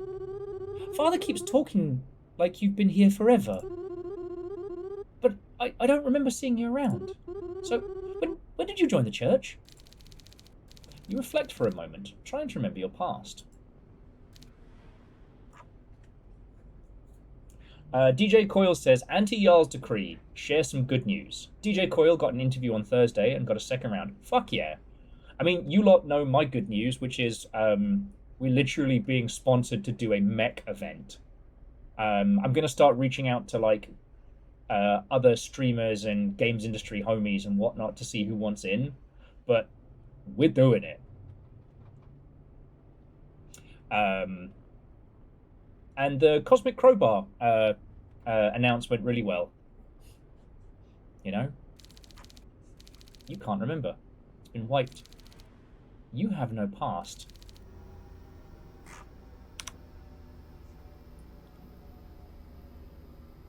Does any of you speak Zergiot?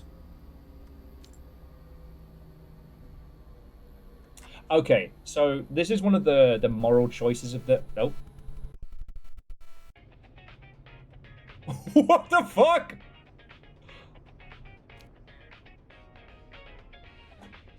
What the fuck?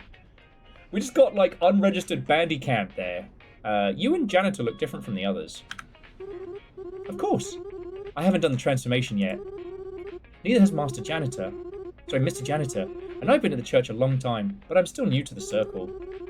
With all the new attention and all the new recruits, Father says I'm excelling, and I'll be ready to transform soon. It's just a game about hunting. I bet if you keep up the good work, you get to transform too in no time. Here's like 1% of a tooth or whatever you pay the dentist for. Alf, fucking thank you. God. Hi, I'm your favourite disaster case, Will Overguard. I talk about video games on the internet, and my body is failing.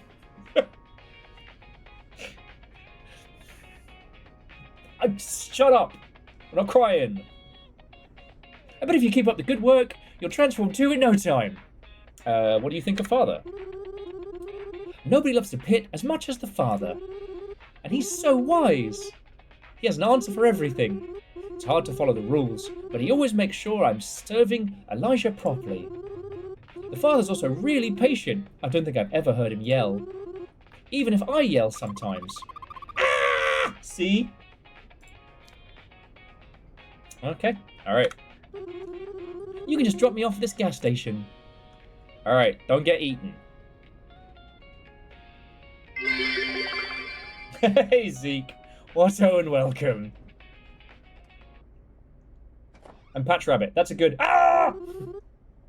God damn it, Aeon. Alright, we're going to need a replacement Aeon Digital. I'm accepting Aeon Analog and Aeon Physical Media. Ah! Zeke, how are you doing, mate? Watto and welcome. Have a good day. We've been talking about everything and nothing today. We've been talking a lot about, like, archival stuff and video games and the ilk. I was talking a lot earlier about how, like fake games and how there's so much fun to come up with. Oh, shit, that's what I was going to riff on Fearless because before I got distracted by whatever we were talking about. But I think what makes fake games so much fun is recapturing that feeling you had as a kid of, like, I have a game idea. When you don't know about engines and you don't know about production pipelines and server costings. When you just have an idea for a game. And re-embracing that is fucking fun. You know, I've joked about it, but I could come up with a good Naruto MMO. I could do it. It would have permadeath. But instead of it being, instead of embodying a character, you embody a bloodline. So your character progression happens when your character dies. You get like little increments of leveling up, but then you end up dying, and then the next character. Yes, permadeath is non-canon in the Naruto universe, unfortunately. At least in the early stuff, I did like how the worst thing that could happen to someone was them being brought back from the dead. And then they just hand-wave you. Don't worry about it. Okay, Alf. I don't know if you're joking, but that would slap. Like, actually doing the political dealings between the different nations and the different ninja villages representing them. Okay. Would you like to drive to the shop first? Yeah, let's go spend some cash.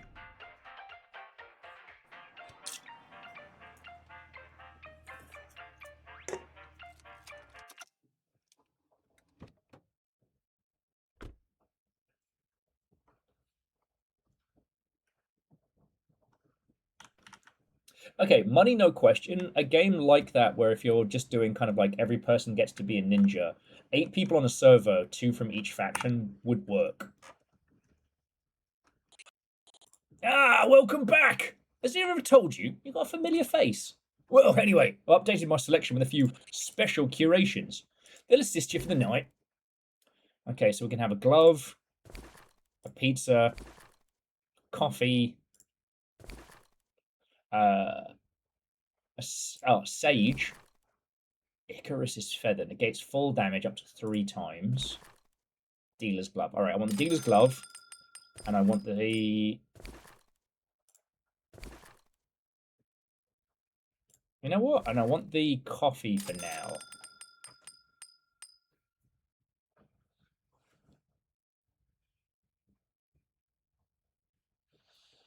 Like, Verdant, if we're talking about, like, concepts where we don't actually have to make them and they don't have to be a commercial success, I love the idea of a one-day MMO.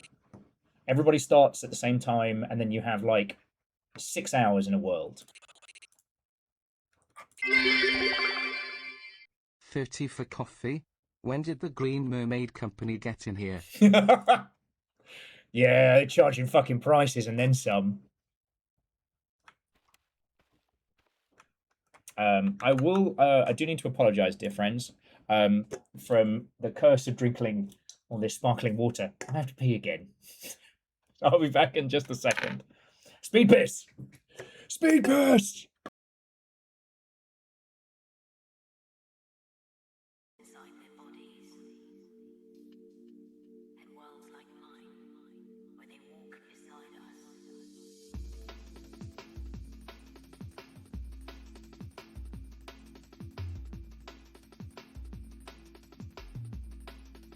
Worlds like yours.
Speed piss.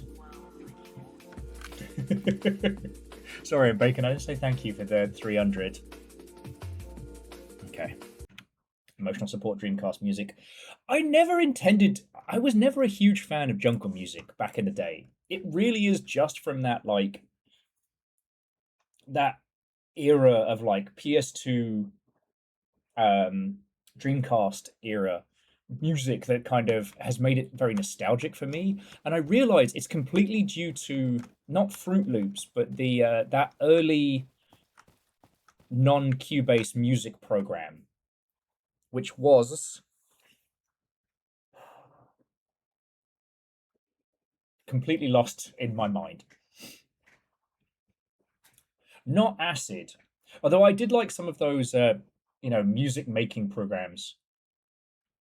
No, I was pre-Fruity Loops. Oh wait, no, you Fruity Loops instead of Fruit Loops. What you did there, I saw it. Anyway, it'll come to mind. One of the things I really love. Oh, and Fred, what and welcome. One of the things I really love is learning more and more about, like, those specific eras of games. That the reason why there was so much jungle and drum and bass stuff in those, like, Dreamcast to PS2 era games was because of that program and its prolific spread across the industry. It was the affordable choice to Cubase's, like, crazy money equivalent, and it had a lot of preset drum beats and things like that. Not quite Amen Break, but that similar kind of vein. And that's why, for example, the Armored Core soundtrack is these, like, piano chords and this, like, almost disjointed drum and bass music, because that's just what they were experimenting with. Hell, the thing that I really wish people would say more about From Software is that they just did it. There wasn't a genius moment. There is no auteur. There is no one person who was special and better and, more clever than everyone else. They just worked at it. We need music for this game. All right, one of you can make it. Ah, yes. Quasi said to age themselves, whenever they hear jungle in a video game, they think Jungle Strike. What a game.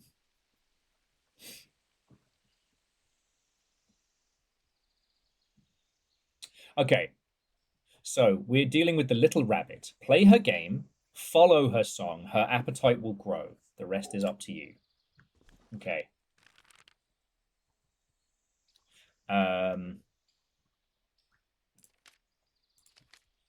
Okay, so she'll likely not stray far from water. So we need to narrow that out as quick as possible. Okay. All right. And if we hear music.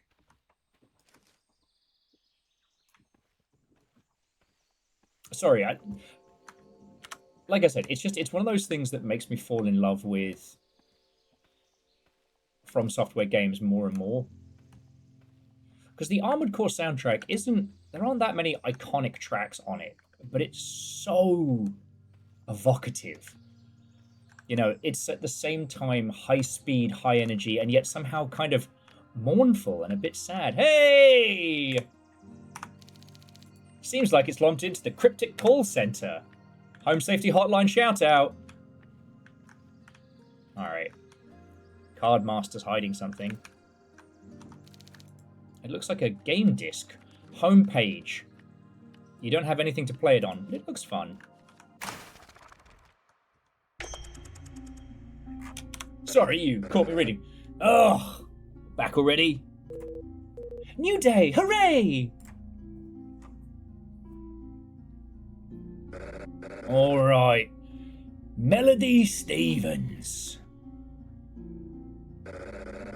You know the drill. Alright, start with the lodge.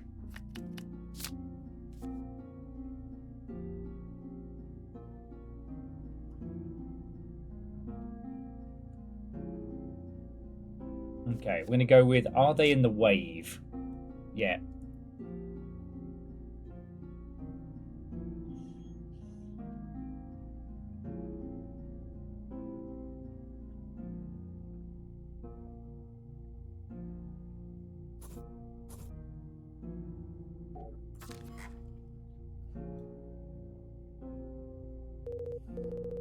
Old man, you're staring. Is there something you feel like sharing? Ugh, pardon, lost in thought. That's fucking Elijah. Go on and get a good start. See you at the next landmark. Alright, so if we start hearing music, we head towards it. And do let me know if the game is too loud or too quiet. But yeah, like, if we're not thinking about games that need to make money, that can just be on pure construction, like, you know, I've told you all I'd love to do something that's, you know, a combination of giant robots and extraction, where, like, you have your own super cool, like, landing vessel with 4 mech slots, and you invite your friends, and then you land on the planet and you go explore, but also you're walking around, you set the mech as like a big chunky walker, and then your like bipedal mechs jump out and zoom around and stuff. The idea being that there would be kind of almost like an MMO tier, what's the word? Buddy. There'd be an MMO tier economy. So the things that you get back from the planets, from planetfall, are for trading. But also to the idea that each different planet would have a different hook. The first one would be kind of your typical post-Mordheim. Like, there's a big MacGuffin in the center. The closer you get to it, the more expensive it is. The closer you get to it, the better the value of the gear, but also the more dangerous and warped it becomes. Stuff like that. Okay. I swear I clicked accept. Why didn't he give me the key? Am I losing my marbles? Did I thought I clicked accept. Where's my fucking card? Oh. Hey, so remember, I think it was Patch Rabbit said, that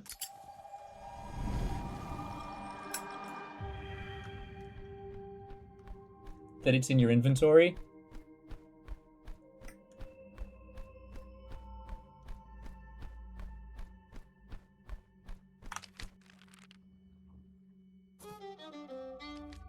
Okay, this is good. So there are now only 3 locations where she can be.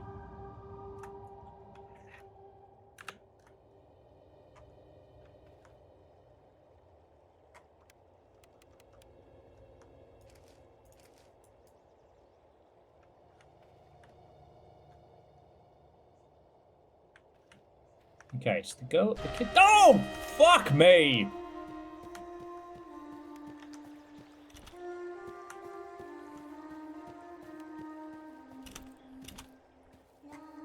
Alright, I see you, kid.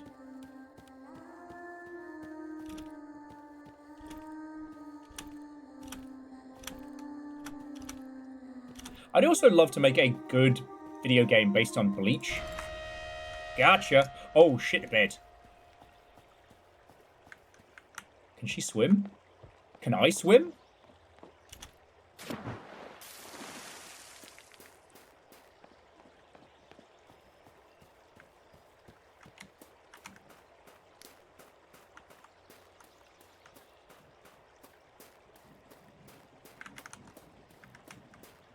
God.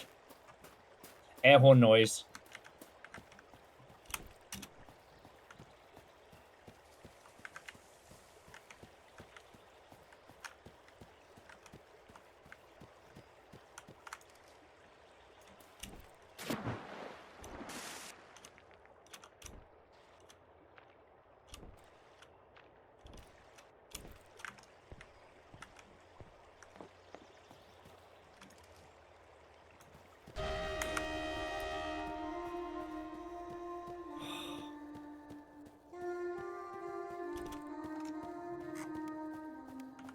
Kid, you're doing me a fucking damage.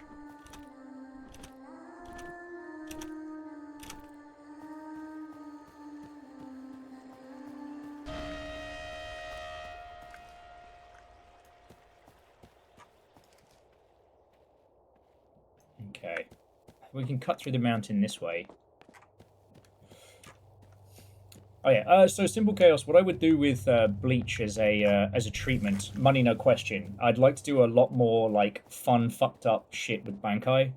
how a large number of the Bankai, their cool features or their cool powers are actually unrelated to, like, combat. Shit. You know, one of them being the dual swords that behaves like a child. And I was thinking, like, you could do some fun shit with that. Alright, hopefully the kid can't come up here. Woo! That little girl is fast. Portals are your best friend today. Open as many as you can, just get going. Alright, so, medium.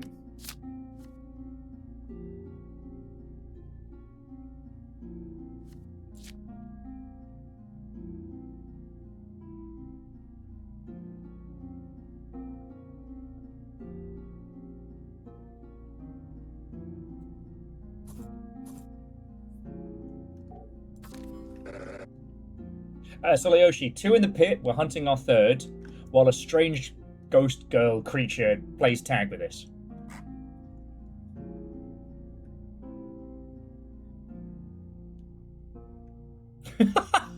Quasi says, one thing that video games do better than anything else in the world, make you feel like a child must feel the first time they approach a pool. Will this kill me on touch? Yes.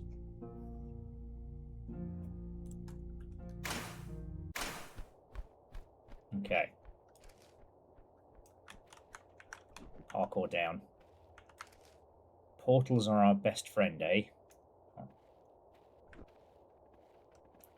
That... God damn it, little shit.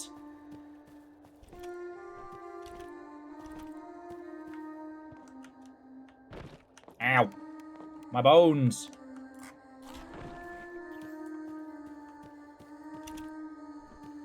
So I assume if we fail to play tag, she kicks our ass. But we can use this to portal us around.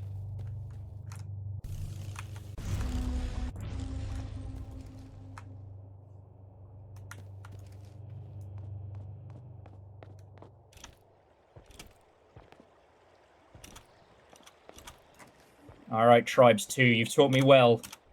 Ski down this fucking hill.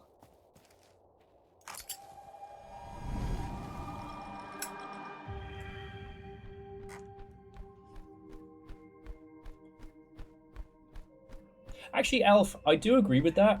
I used to read a lot of manga, and not all of it is genius, but so much of it... Okay, so we know she's here.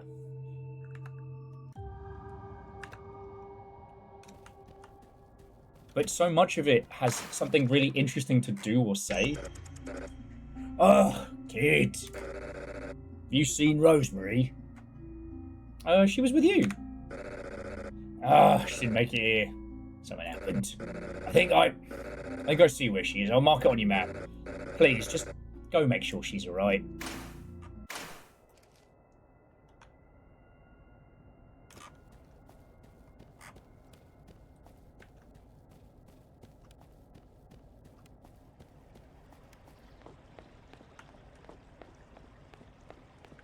Kid's fucking quick. I don't even know if we can see her if she's trying to jump us. Oh, apparently we went past the bird. There she is. Aww. On the ground. Oh, am I dead? There was a tree. I think I hit my head. Yeah, absolutely. Thank you for the rescue. You're so sweet. Oh, Rosemary, thank God you're okay. You didn't return. I don't know what I'd... Oh, and jumping back, Dayoshi, yeah, no, I 1000% agree. Now, the manga industry is brutal and it does crunch people into a fine powder. Like, I don't want to put it on a pedestal like it's perfect and great, but the speed at which it's created and the way in which, like, creativity and articulation on a format is celebrated to the same extent as, like, mastery, I think is awesome. You hurt? I'm better now. Just hit a tree. This nice seeker came and saved me. Oh, good. Thanks. Seriously, man? Okay, fine. Thank you, kiddo. I really need Rosemary. I'll go nuts without her. But don't tell her I said that. I won't tell. I keep secrets well. And Gideon, what and welcome. You know what, Gideon? Everyone has been very lovely today. The game is exceptional. The conversation has been brilliant. I hope you're doing good. Bugle Call investigates what would be OP in the past that we wouldn't think about. The main character can project his music really far, which sounds useless, but he learns to use it to direct armies, which gives his country a huge advantage in the Middle Ages. True. Being able to disrupt messages in the Ilk was hella powerful. Alright. Enough lollygagging. Let's continue the game. Okay, so large and medium are cursed. We need something. It's like we need like the pill.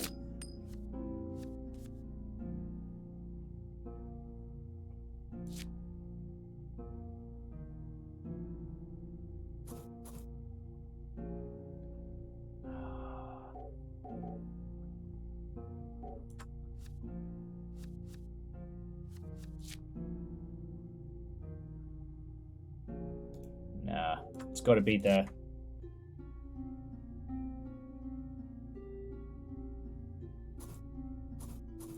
There we go. Baron says, well, the military is bullying me. They do that. Well, I'm getting bullied by a child. I'll trade you.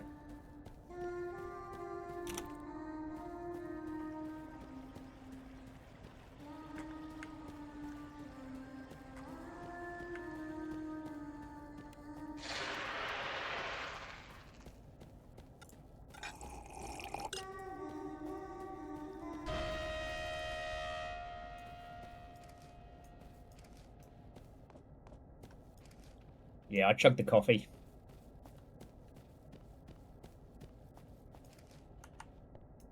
Parkour! I don't need knees! Parkour! Yeah, get fucked, Todd. Specifically, Todd Howard.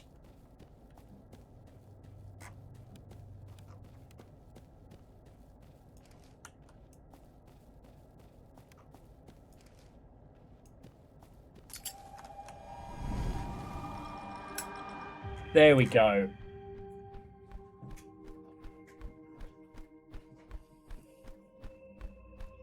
Sorry, Baron, there's loads of things I want to say. Just, you know, it's okay to kill cops and fascists. In Project Silverfish. Shit.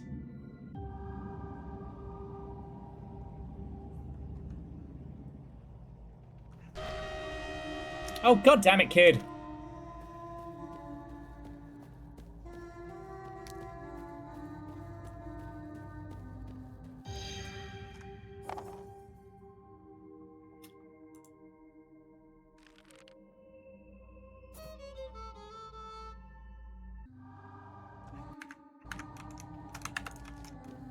I fucked up there.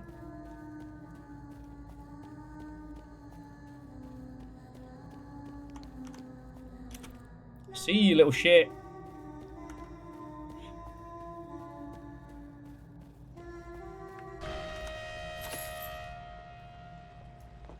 So I guess it works by the longer that she's running away from you, the bigger she gets. And if she gets too big, she'll just fucking eat us. Man, I should have bought more coffee. But then again, $30 a shot of espresso? What in the Disneyland Starbucks fuckery is that? If I wasn't already boycotting them, I would boycott them even harder.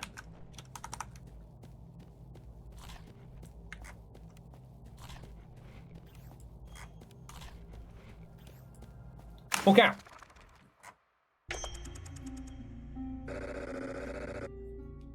Yeah, I just, Vershi, I try and differentiate so I'm not panicking so hard. But yeah, you have the military cops, the fascist cops, and then you have the fascists. who are fascier than the other fascists. Okay, time to find. I think the heart should be enough. Yeah.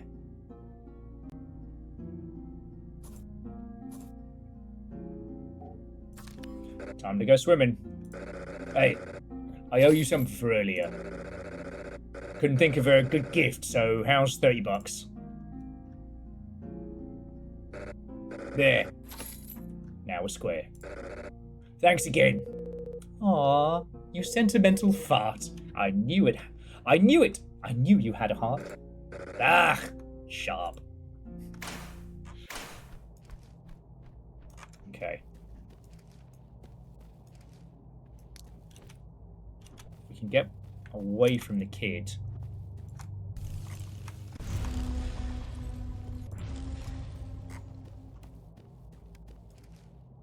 No, wrong way. Shit. Here's a child. Can she swim? I don't know.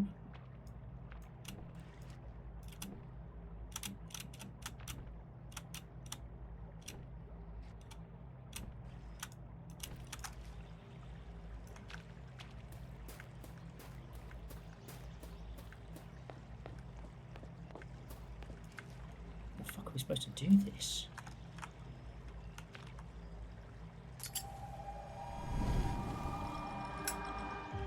Okay. Because if it's not here, we know exactly where it is. Oh! And friends, while we say hello to a crow, let me go say hello to Little Fire. I'll be back in just a second.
Right.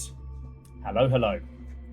We have a target to grab. So basically, I got this one spot on, and I guess it was also in the same area that we were. So let's fucking do this. Okay. Look for footsteps.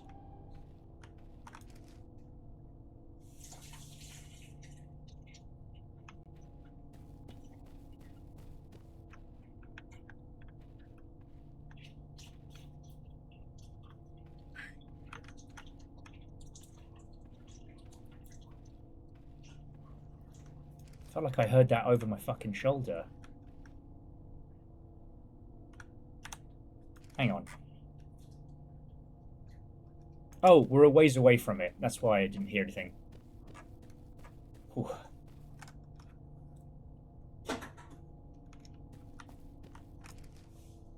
Alright, here we go.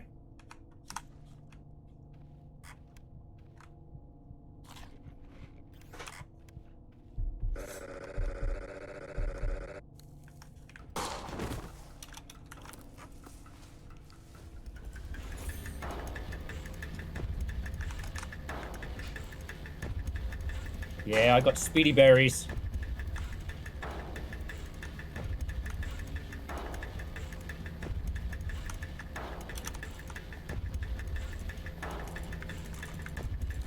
I cast knife! Knife, knife, knife, knife, knife, knife, knife, knife, knife, knife, knife, knife.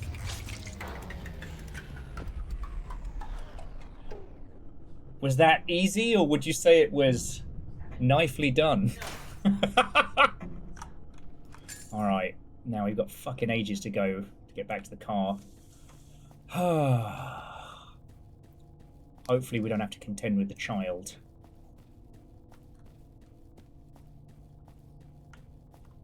Oh, we can't use the portal.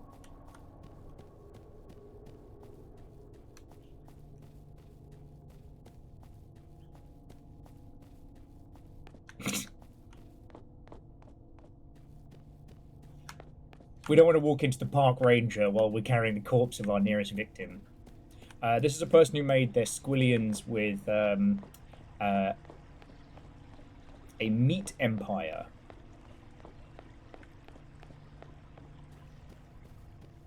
Alright.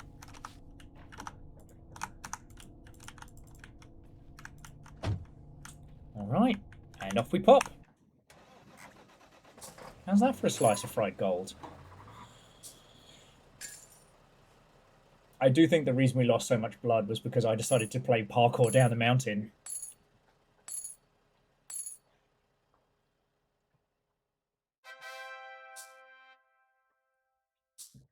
Okay.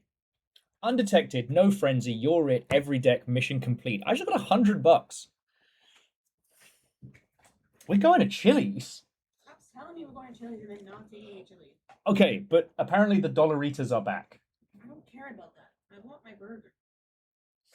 Well, I'm making you burgers tonight. It's not the same. It's not the same. Go ahead.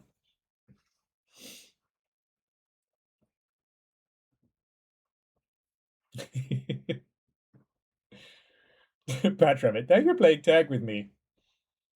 I mean, we did really well on that one, but watching the child's arms get longer. Whoa! Let's do a fucking road trip to Chili's. Vershi also wants to go to Chili's. Alright, well, let's fucking go to Chili's. Let's go to Chili's! What the hell? Fucking Virtue move and act like they don't know nobody. Yeah.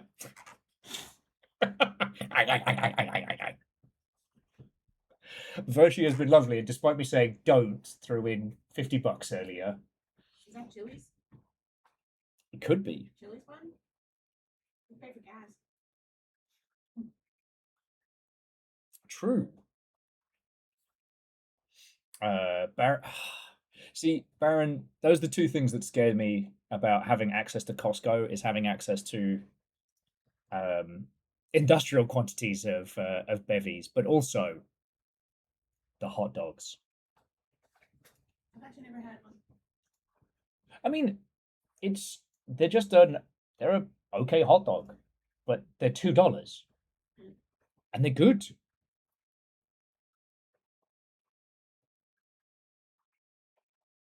Also, the amount of Pokemon stuff and other things that keep getting released at Costco. Sorry, $1.50. My apologies.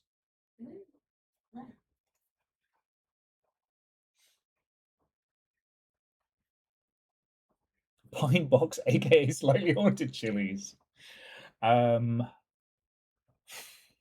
Alf, I don't know. I've not been to a Chili's. I understand their existence. So I can't give you a British equivalent yet. There was a weird faux Americana place in Chichester called Frankie and Benny's, which appears to be the closest, but that was like a faux Italian American. Whereas this is, yeah, because you have Red Lobster, which is seafood chilies. Then you have Italian chilies, Olive Garden.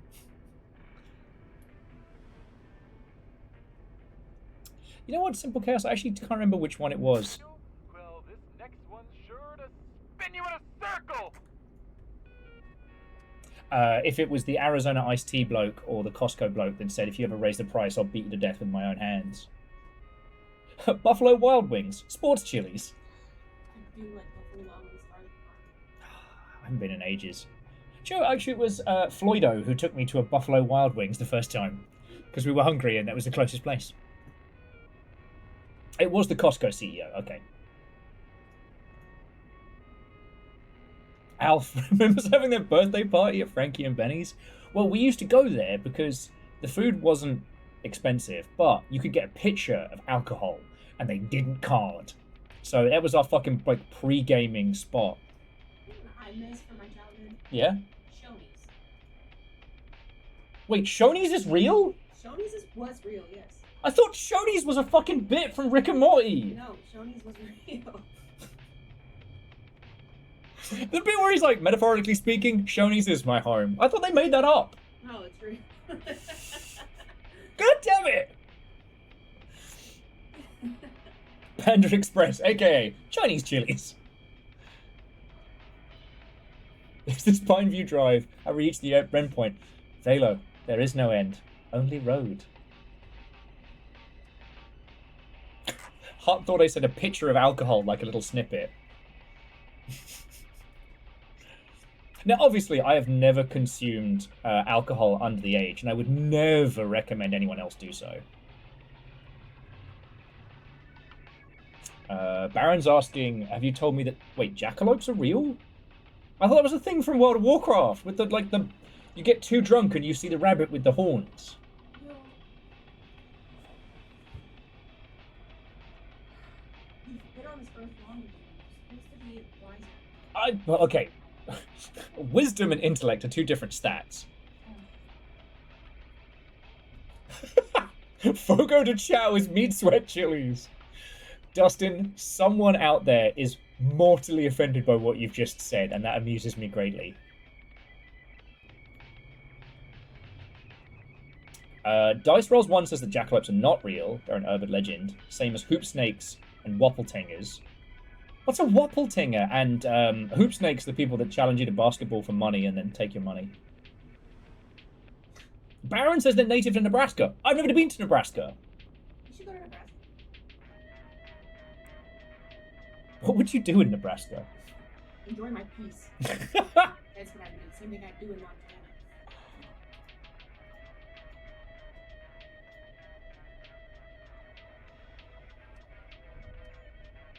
Hut says, jackalopes are real. I've shopped there. Lots of kitschy stuff. Drink, eat beef, and that's it.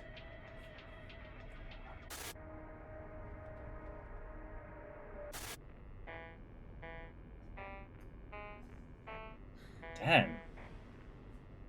You're tuned into Spooky Pokemon Tunes Radio. All the spooky Pokemon tunes from that one bit where all the dead Pokemon are. Shift to music you'll hate, and everything in between. That's 111.3 radio on FM.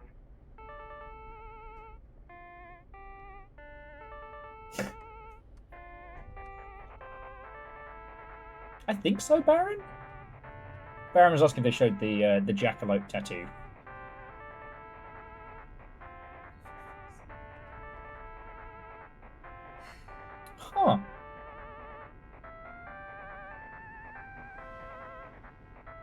So what you're saying is the Wuppeltinger is the Germanic ancestor of the jackalope. Oh yeah, and Laoshi, we could look at corn. They got corn in Nebraska, right?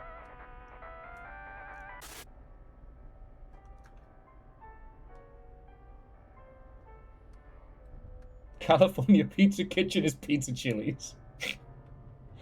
Oh.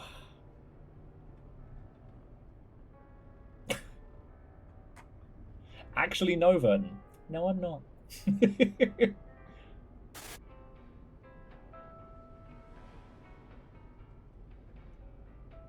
Canned vegetables exist because otherwise the only thing Nebraskans could eat would be protein and corn. Oof.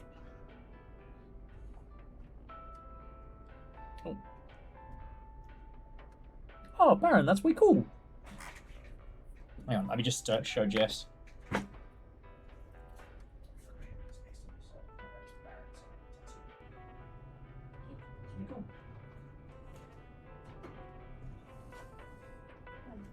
Is it big grumpy? It froze. I tapped it. Kind of like that. 'Cause I Yeah. was mad at it. I was like, it's the most I can do to you if you don't want to break you. And it shut off. So something's loose. Something has to be loose then, right? And it could be because, I mean, it is on a wobbly box. Okay. Sorry, the Franken rig's been grumpy today. We were going to play more Sons of the Forest together, and we didn't get to this morning. Sucks, because I was like, okay, well, when I have downtime, I can keep working on my little gremlin. Yeah. Oh, for those who didn't see it yesterday as well, Jess cracked open Blender for literally the first time and has already made swaths into making a cute little gremlin. Vanderbeest says, I drove from Colorado to Iowa. People said I went through Nebraska. There was nothing there. There's this whole thing about, you know, the British mind couldn't comprehend. But the only time I've really had that happen, aside from the Cheesecake Factory, it makes no sense, was encountering the Dust Bowl, like, between here and California, because it's literally just a loading zone. It's flat, it's dust, there's nothing, and the same building, I swear to fuck, loops. Like, you're caught in, like, this, like a video game looping environment. Anyway, let's go hand in our kill. Ah, piss. It's the sound of the police. It's the sound of the beast. Do I have a gun? Sir, do you know how cult you were driving? That was bad. Oh, it's Ranger Carl. Or Ranger. Your plates are expired. Where are you coming from?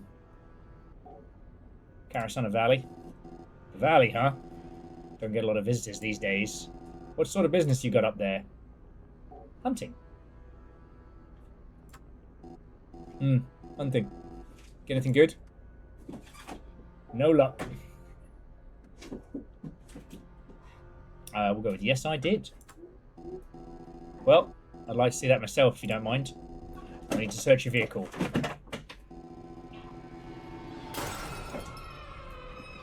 Okay, firstly, could you be more careful with your gunshots, mate? Jesus. The projector's like, well, that's 74 I've killed. Good innings. It's actually his 10-year anniversary party tomorrow. We're having cake. Wait. 76? No, 75. Good at maths. You got a license to hunt things in the woods? Nah, but he does. God, how many have I killed? Oh, I can't remember anymore. Seeker. I know you're new, but you need to get out while you still can. I've been doing this 10 years now. 10 years! I've killed so many people. I feel nothing. Except maybe dread, fear, or gas. Am I gassy? I might be gassy. Whatever it is I've become, you don't want to become the same. This isn't a game worth playing. The toll's too high. Just go. That's what I'm gonna do. That's what I'm gonna do. Oh, I think I know where this is going. Oh, no.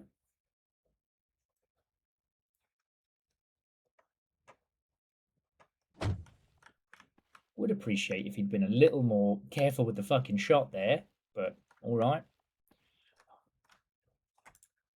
Yeah, those antlers look sweet. That isn't a mask. That's built in.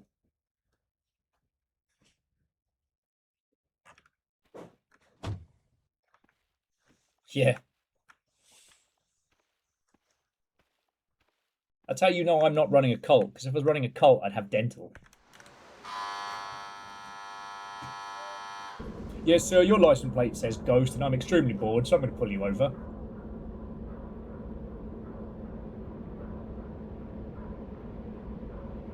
"10 years for stealing a junior postman." Ha! That's pretty good. Okay.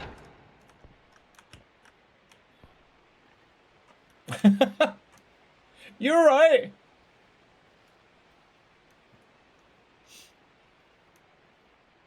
Dental on a cut wage? What is this? Canada? Oh, okay. Yeah, Patch Rabbit also kind of surprised, but I guess the protector's got to go make it look like an accident.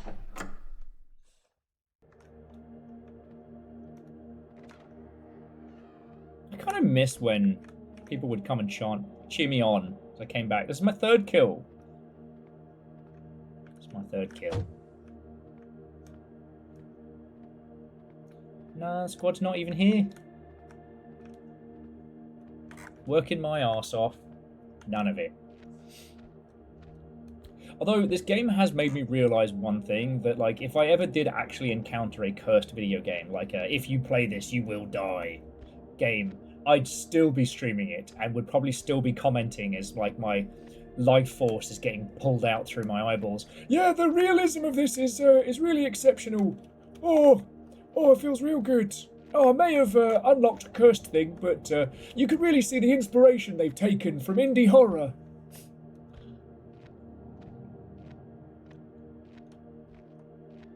Get a dentist to join the cult.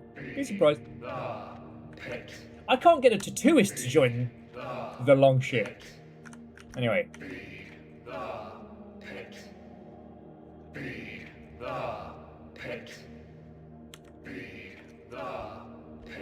Yeah, I would have streamed the tape ring if it was a game.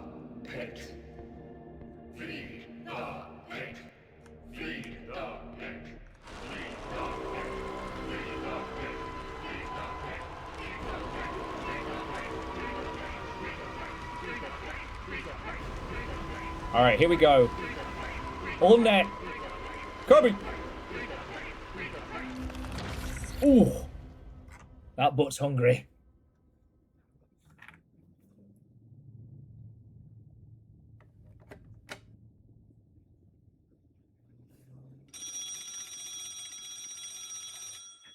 Ooh. My. Again? We'll give you some privacy, Seeker. So usually Elijah only speaks to the Father, and this is the second time he's spoken to me. The breach is coming. It must be stopped. Terrible days are ahead. Dream well while you can. If you can.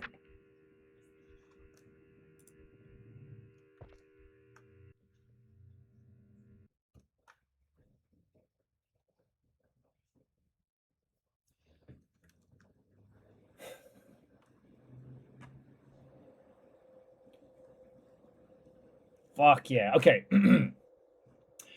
Ahead of you lie the dark woods of Carissa Valley. There's no way around. You'll have to go through. Press any key to continue. Gets bigger. A long path stretches before you. It doesn't take long until you find yourself entirely engulfed by thick woods. Far, far in the distance, you hear the tolling of a bell. You head that way. Granny's garden says what? Your stomach growls. Paranoia slowly creeps through the echoes of rustled leaves and snapped branches, but in the dead of night, you don't dare turn back. Then, like a sign from the heavens, you spot an abandoned pack laid in the middle of the trail. Check the bag. You rush over and empty the contents. Then you find a flashlight, a map of Carister Valley, and 2 apples. This should help survive the journey. Okay, after an hour you come to a fork in the road, a trail. Left and right, what will you do? Check the map. You hastily unfold the map, routing the path to the nearest exit. It seems the proper path from here is left. Alright, remember this. Left, left, right, right, through. Left, right, through. Everybody! Left, right, through. Left. God damn it. Left, right, through. Pickle. Okay, so we go left. No, go right. Ah, I chose pickle and died. The trail is going left. This feels correct.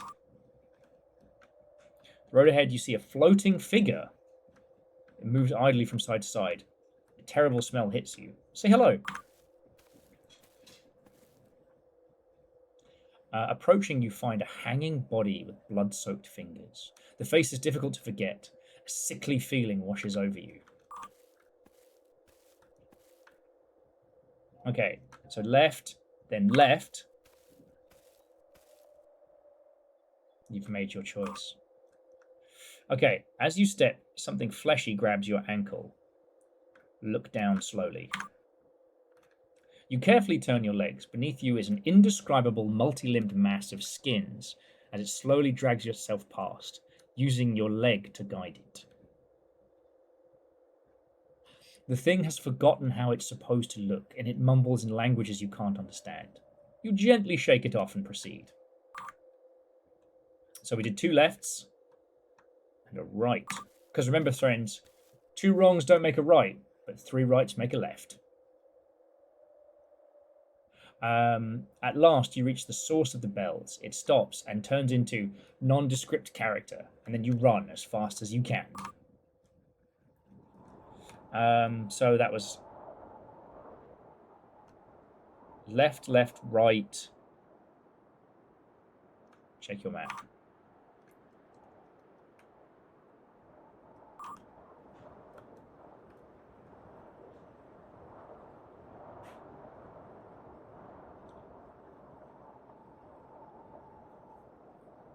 Hang on. So we did right. I can either go right or go straight. Oh, we got lost after running?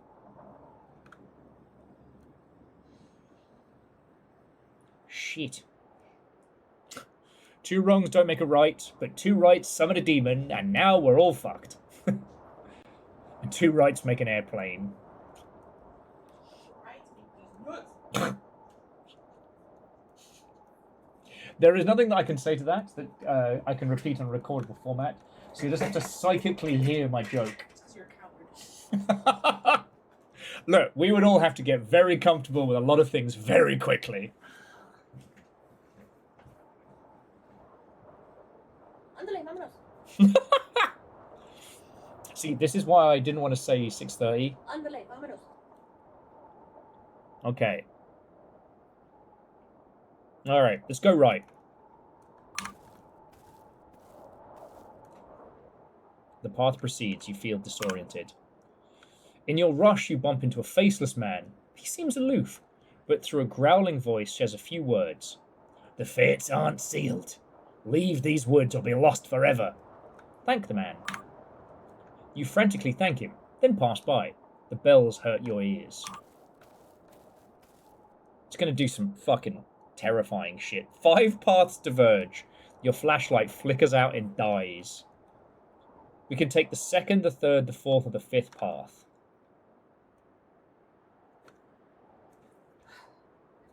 Well, it's the 5th element, not the 4th element. You proceed into the darkness. There are footsteps behind you. A large branch stretches out across the trail. You attempt to feel your way around it. Something's on the end. Squint your eyes and look.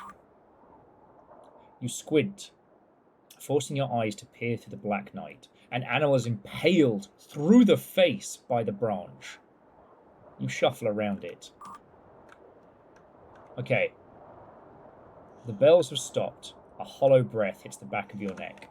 We can turn left, we can turn right, or we can turn the fuck around. Bright eyes.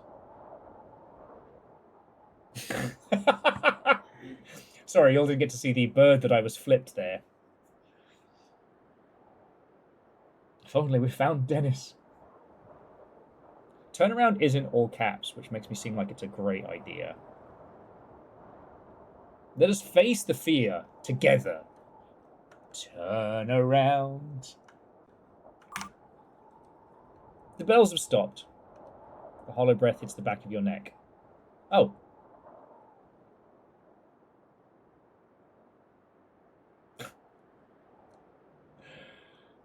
Long ago, the 4 diverging paths lived in harmony. 2 wrongs don't make a right, but 3 rights make a left. We're so lost. As you push forward, the stamina to run has left you. Step after step, you proceed. Your stomach hurts, your feet ache. You are hopelessly lost. You are being followed. You hear water in the distance. A clearing appears in the trees. We're going to get fucked up in a second, aren't we? Oh. At last you find yourself at the edge of a lake. It stretches endlessly beyond the horizon. There's no path around. You look down into the lake's murky reflection. Is this a way out?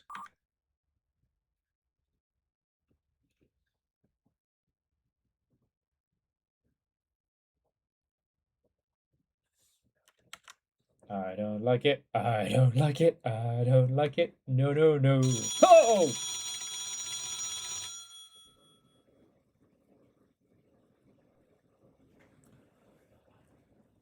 Okay, Google, how do I unpiss myself? Like, shut the fuck up. You crawl back into your bed. Press any key to sleep. I knew it was coming. Oh! We have a problem. Fucking good morning to you. Fearless is on Death Stranding 2 at the moment and has unlocked the Junji Ito camo. Spirals, right? Is he in it? Because I would not be surprised.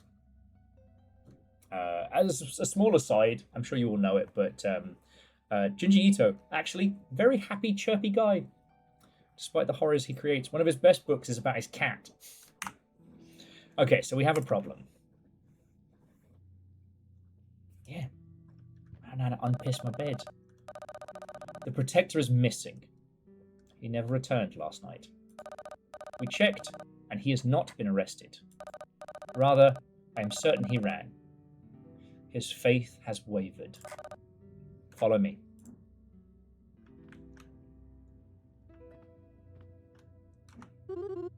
Hi, Seeker. I don't know if you two have met. This is my dad, the Elder. I'm really worried about Mr. Protector, as he's never disappeared like this. I baked him his favourite cookies today. Please make sure he comes back safe. Is there anything you need from me before you go?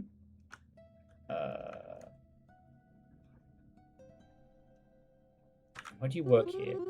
The pit has always been here, so we should be too. Carrison Valley is special. I think it's alive somehow. Plus it's pretty. Hostile. So when we bring people, nobody really comes looking.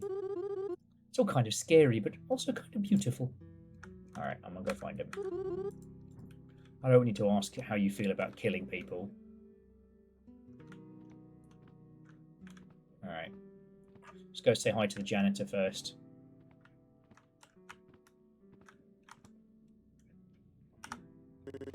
Hey, buddy.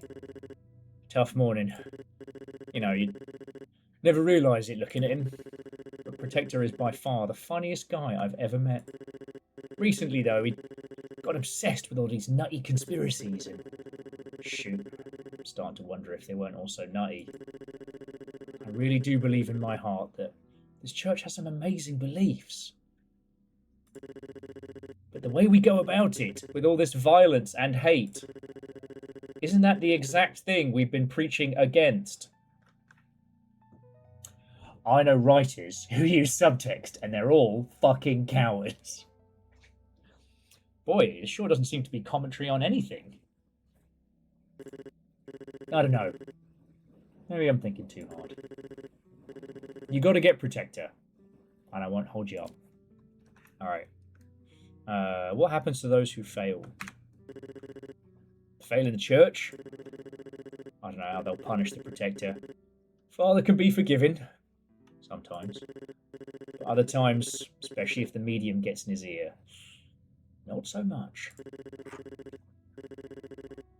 Sometimes he consults the pit. Sometimes he consults us. I've seen him let it go. I've seen him haze them during a sermon. And of course, sometimes they get fed to the pit. But I never partake, pal. Never. So you just watch? Yeah, I just watch. I know it's wrong, but I just don't know what else to do. I certainly don't know how to stop it. Do you believe we're innocent people? Friendo, I don't really want to think about that right now. But no, we ain't innocent. Alright, I'm going after him. Please, just don't hurt him.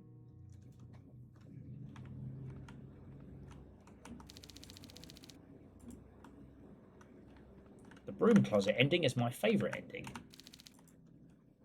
You can still feel the cold metal where your finger used to be. Okay. I don't think there's anybody else we can talk to. Oh, here we go. Oh, it's the father.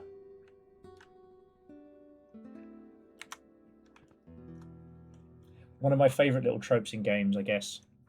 When you're listening to a beautiful bit of the soundtrack and you find out that it's actually coming from the environment. Always love that. Today is the day of the party, Seeker. We celebrate 10 years of the Protector having served the pit dutifully. And now, we need to spend your day finding him, instead of finding the 100th target before the breach. What a mess. You know, a lifetime ago I was a physiologist. Entailed all sorts of fancy study. But once I learned of the pit, I gave it up, you know? You know why? To do the most important task to ever been done in the history of our world. And yet, he just leaves, loyalty abandoned, brotherhood forgotten, Netflix password changed. The party will happen today, and you must bring him back. This is too important, Seeker, and there will be punishment for failure. What do you need before you go? So why do you think the Protector left? I intend to ask that very question once you bring him back. Doubt, lack of faith, they can lead to terrible things. Like a rabid animal in a cage, once freed, it will devour you. I saved Protector's life a long time ago, and he was devout ever since. I like to believe he sees all things coming. Perhaps it's arrogance, ignorance. But I believed he was still loyal. And now I wonder where everyone's true intentions lie. What's the ultimate goal of this church? You don't know by now? The breach. The entire world unified. All people standing together in perfect harmony. What is the breach? It's the moment where the entire world finally sees the pit. When everyone sees that the only real thing we have is each other. All resistors die, and our cause becomes absolute. Doesn't that sound beautiful? Anyway, I should go now. Please, Seeker. Now more than ever, do not fail me.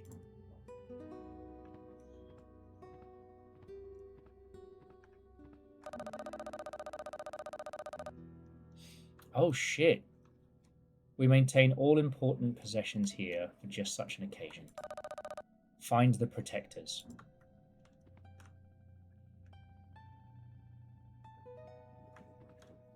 The Acolytes is a teddy bear. What is the protectors? It's like a carving of a wooden bird. Walters was a pile of cash. And the Elder is a crayon drawing that says Daddy.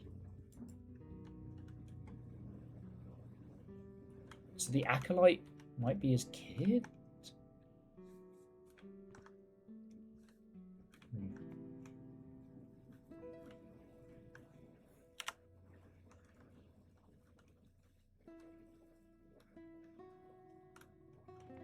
Yeah, and Twiz, there's that thing in horror where the less you show, the more your mind fills in the blanks.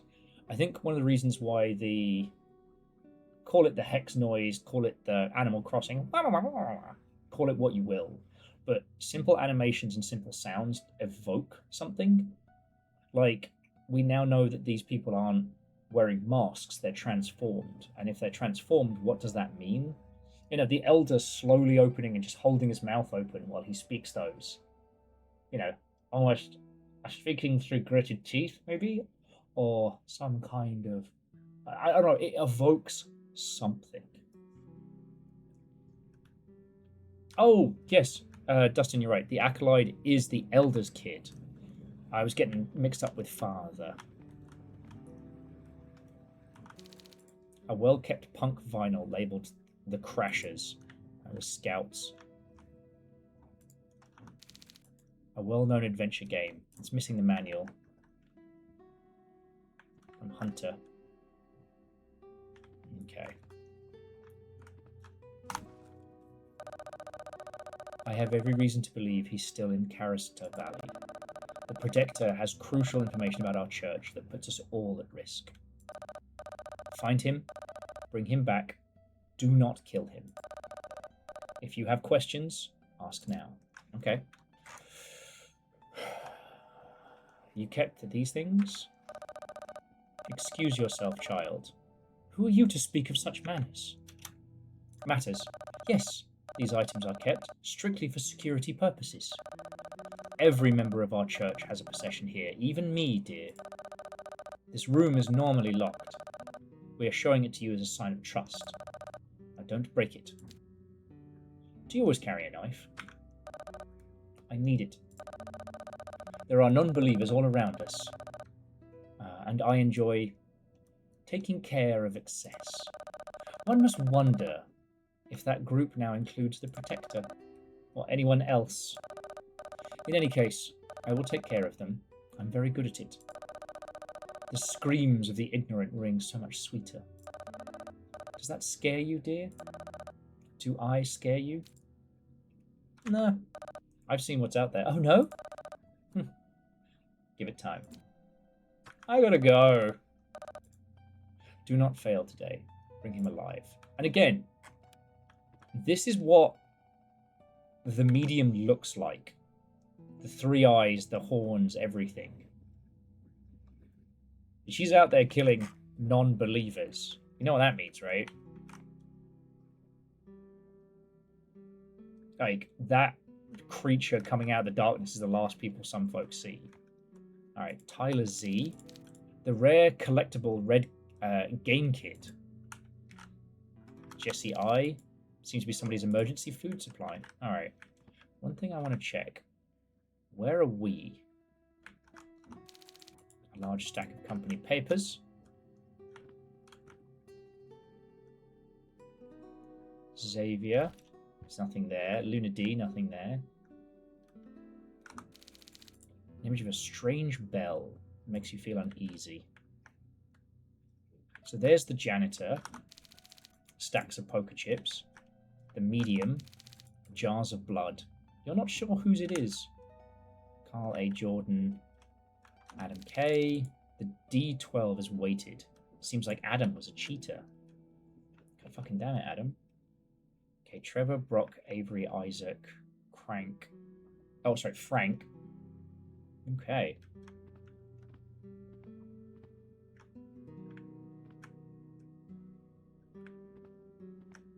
And it's not even just that the Seeker is missing. It's that there is no Seeker. Jumping on the leader's bed. Jumping on the leader's bed. You're right, Patch Rabbit. The father doesn't have an object there either. So. But here's what I will say, friends. I need to bring our adventures to a close. And I think this is a good point. Now, to my knowledge, if we're checking the pit, not Mark Echo's getting up, contents under pressure.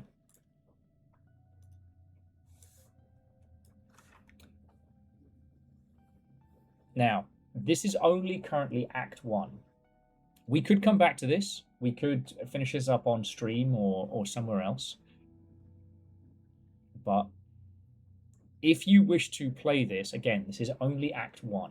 So the rest of the story we can discover together or in our own times or what have you. Ultimately, this kind of like handle the spooky thing Minesweeper is actually kind of fun, you know?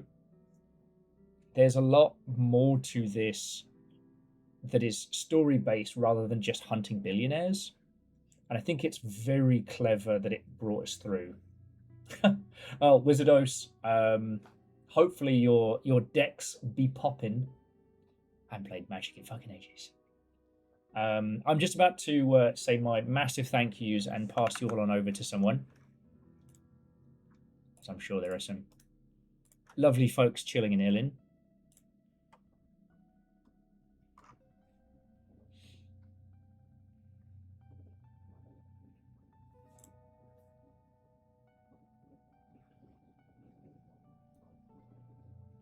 Yeah, you know what? I know exactly where I'm going to pass all of your lovely selves.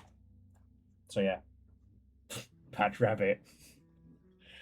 I'm trying not to make the association between Nightmare Child and a bunny mask and Patch Rabbit because that's not a connection I want in my easily horrified noggin.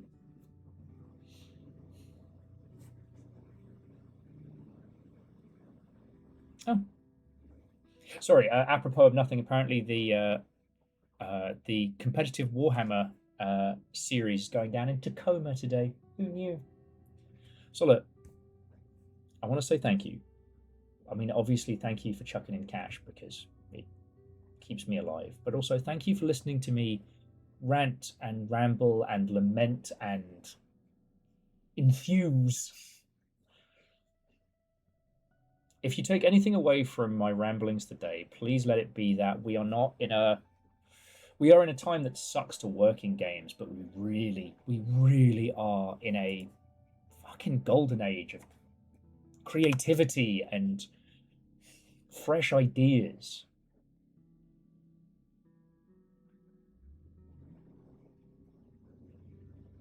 We're not going to have another Dead Space because we're going to have a better Dead Space. Does that make sense?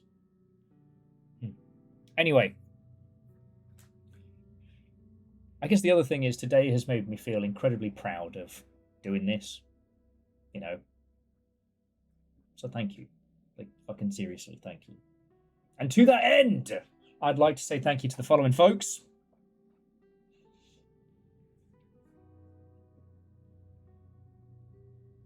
Sounds like a good headspace to rewatch Donnie Darko. Oh, that's a you choice. But what I can say is to the Holy Boss Crusader, Shooty Gunbang Dev, and Zeke, thank you. Whether you were gifting to a comedy sub or celebrating a silly number of months in a row, thank you. To Vershi, seriously, mate, thank you for the cash.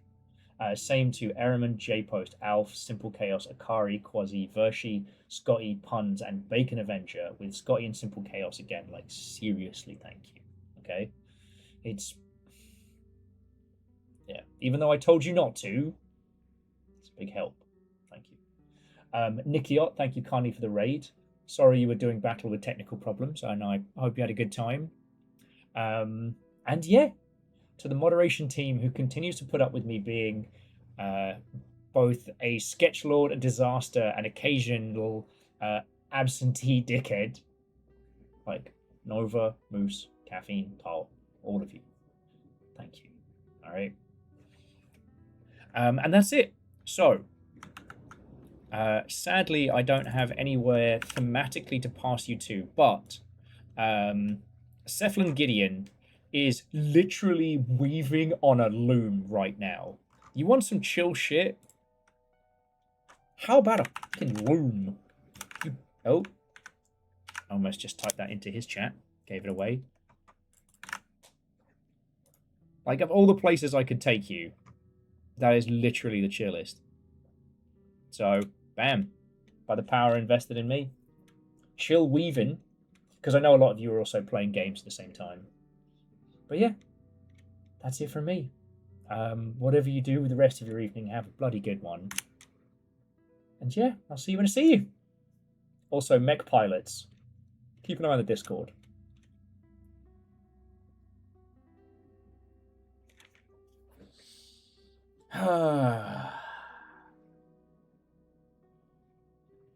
Yeah, that's it. I guess play us out. Father, totally legit, not at all creepy. God, this game's fucking good. I'm about to be insufferable about this. What do you mean? You're just at ground zero. It's like you're the closest to the lightning, so you hear the thunderclap first. Long John Silver's is fish fried chilies.